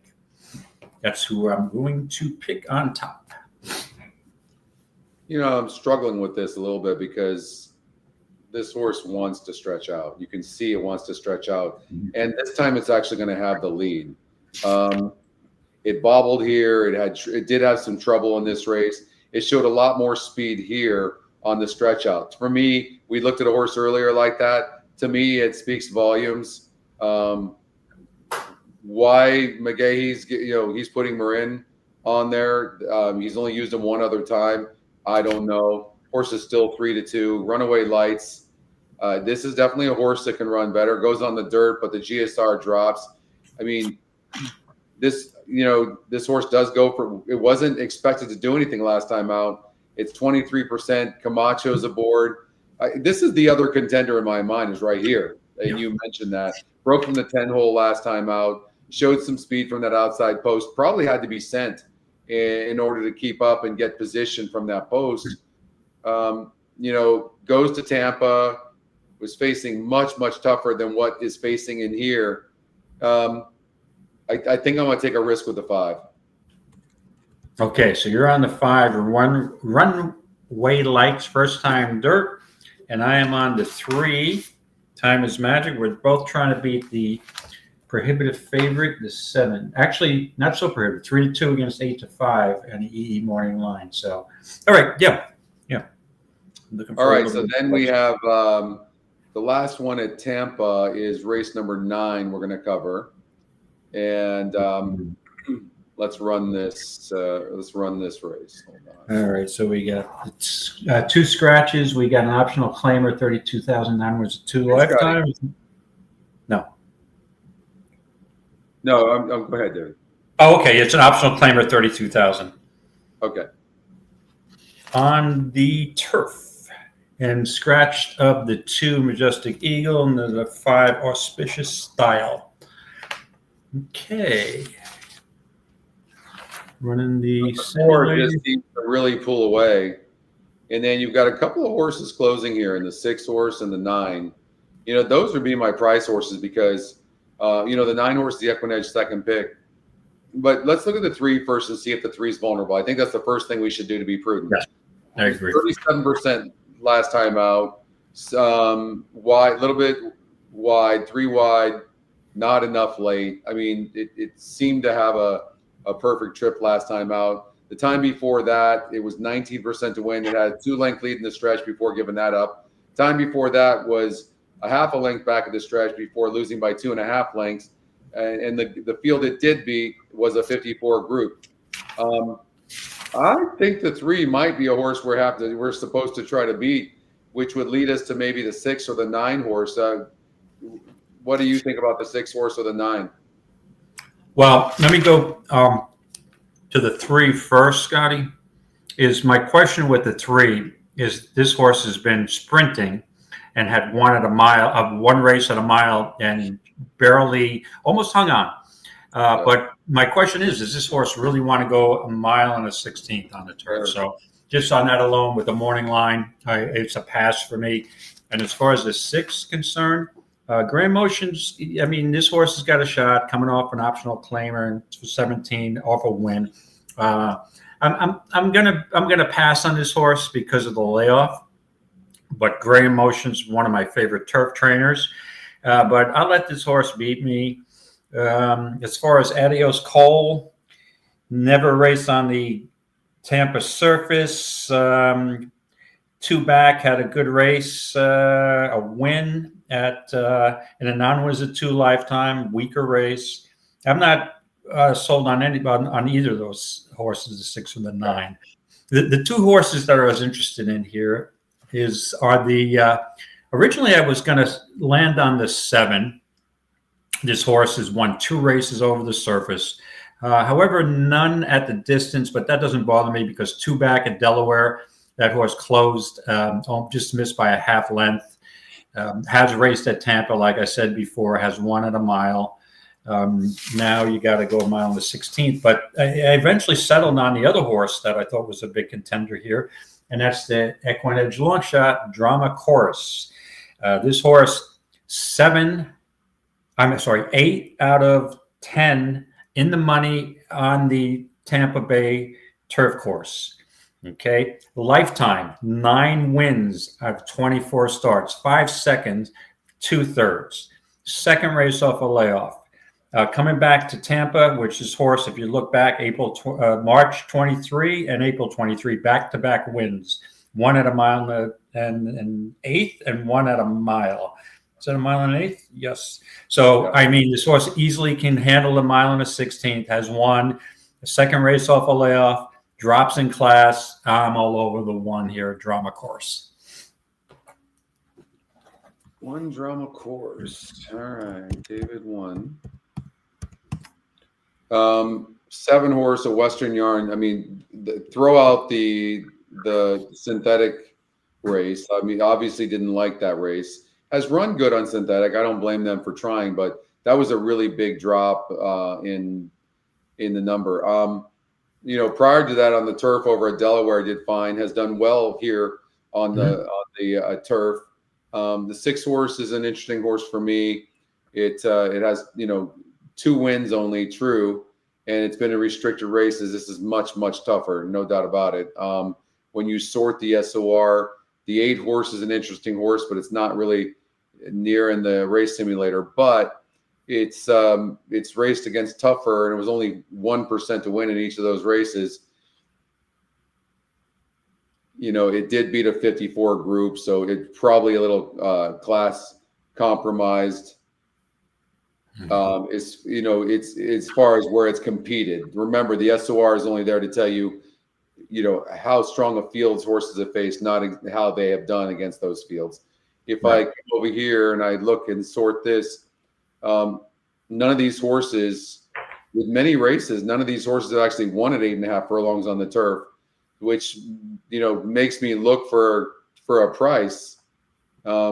As far as who's been facing the classiest, the 8, of course, we talked about that. But you're right. I mean, Drama Chorus, who seems to need the lead, who's going to probably get the lead. What a tough race this is, right? It's a really tough race. Roses by Liam has been facing easier, but didn't run bad here, but that was on the dirt. Stalling a little bit. I think I'm really leaning. This was a much tougher race here. This horse in a non-winners of 2 lifetime, I get it, was 37%, but it was 4% here against much tougher. And it does go up to 19% in a race where nobody really looks all that great. So I think I'm going to go with the 9. The 9, adios call. Okay, so you're on the 9. I am on the 1. And if I had a second pick, 1 would be my primary, and my secondary would be the 7 at Western Yarn. I was flipping back and forth between the 2. So I'm going to stick with 1-7. All right, so we have 2 races left to do. We have to do race number 7 at GP, Gulfstream Park, and then race number 9. Okay, race number 7 at Gulfstream Park. Okay.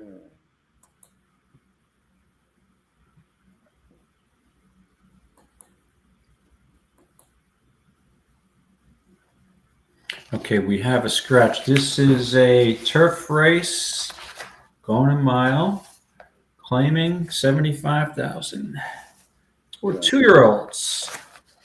Where the hell are my notes?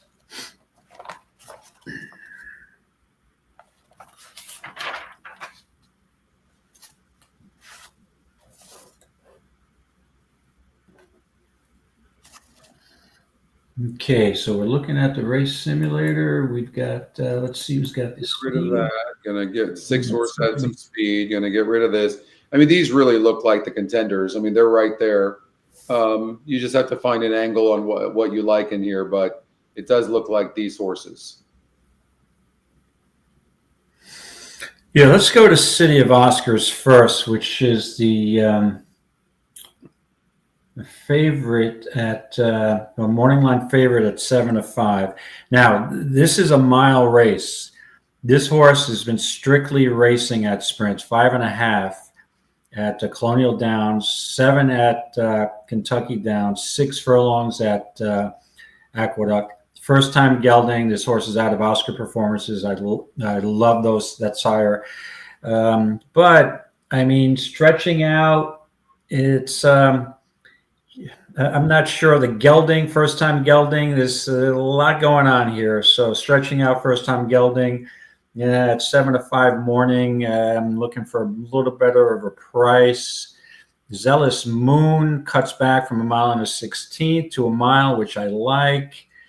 I'm still looking around. Mythical Man comes out of, also cuts back from 1.16. However, at Aqueduct, blinkers on, cuts back. That horse is a contender for Danny Gargan.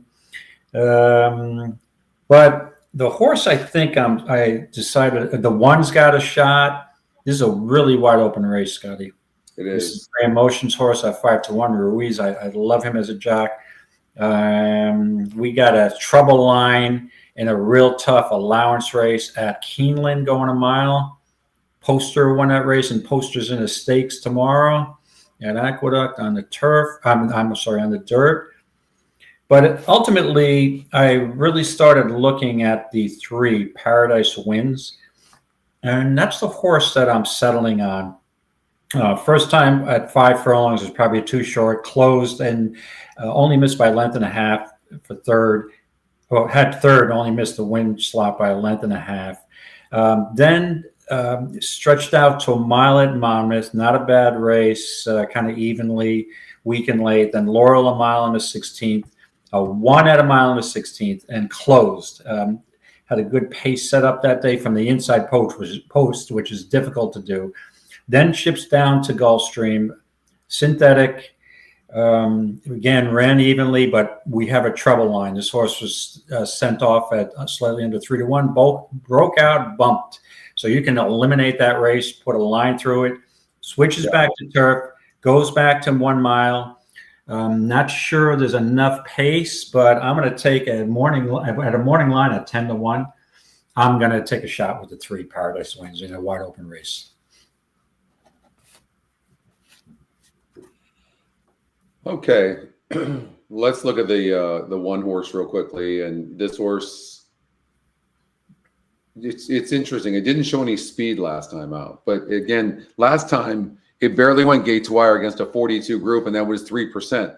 But all of a sudden now it's against a 58 group, and it's 18% to win. I find that very interesting. So you don't see that very often. Which is another thing that shows us that this race is wide open. Then you look at the 4-horse who broke its mate and got up while was in between horses. I love to see that. Not only that, didn't run good in his first start going 6 furlongs on the dirt, but did show a little bit here. If you see, didn't break good and then was only 8.5 lengths back here. That's usually a sign where they see the horse run a little bit and then they let up, and then they put the horse at 50-1 and the horse wins on the turf. Look at the GSR. It goes up 17 points, and it was in between horses. Very few horses can go 2 turns for the first time like that and win like that. And on Zealous Moon, I just wanted to point out the work on December 1st at Palm Meadows, 47 and 4 breezing. I mean, that's a good work. I mean, if you were playing horizontals, Gulfstream, you could technically go 6 deep here. 1, 3, 4, 5, 6, 7, right? I mean, yeah. If any of those horses win, it wouldn't surprise me. No. So, my strategy would be on a race like this, if I'm trying to hit a pick 5, or probably would play a pick 5, I'd probably leave the 7 out and go, for 4 or 5 deep, just to be a wise guy, to leave the 7 or 5 shot out. But really wide open race. Well, and you look, now this horse is 2-1 on the E morning line, like after losing by 10 3/4 lengths. So anyways, I'm going to go with the 4. Okay, you're going with the 4 Zealous Moon, and I'm on the 3 Paradise Winds. If I had a second ticket, I would be on the 5 Mythical. So it would be, Mythical Man would be my second choice. So it's 3 on top of 5. All right, so we have one more, Scotty, or 2?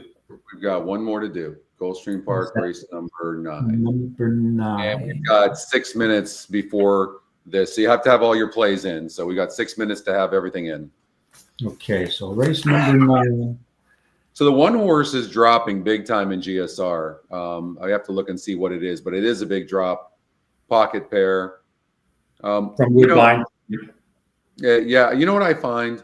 I find that if you're dropping in GSR, but you're talking about like a 5 furlong, 5.5 furlong dirt or turf race, the speed is a factor as well. But when you're talking about longer races, and you're the lowest GSR, I'm trying to beat this 1 horse no matter what, and it's not in the EquinEdge top 2 picks.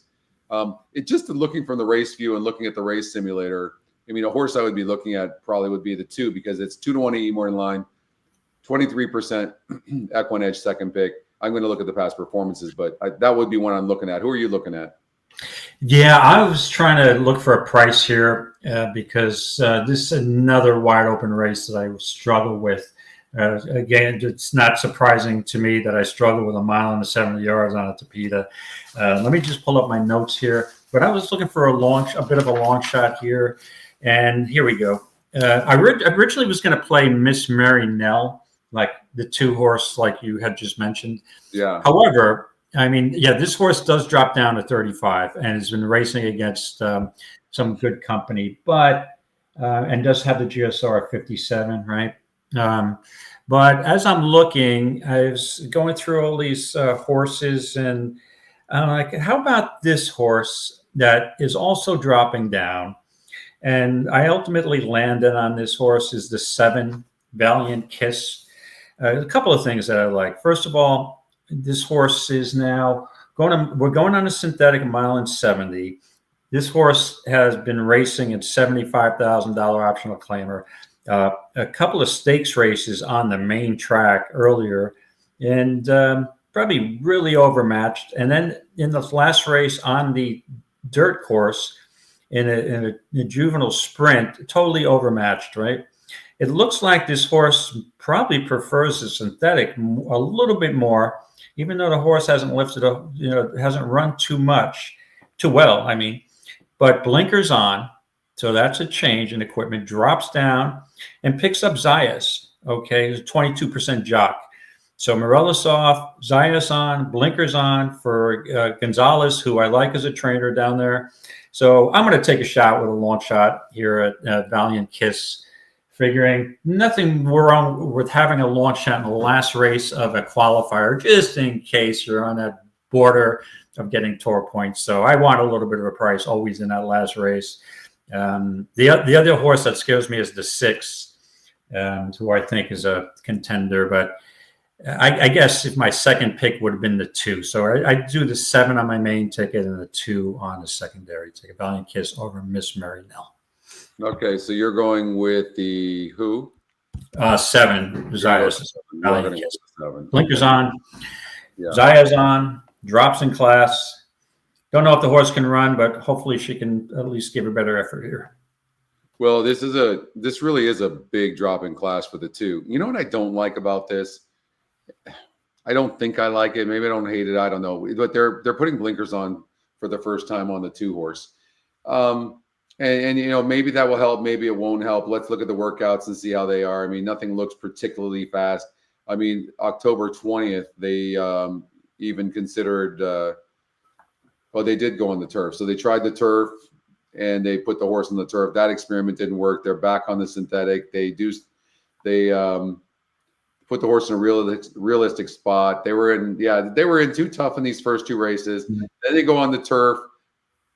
The horse didn't like that at all. Plus, it was, you know, maybe it's not that it didn't like it. The competition was too tough, and now it drops there. The 6 horse, it broke its maiden as well. Then goes in a optional claiming.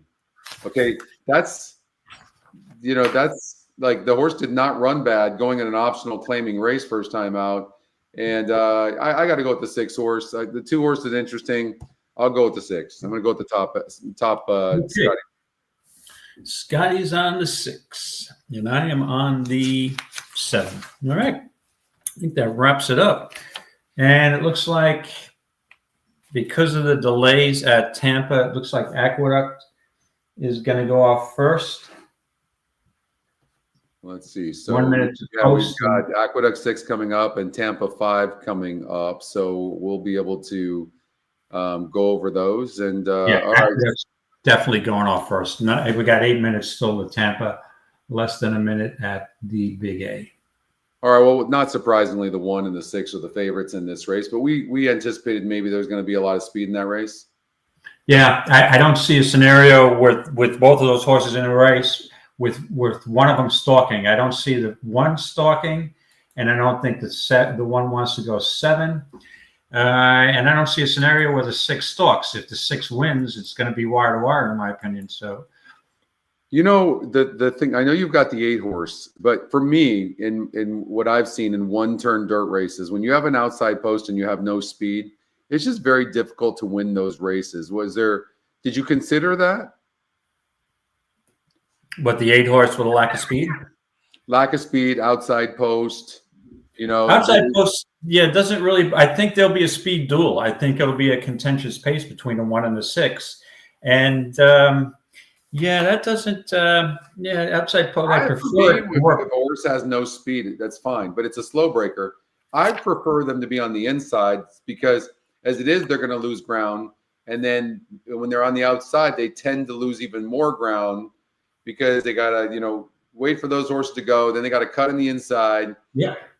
You know what I mean? But I mean, it's 11-1. It's great value. But for me, I try to play against these horses on paper. To be honest with you, I like your horse. I just don't like the post and the projected trip that the 8's going to get. But I'm rooting for you, of course.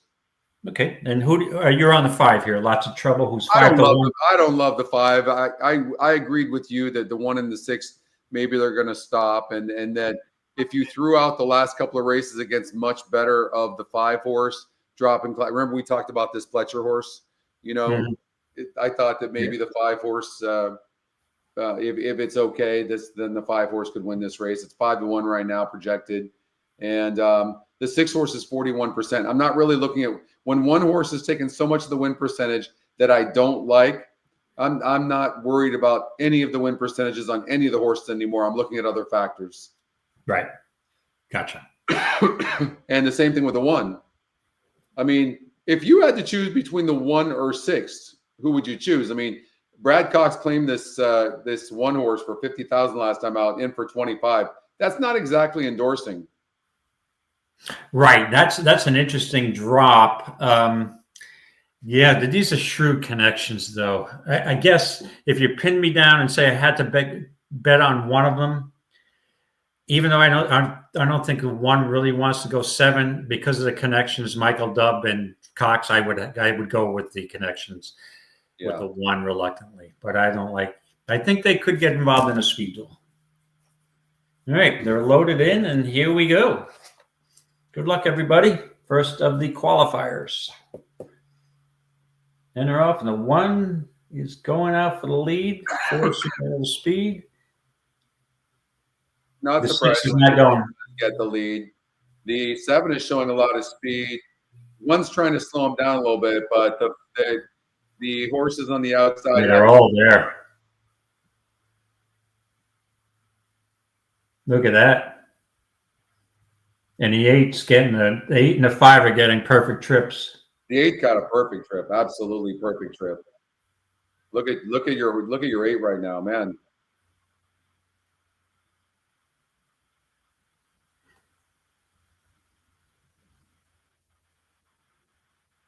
Contentious at 7, 22 and change.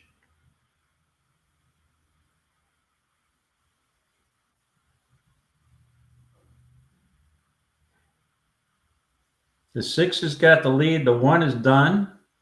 But are they going to close enough? 5's got the momentum right now. I think 5's winning this race. I think the 5 is winning the race also.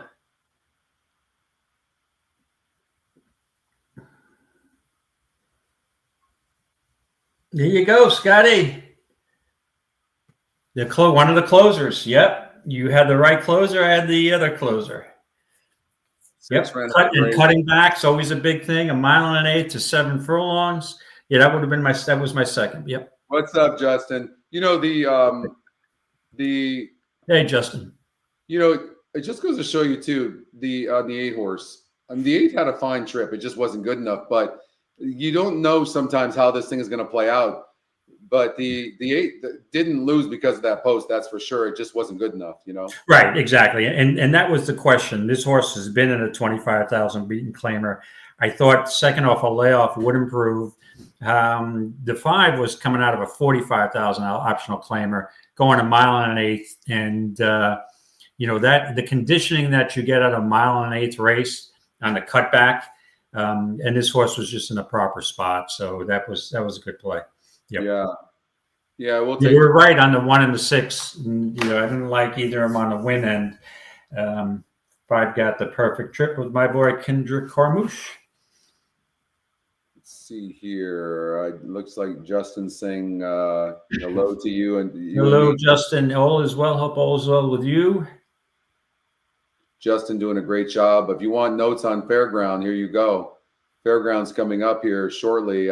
We've got Tampa coming up shortly. We'll show that, but let's look at Justin's notes. Top win percentage, 29%, and EE horse to watch.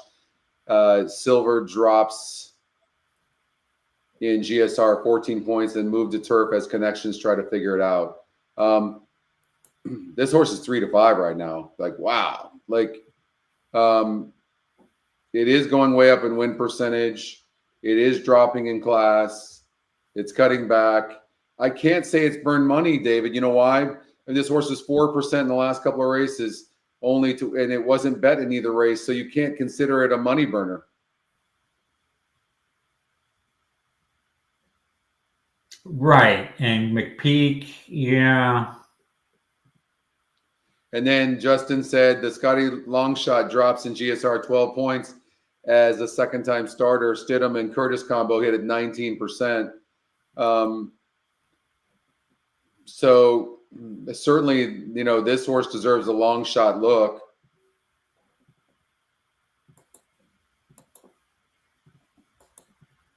And the 8 horse Top Scotty pick wins race simulator off the pace. Second time starter who could improve, and win percentage increased to 17%. Looks like the win percentage dropped a little bit.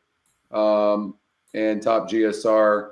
The win percentages, by the way, in case you didn't know, or picks can change. The algorithm is always looking at stuff, always evolving, and don't be surprised if you'll see some changes. So make sure you check stuff, you know, late, because they can change. Man, honestly, Justin and I talked this morning, and I was thinking I didn't really like the one. Oh, it's because they moved They're off off the turf. Okay. that makes sense. They're off the turf.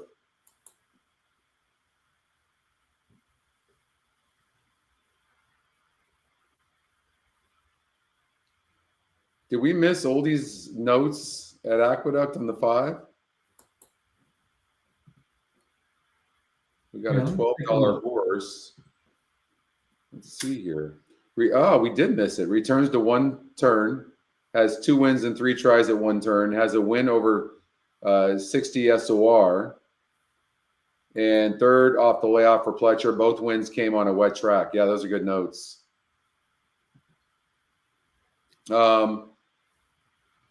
Okay, what do we got here? Tampa. We've probably got about 5 minutes before Tampa. And David, you're on the 5 horse Woe Hop. It's Yes. 7-1 right now. Nice. That's what I'm looking for. 7-1. Yeah. What was it about this horse again you like? I mean, we talked about Anthony Ferraro taking over. He's 20% with first-time horses. And so he obviously can improve the horse. What was it about this horse you liked? It's on the turf. Has been on the turf in a while. It's only been on the turf 1 time, in fact. But you're super good at this stuff. Like, what was it about this horse and why you thought this horse would perform good on the turf? Well, the 20% number put me over the top. This horse goes from Paul Barrow to Anthony Ferraro, who he takes his winter horses down to Tampa. Had a good workout at Finger Lakes, and this horse drops down and had 1 chance over a turf course at a 40,000 claimer. This is a 16 claimer. The horse doesn't have to be a lot to be competitive here. So I think dropping in class and with the trainer switch and Castanon picking up the mount, it looks like they're ready for a good effort. So that's why I settled on. And of course the price. The price is worth the risk, in my opinion. Yeah. 6-1 right now. And I'm on Latin Force, who's an overlay right now, not really getting any play. This one I can see why. I mean, it's hard one to see. I like the layoff. But that race 2 back against 9 other horses is encouraging to me. And this horse had trouble in its last race. And so I'm just thinking that and that was going 6 furlongs. Now the horse is back on the turf and taking a shot with the EquinEdge long shot because I don't really love the favorite either. So I think this race is just wide open. We talked about maybe the 2 horse who's actually getting a little bit of play. It is dropping in class. If you throw out the last race, it was only 3% to win too. You do have to factor that in. Now the horse is going up to 16%. But David, I don't think I've ever bet a horse that was 0 for 34. You? No, that's not my winning profile at all. And if this horse wins, he'll be 1 for 35. That's the only thing I'll say. And it's such a weak race that wouldn't surprise me. Yeah. But not for my money. Well, and also too, I think it's important that in these types of races that you don't take a favorite. I will say this is not exactly a money burner as far as it's only had 7 lifetime races. It's had a couple of layoff lines. And so obviously they thought this horse was going to be a lot better, but it just wasn't. 7 races earned $13,000. It has tried. You know what I look for in races like this, or any race for that matter, but are they trying at the stretch, but just not good enough to get there? And I'll say that, this horse, if you look at Mongo from the second call to the stretch, it's 5th to 4th, 7th to 2nd, 9th to 6th, 6th to 3rd. So it's trying, and that's what you're looking for as a horse that's trying. So from that perspective, I don't love the post position. It's in the 9 hole. I don't love that, but I figured this horse is going to go off at a big favorite, and it is, and it's not worth playing a horse like that. I wasn't taking the EquinEdge second pick, no doubt about it. That wasn't going to happen. 0 for 34. And so look at it, I'm taking it over 0 for 17. So, right. Right. Well, look at it this way. I'm only taking an 0 for 9. So Now you considered taking the one horse Endless Rain. We both Yes. did, remember? We talked about this horse. Yeah. It was only over 6 with 1 third place finish, but it's raced in small fields. But it has finished except for last time out. It went 8 furlongs and it didn't finish.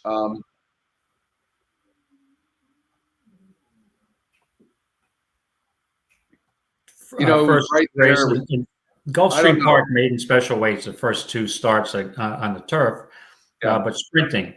And like I said, this is maiden 16, such a weak field that it wouldn't surprise me if the one ran well at 7-1, but I ultimately landed on the 5 low hop. All right, I'm on the 3. Oldie, you are on the 5. Big favorite at 8-5 is Mongo, the 10, who's 8-5. All right, let's see what happens here. All right, good luck, everybody. Having a hard time getting the 9 in. The 9 finally goes in, and your big favorite on the outside. There's Mongo. I never like to see, David, a horse shaking his head like Mongo is. I just don't like that. They can shake their head going in the gate, and the gate opens up, and they're shaking their head. Usually a bad sign. Yeah, he might just be trying to get a few insects off of his. Yeah, maybe that's true. It broke in on the 9. There's the one I remember we said that the 1 was probably going to protect that position. Yes. That's exactly what happened. There's your 5 in second place at 9-1. Good position there on these tight turns here. A little wide there on that first turn. Yeah, not too bad. Only a couple of wide.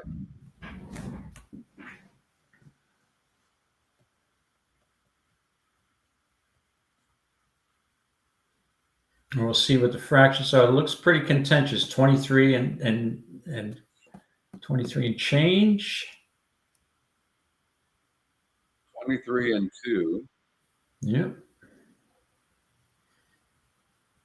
Let's see what this half is. I'm going to guess it's going to be 47 and 2, probably something like that. Well, because I need the 5. Yeah, 47 and 4. Yeah. It might be a little quick with the 5. Let's see.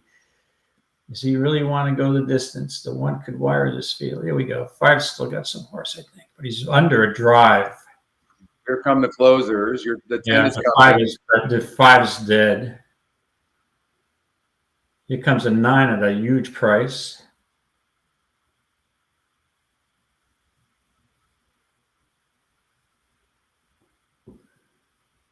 One is going to be tough to catch. Yep. Really mad at myself. But he's not going to get there. Yep. You wire job. The 9 is a big price. Very upset at myself. Yep. My second choice in both races, and I only played 1 ticket. So hopefully you're picking up on my second choices because you'd be on the leaderboard right now. Yeah, we both talked about this horse. We really did. Look at speed holding on these tight turns, around the saving ground on the rail. I think the race simulator had this horse on the lead, like right there, right? It's saving ground on the inside. And the 4 horse isn't exactly, it's never had the lead except for one time. We talked about that horse burning money. It went off at 4-1, but you're supposed to use that 1. Yeah. Logic. At 4-1 morning line, and you're getting what'd you get, 7-1? You got some value there. Yeah. Yep. Kicked myself for that one. All right, David. Well, that was great. While we're on, if we can get another 5 minutes, just wanted to go over the Cigar Mile. I listened to your guys' analysis yesterday, and which race was that again? Remind me. Tomorrow, that is is it the 9th race at Aqueduct? Let me just pull that. Let me pull up my. No, it's not the 9th at Aqueduct tomorrow. Is it at Aqueduct or is it somewhere else? The Cigar Mile? No, at Oakland. No, Cigar Mile is Aqueduct Day. So Cigar Mile Day is at Aqueduct. So that's the race. Okay. It's the 9th race, Cigar Mile, right? 9th so race, there we go. Right. The interesting thing is, and I understand the reasoning, but that you guys were both seem to be sold on Mulligan, right? who I think is a big contender here. But this came up to be a pretty salty field. Obviously there's no grade 1 winners in here, but look at it this way. Mulligan, there's a lot of speed in this race. Yeah.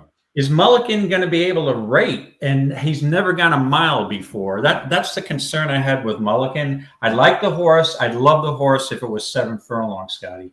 But, the same thing with the Harvey Pack axiom. Never ask bet a horse to do something it's never done before as the favorite. And that's what we have here. We have a horse who's a game horse. He's a sprinter. Stretches out to a 1-turn mile. The horse has never gone a mile. There's a lot of speed up front. You got the cheap speed with the 2-horse Nelson Avenue. The 3 will be out there winging.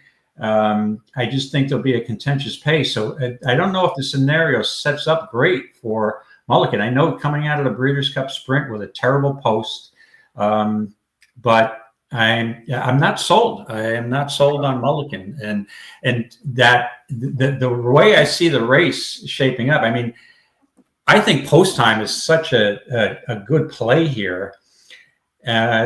But the issue with post time is he's run so many times this year, right? I'm not really that concerned with the outside post. The outside post is not bad at Aqueduct as long as you can get position. And I don't think the 11 will be post time will be as far back as he was. I look at they went 22 and change for the first quarter. That's why he was so far back. I don't think you're going to have such a contentious pace like that here, but the 11 post doesn't bother me. I think the 11 is a strong play here. The concern I have is the horse has been dancing like every dance. I mean, look at it this way. This horse comes out at a grade 1 Metropolitan Mile, a second to National Treasure. The Whitney, third to Arthur's Ride on a muddy track where Arthur's Ride just relished the slop and went wire to wire in like a blowout performance. Went back to Laurel where he romped in a weak field and finished second in the dirt mile and beat Domestic Product, who's a good 3-year-old. So I think this horse is a really solid play. And the other horse I like is Locked. I think Locked is sitting on a tremendous race here. This is a 3-year-old against older. The 7 furlong race was like a public workout. Weak field, granted, but I mean, this horse to me has a ton of ability, and the miles should be perfect for this horse. Yeah. I mean, I can't choose between the 7 and the 11. I think I'd fade the Mulligan over both of those horses. And then you got Law Professor, who to me is a very sneaky long shot to hit the board. I mean, this horse has never finished off the board at Aqueduct, loves a mile, and has 1 race off a layoff, and goes back to Rob Atras, who can fire the long shot. So yeah, that's the way I saw it. I was going to fade Mulligan.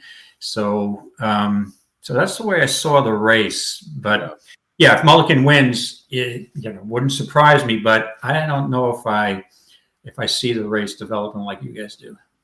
Well, I'm hoping. Look, when you look at Mulligan in the Breeders' Cup Sprint, this horse was 5 lengths back at the half. Yeah, and was still finishing. So I think the horse can finish. When I looked at this horse's past performances, the mother wasn't much, but Violence had no problem going 8.5 furlongs, and I know that. Yep. So I just think this horse has been, an amazing sprinter, but I mean, it won 7 furlongs. It won a grade 1 7 furlongs by 5 3/4 lengths.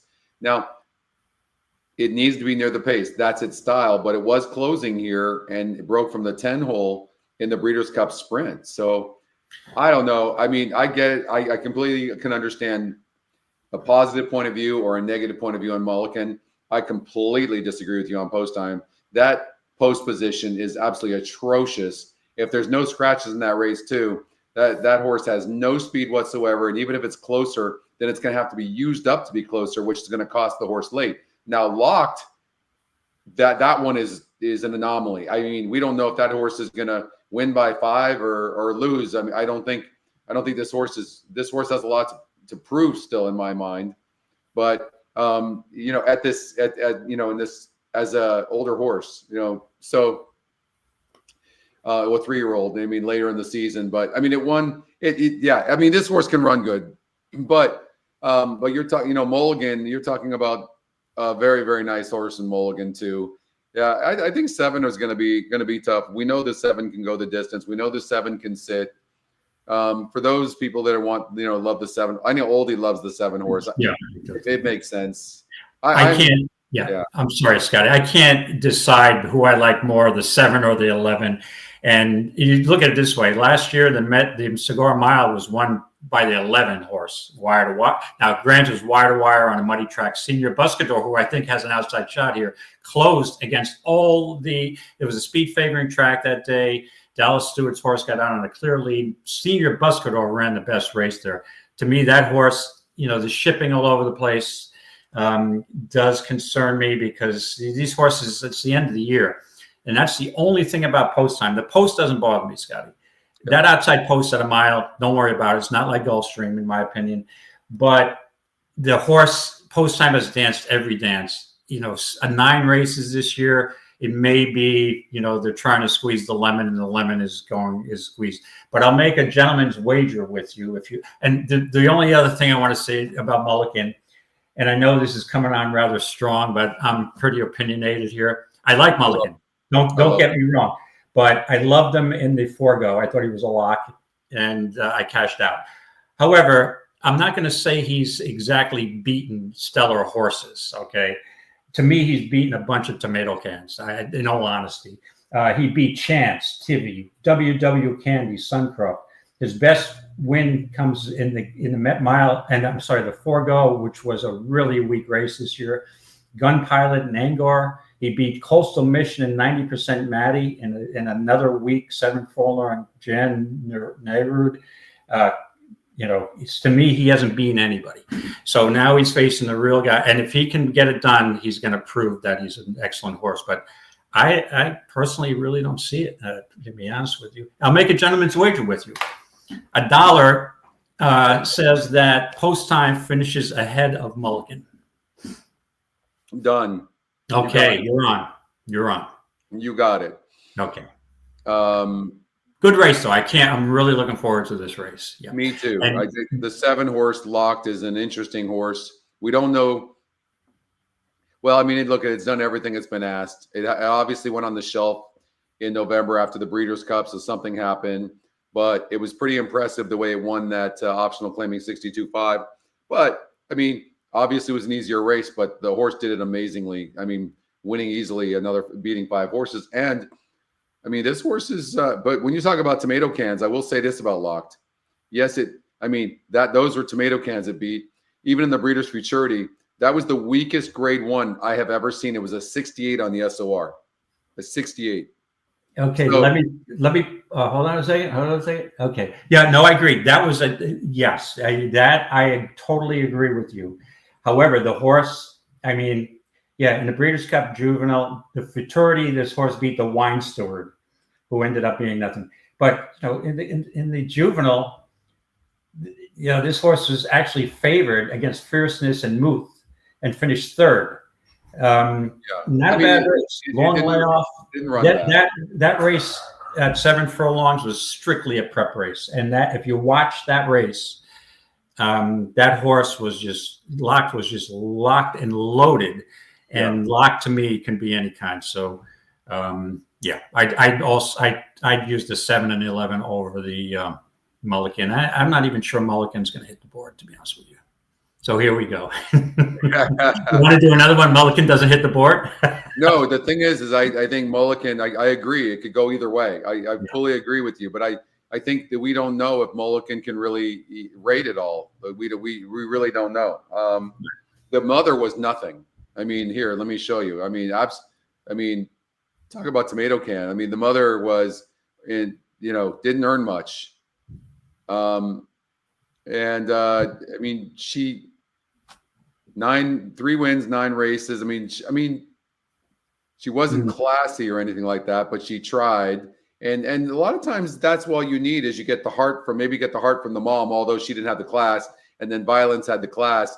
It kind of surprises me they even bred Violence to her, to be honest with you. But and then you can see she was like sprinting. right? 4.5 furlongs on the synthetic, 5.5 on the turf. I mean, 4.5 on the dirt. I mean, all over the place. And I mean, the last 3 races you're running over at Charlestown, going 4.5 furlongs. I mean, she's fast, and so that's what we're seeing from Mulligan. And also, obviously, she was a trier, and then you got Violence. But anyways, it's really neat to see how a horse, its personality and how it becomes, and you know what I mean. And so, but Violence obviously could go longer. So. Yes. That was a good mile horse. Yeah. You know what I mean? So we're about to find out. And it's not like this is a 2-turn. This is a 1-turn. And the horse has gone 7 furlongs, beating a grade 1 field, you know, by 5.5, 5 3/4 lengths. There's no way this horse can't go. Right. And don't get me wrong. I think both the Forgo and the Nerude were weak versions of that race. However, if this race was run, so tomorrow, if this race was run at 7 furlongs, I would single Mulligan. So that's not that I don't like the horse. I think the distance is the question and the competition. But at 7 against this field, I think this horse is almost unbeatable at 6 or 7 furlongs in a field like this. Even though it's beaten weaker competition, I don't. You know, mile is the big question here. Yeah. All right, Aqueduct. With that being said, we have other chalk during the Demoiselle and the Remsen, so I think they're going to perform well. So I'm probably going to go 2, 3, or 4 deep here, and I may even leave Mulligan out of the mix. So we'll see how it goes. But we'll have a gentleman's wager. Post time's going to run.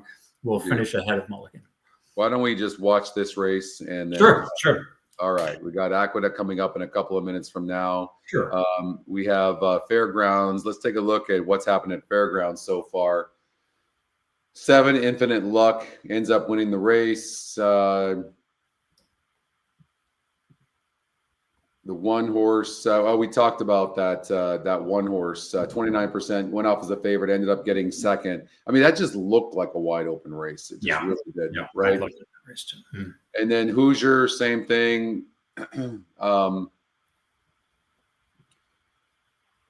Look, a lot of times, David, when you go look at the win percentages and they're just equal, you just know the race is wide open and your handicapping job is going to be a lot tougher.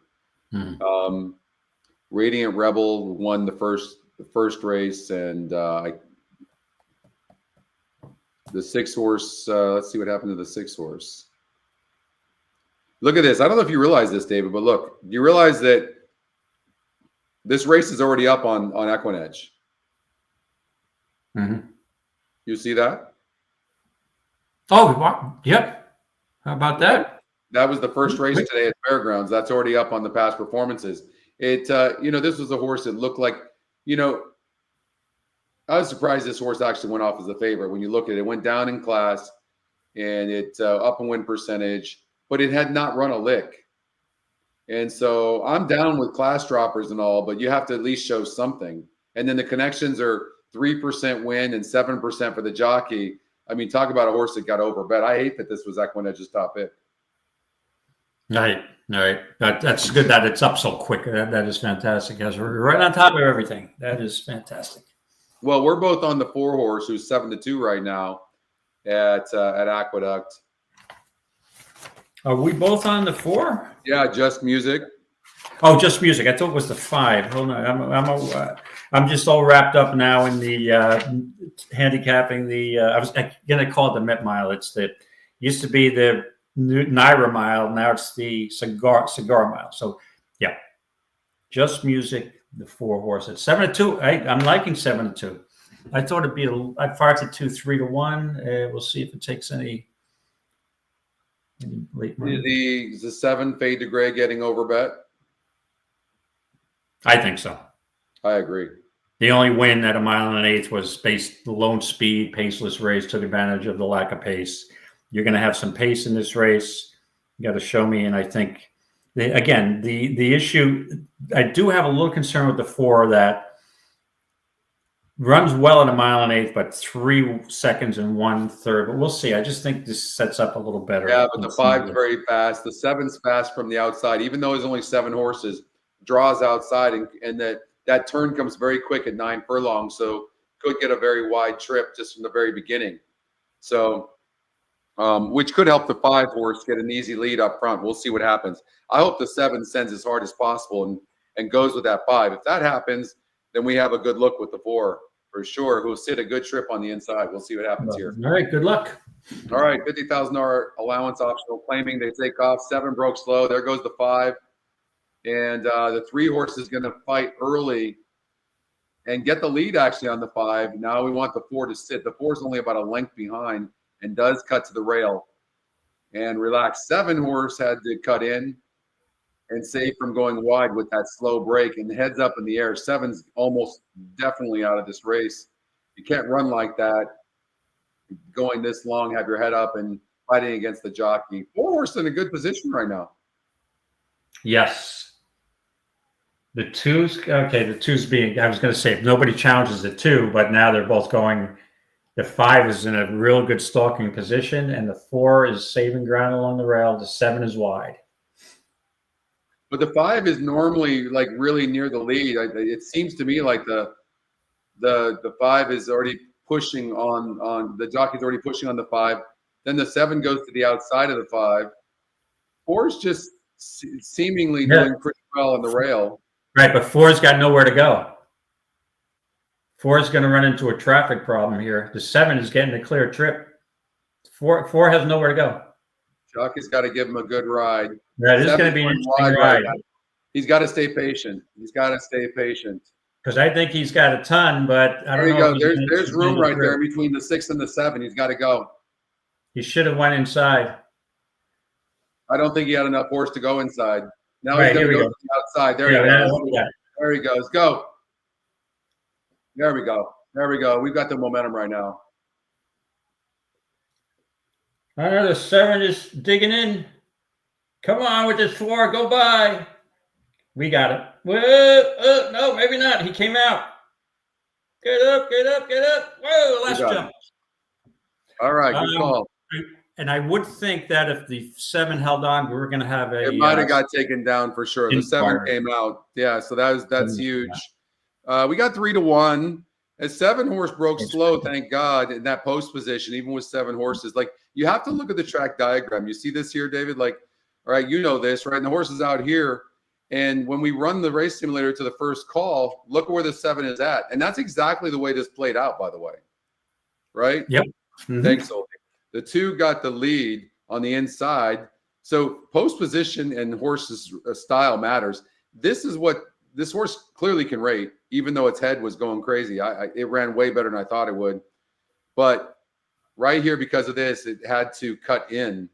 And right there, that's what probably cost it. And then it doesn't relax very easily. I'm going to put that note too. It doesn't relax easy. I think that's an important to note. It doesn't relax easily. Doesn't relax easy. Yeah. Yeah, you know, and that just gives me a good note to say, hey, you know, be careful about keying a horse like that.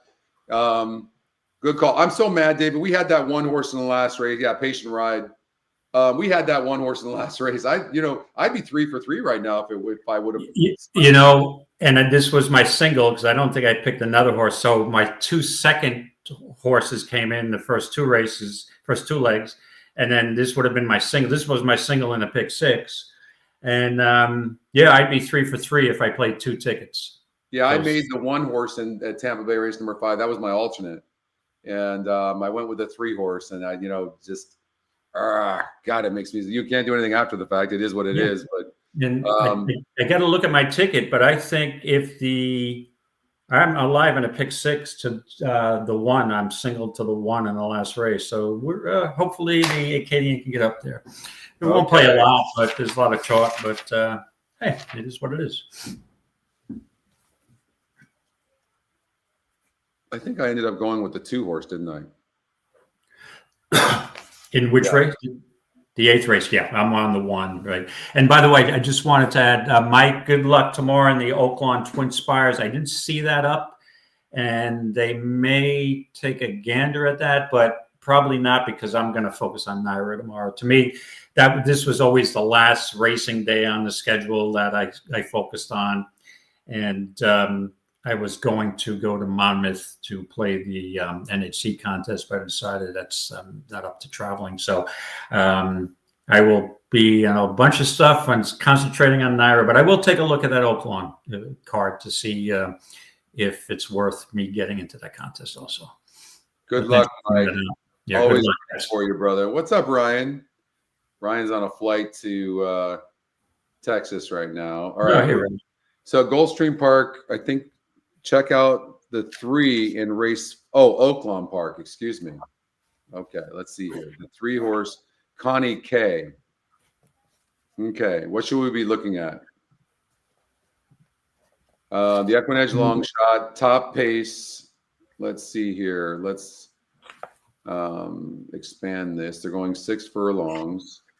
3-horse has a big wow. And then gives it up late, and then there's just a wall of them coming. But 8-1 right now is 19% as well. So although they're going to be coming, this horse is 19%. And I think people are, like it's dropping in class.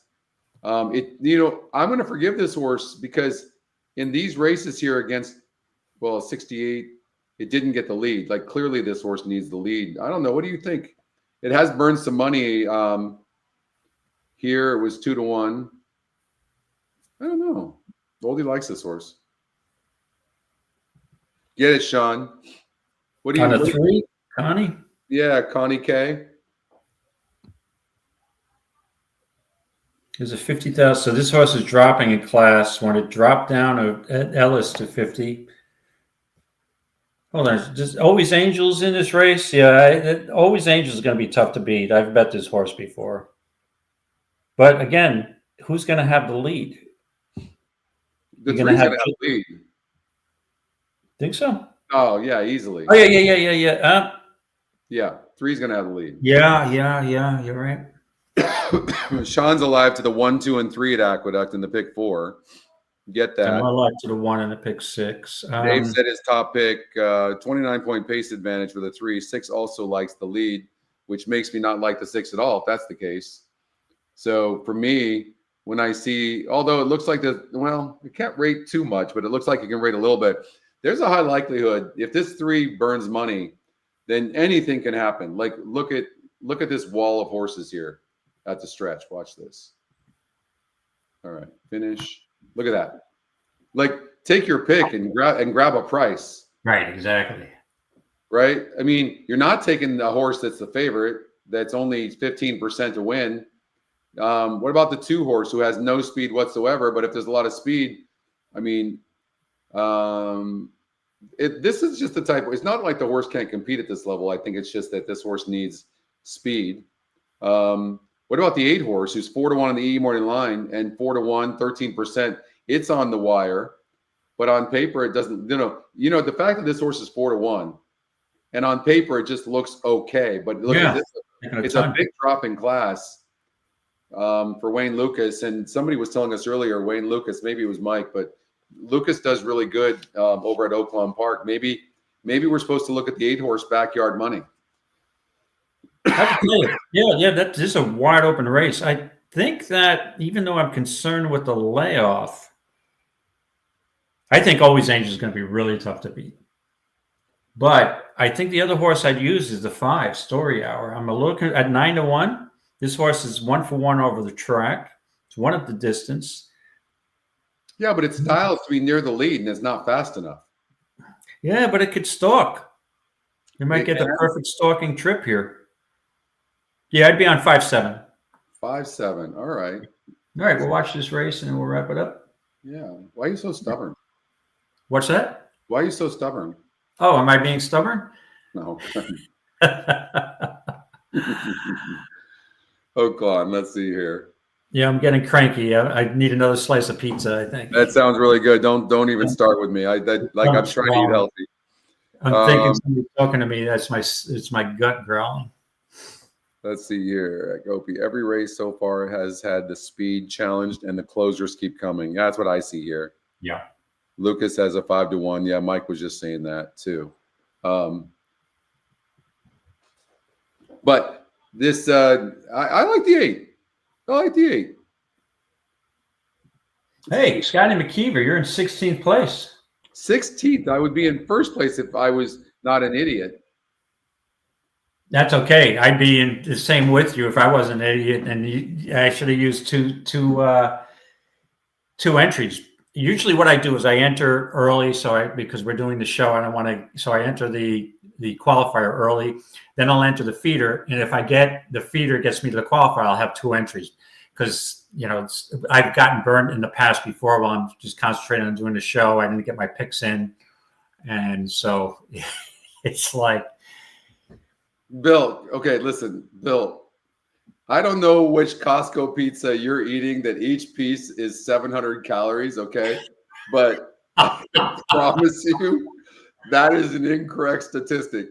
So, oh my God. What are you, it may be the meat lover special. You're eating a meat lover special with extra cheese? Yeah. No. Or the deep dish?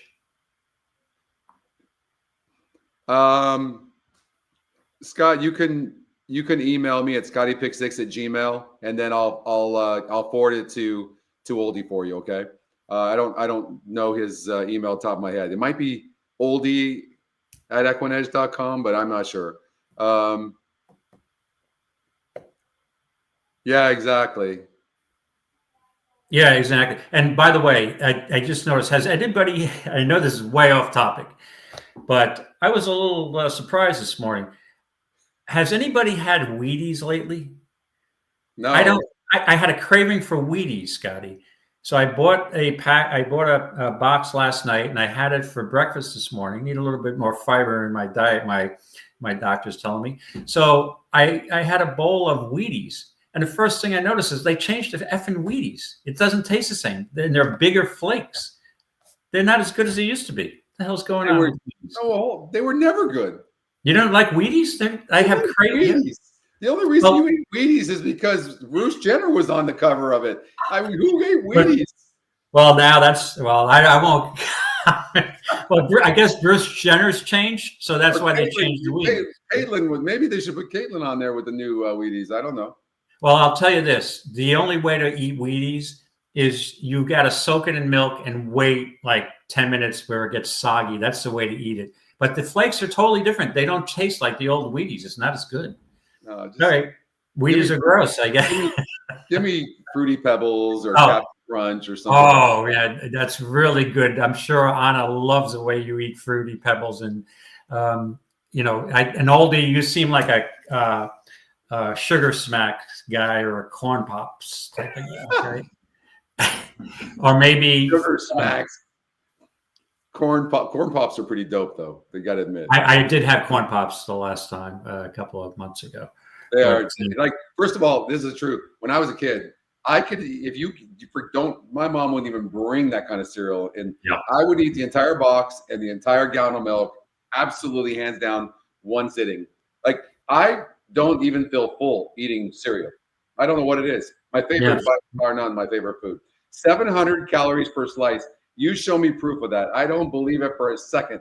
There's no way one slice of pizza, I don't care. I know it's a bigger slice, but like this, maybe like 700. It's got to be the deep dish meat lovers type of thing. No, it's not. They don't make that because a normal pizza probably has 150 calories. Double it, 300 calories. 300 probably, yeah. Well, look at it this way. If you get a Pizza Hut meat lover special, stuffed crust, you're probably exceeding 700 calories. The stuffed crust is, double the amount of cheese.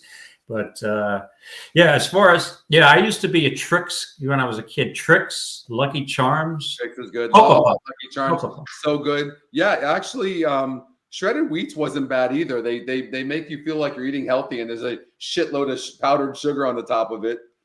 I mean, of course we liked it. And somebody just mentioned, hold on a second, the one that sticks to the roof of your mouth. I can't eat. I could never eat that. Which one? Yeah, it like cuts your gums. Oh, Captain Crunch. I couldn't eat Captain Crunch. Oh man, it really it's like cuts your gums. How do you eat Captain Crunch? We got Tampa Bay coming up in 2 minutes. We got Oakland here. Yeah, we'll watch those two. And now I'm going to have a bowl of Wheaties after this. I'm going to have to go buy a box of cereal now. What cereal should I get? All right. All right, lover girl to round out the field. Who are you rooting for here at Oakland Park? 5-7. 5-7. And there goes the 3 horse. We knew the 3 was going to be on the lead. I'm on the 8.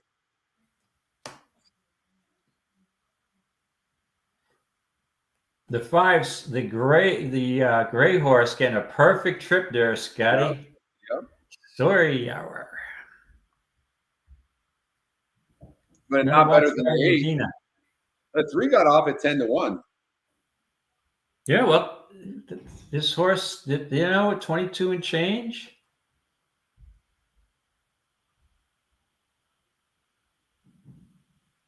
Come on with this. Okay, 5's getting a perfect trip. Is he going to be short due to the layoff? 5's running. 3's looking good.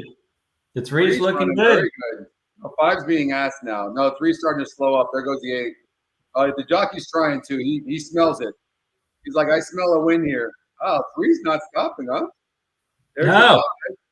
There's the 9 horse on the outside making a move. Come on, 3, gate to wire. Come on, gate to wire at 10-1. I know a million EquinEdge. He's gonna get it. The EquinEdge the 3 was short. The 3 was short because of the layoff. There you go. There Boom. Woo-hoo-hoo. Oldie brought that up. Where's Oldie? He's gonna be like Oldie. Boom, boom, boom. Boom. You know what? The only reason we're still on the show right now, there it is, is because Oldie said, check out the 3. All right, good call, Oldie. Good call, Oldie. Nice. Tell me, Dave, you tell me, just like I said earlier, you tell me that the 3 horse, our pace number is not worth the price of admission. Tell me, like, for all of us handicappers, I'm doing it a long time. What's more important? If you had to say one thing is the most important, what's more important than pace? Right. That pace makes the race, right? That's what pace they makes say. The race. You have a horse that's 5-1. Look at this, 5-1 on the EE morning line, 19% top win percentage, top pace number by 20-something points or 30-something points, right? What is that, 29 points? And then also the EquinEdge long shot. Holy hell, I mean, that's amazing. Nice hit. Congrats, Oldie. That is a great hit. Look at this. So, of course, it's like Ryan to look this up. According to Google, a Costco pizza, in fact, has pizza? No. Bill's saying a slice. A slice. Has 700 calories. But does Costco sell a full pizza, or they only sell slices? No, they sell full pizza and they sell slices. It's hard for me to imagine one slice having 700 calories. Like I said, if it's just a plain cheese pizza, unless it's a thick crust. I mean, just that size. They don't have a thick crust. There's no way that piece of pizza is 700 calories. No way. No one would eat it. Or maybe that's why people are pretty heavy that go into Costco. I don't know. We'll see. Hold on, be careful. You're going to get in trouble now. Hey, listen, I'm one of them, but you're not. But first of all, I don't see you being a Costco guy, to be honest with you. No. Have you ever been in? Yeah. Did you know? No. First of all, I'm not a Costco guy. Anna loves Costco, but she forces me to go. I mean, I can't. That place is crazy because I don't like packed places. But did you know that Costco? It's a known fact. Do you know the top 2 places that men like to go to? I would say something, but I may get myself in trouble. Besides strip joints, they like to go. Yeah, I'll say it for you. They like to go to Costco, and Home Depot. Did you know that? That's number 1. Costco and Home Depot. Let's see here. Now he's going higher. He's saying 760 calories. Pepperoni pizza, 710. That is hard for me to imagine. Well, with all of this talk about pizza, I am going to stop at Costco in the next couple of days and get a slice and then tell you if it's worth the 700 calories. And do I have to keep, if I do that, do I need to keep my cardiologist on call while I'm eating a 700 calorie slice? I have never heard of anything like that. It's not like it's thin crust. So what would be a Chicago type thick crust be? If that thing is 700 calories, holy hell, you've got how many pieces in there? 8 pieces? 5,600 calories or something like that? Like, is there 7 pieces, 4,900 calories? Like, Holy shit. That's crazy. Who are we rooting for? I got the 7. I think I have the 2. 2. I thought it was a 2-horse race. 2-7. I got the 7. You got the 2. Good luck.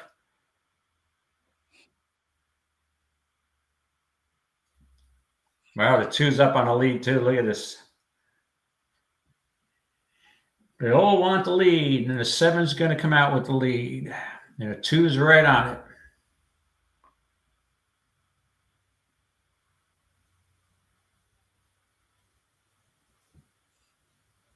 What's the fractions here?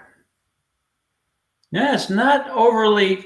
Yep, the 2 just kind of took a little bit of a bad step. Up a lot. And I just want to point out, maybe he'll be rallying, but the 4 is the horse I didn't like. He's probably the one who want to beat me here. I think the 7's got a ton here. It's speed favoring track. Oh, the 2's coming back. Don't go wide. Okay, we got here we go. Switch leads. Down the stretch. Yep, switch leads. There you go. Switch leads. And here comes the 4 now. He's got to hold his 4 off. Keep him going. Oh, yeah. That's 2 for 2 and should be 5 for 5. So 7-4. All right. 7-4. Good call on that. 7-4. Factor. We talked about Factor Bella. I mean, we had the horses 7-4-2. Right. I thought it, yeah. I didn't like the 2. 1 you for know what 50. won that post? You know what won that race was the post position. How many times did we see it? Yep. If you put the 2 horse in the 7 post, the 2 horse wins the race. Correct. And you saw the 2 around the turn, kind of like took a weird step that cost him a stride. It did that as well. Right. Exactly. And that probably saved the 7 because it may have been a little quicker pace and the 4 would have got. Hey, I got 5-2 in a small field and the 3rd choice, and that's exactly what I'm looking for. So that's a good way to end it. And let's keep progressing up that leaderboard. I need the 4 points. You got because this. right now I'm in 10th and I'm starting to fade out of the top 10. So I could use a couple of thousand more points today. So, all right, my man. All right. Well, as usual, that was a lot of fun. Everybody have a nice weekend. Don't forget the stretch run tomorrow. I think it's going to be around 2 o'clock, 1:30, something like that. Appreciate all you guys in the chat. That's so much fun when you guys come in. And of course, Bill, for bringing the humor. We appreciate that. And we hope you guys have a blessed rest of your weekend. And we will see you next week. Hopefully, I think on Wednesday, Dave and I will be doing the ice cold. Ice cold. Yeah. Ice cold. Ice cold. And we'll be doing that. And then we're going to be doing the head-to-head show, I think, next week. That starts next week as well. So thank you, Mike. Thank you, everybody. Thanks, guys. Thanks. It's been a great show. Thanks for participating. And sorry about the cereal mention. I know I'm wasting the handicapping time, but I just had to get it out there. I'm not happy with the Wheaties. I'm going to send a note. I'm going to send a letter to, is that General Mills or the other one? I think, I'm not sure. I'm not sure. Okay. With that being said, have a great weekend, everybody. And keep playing those, keep hitting those boom winners, and may the horse be with you all this weekend. Bye-bye. Bye.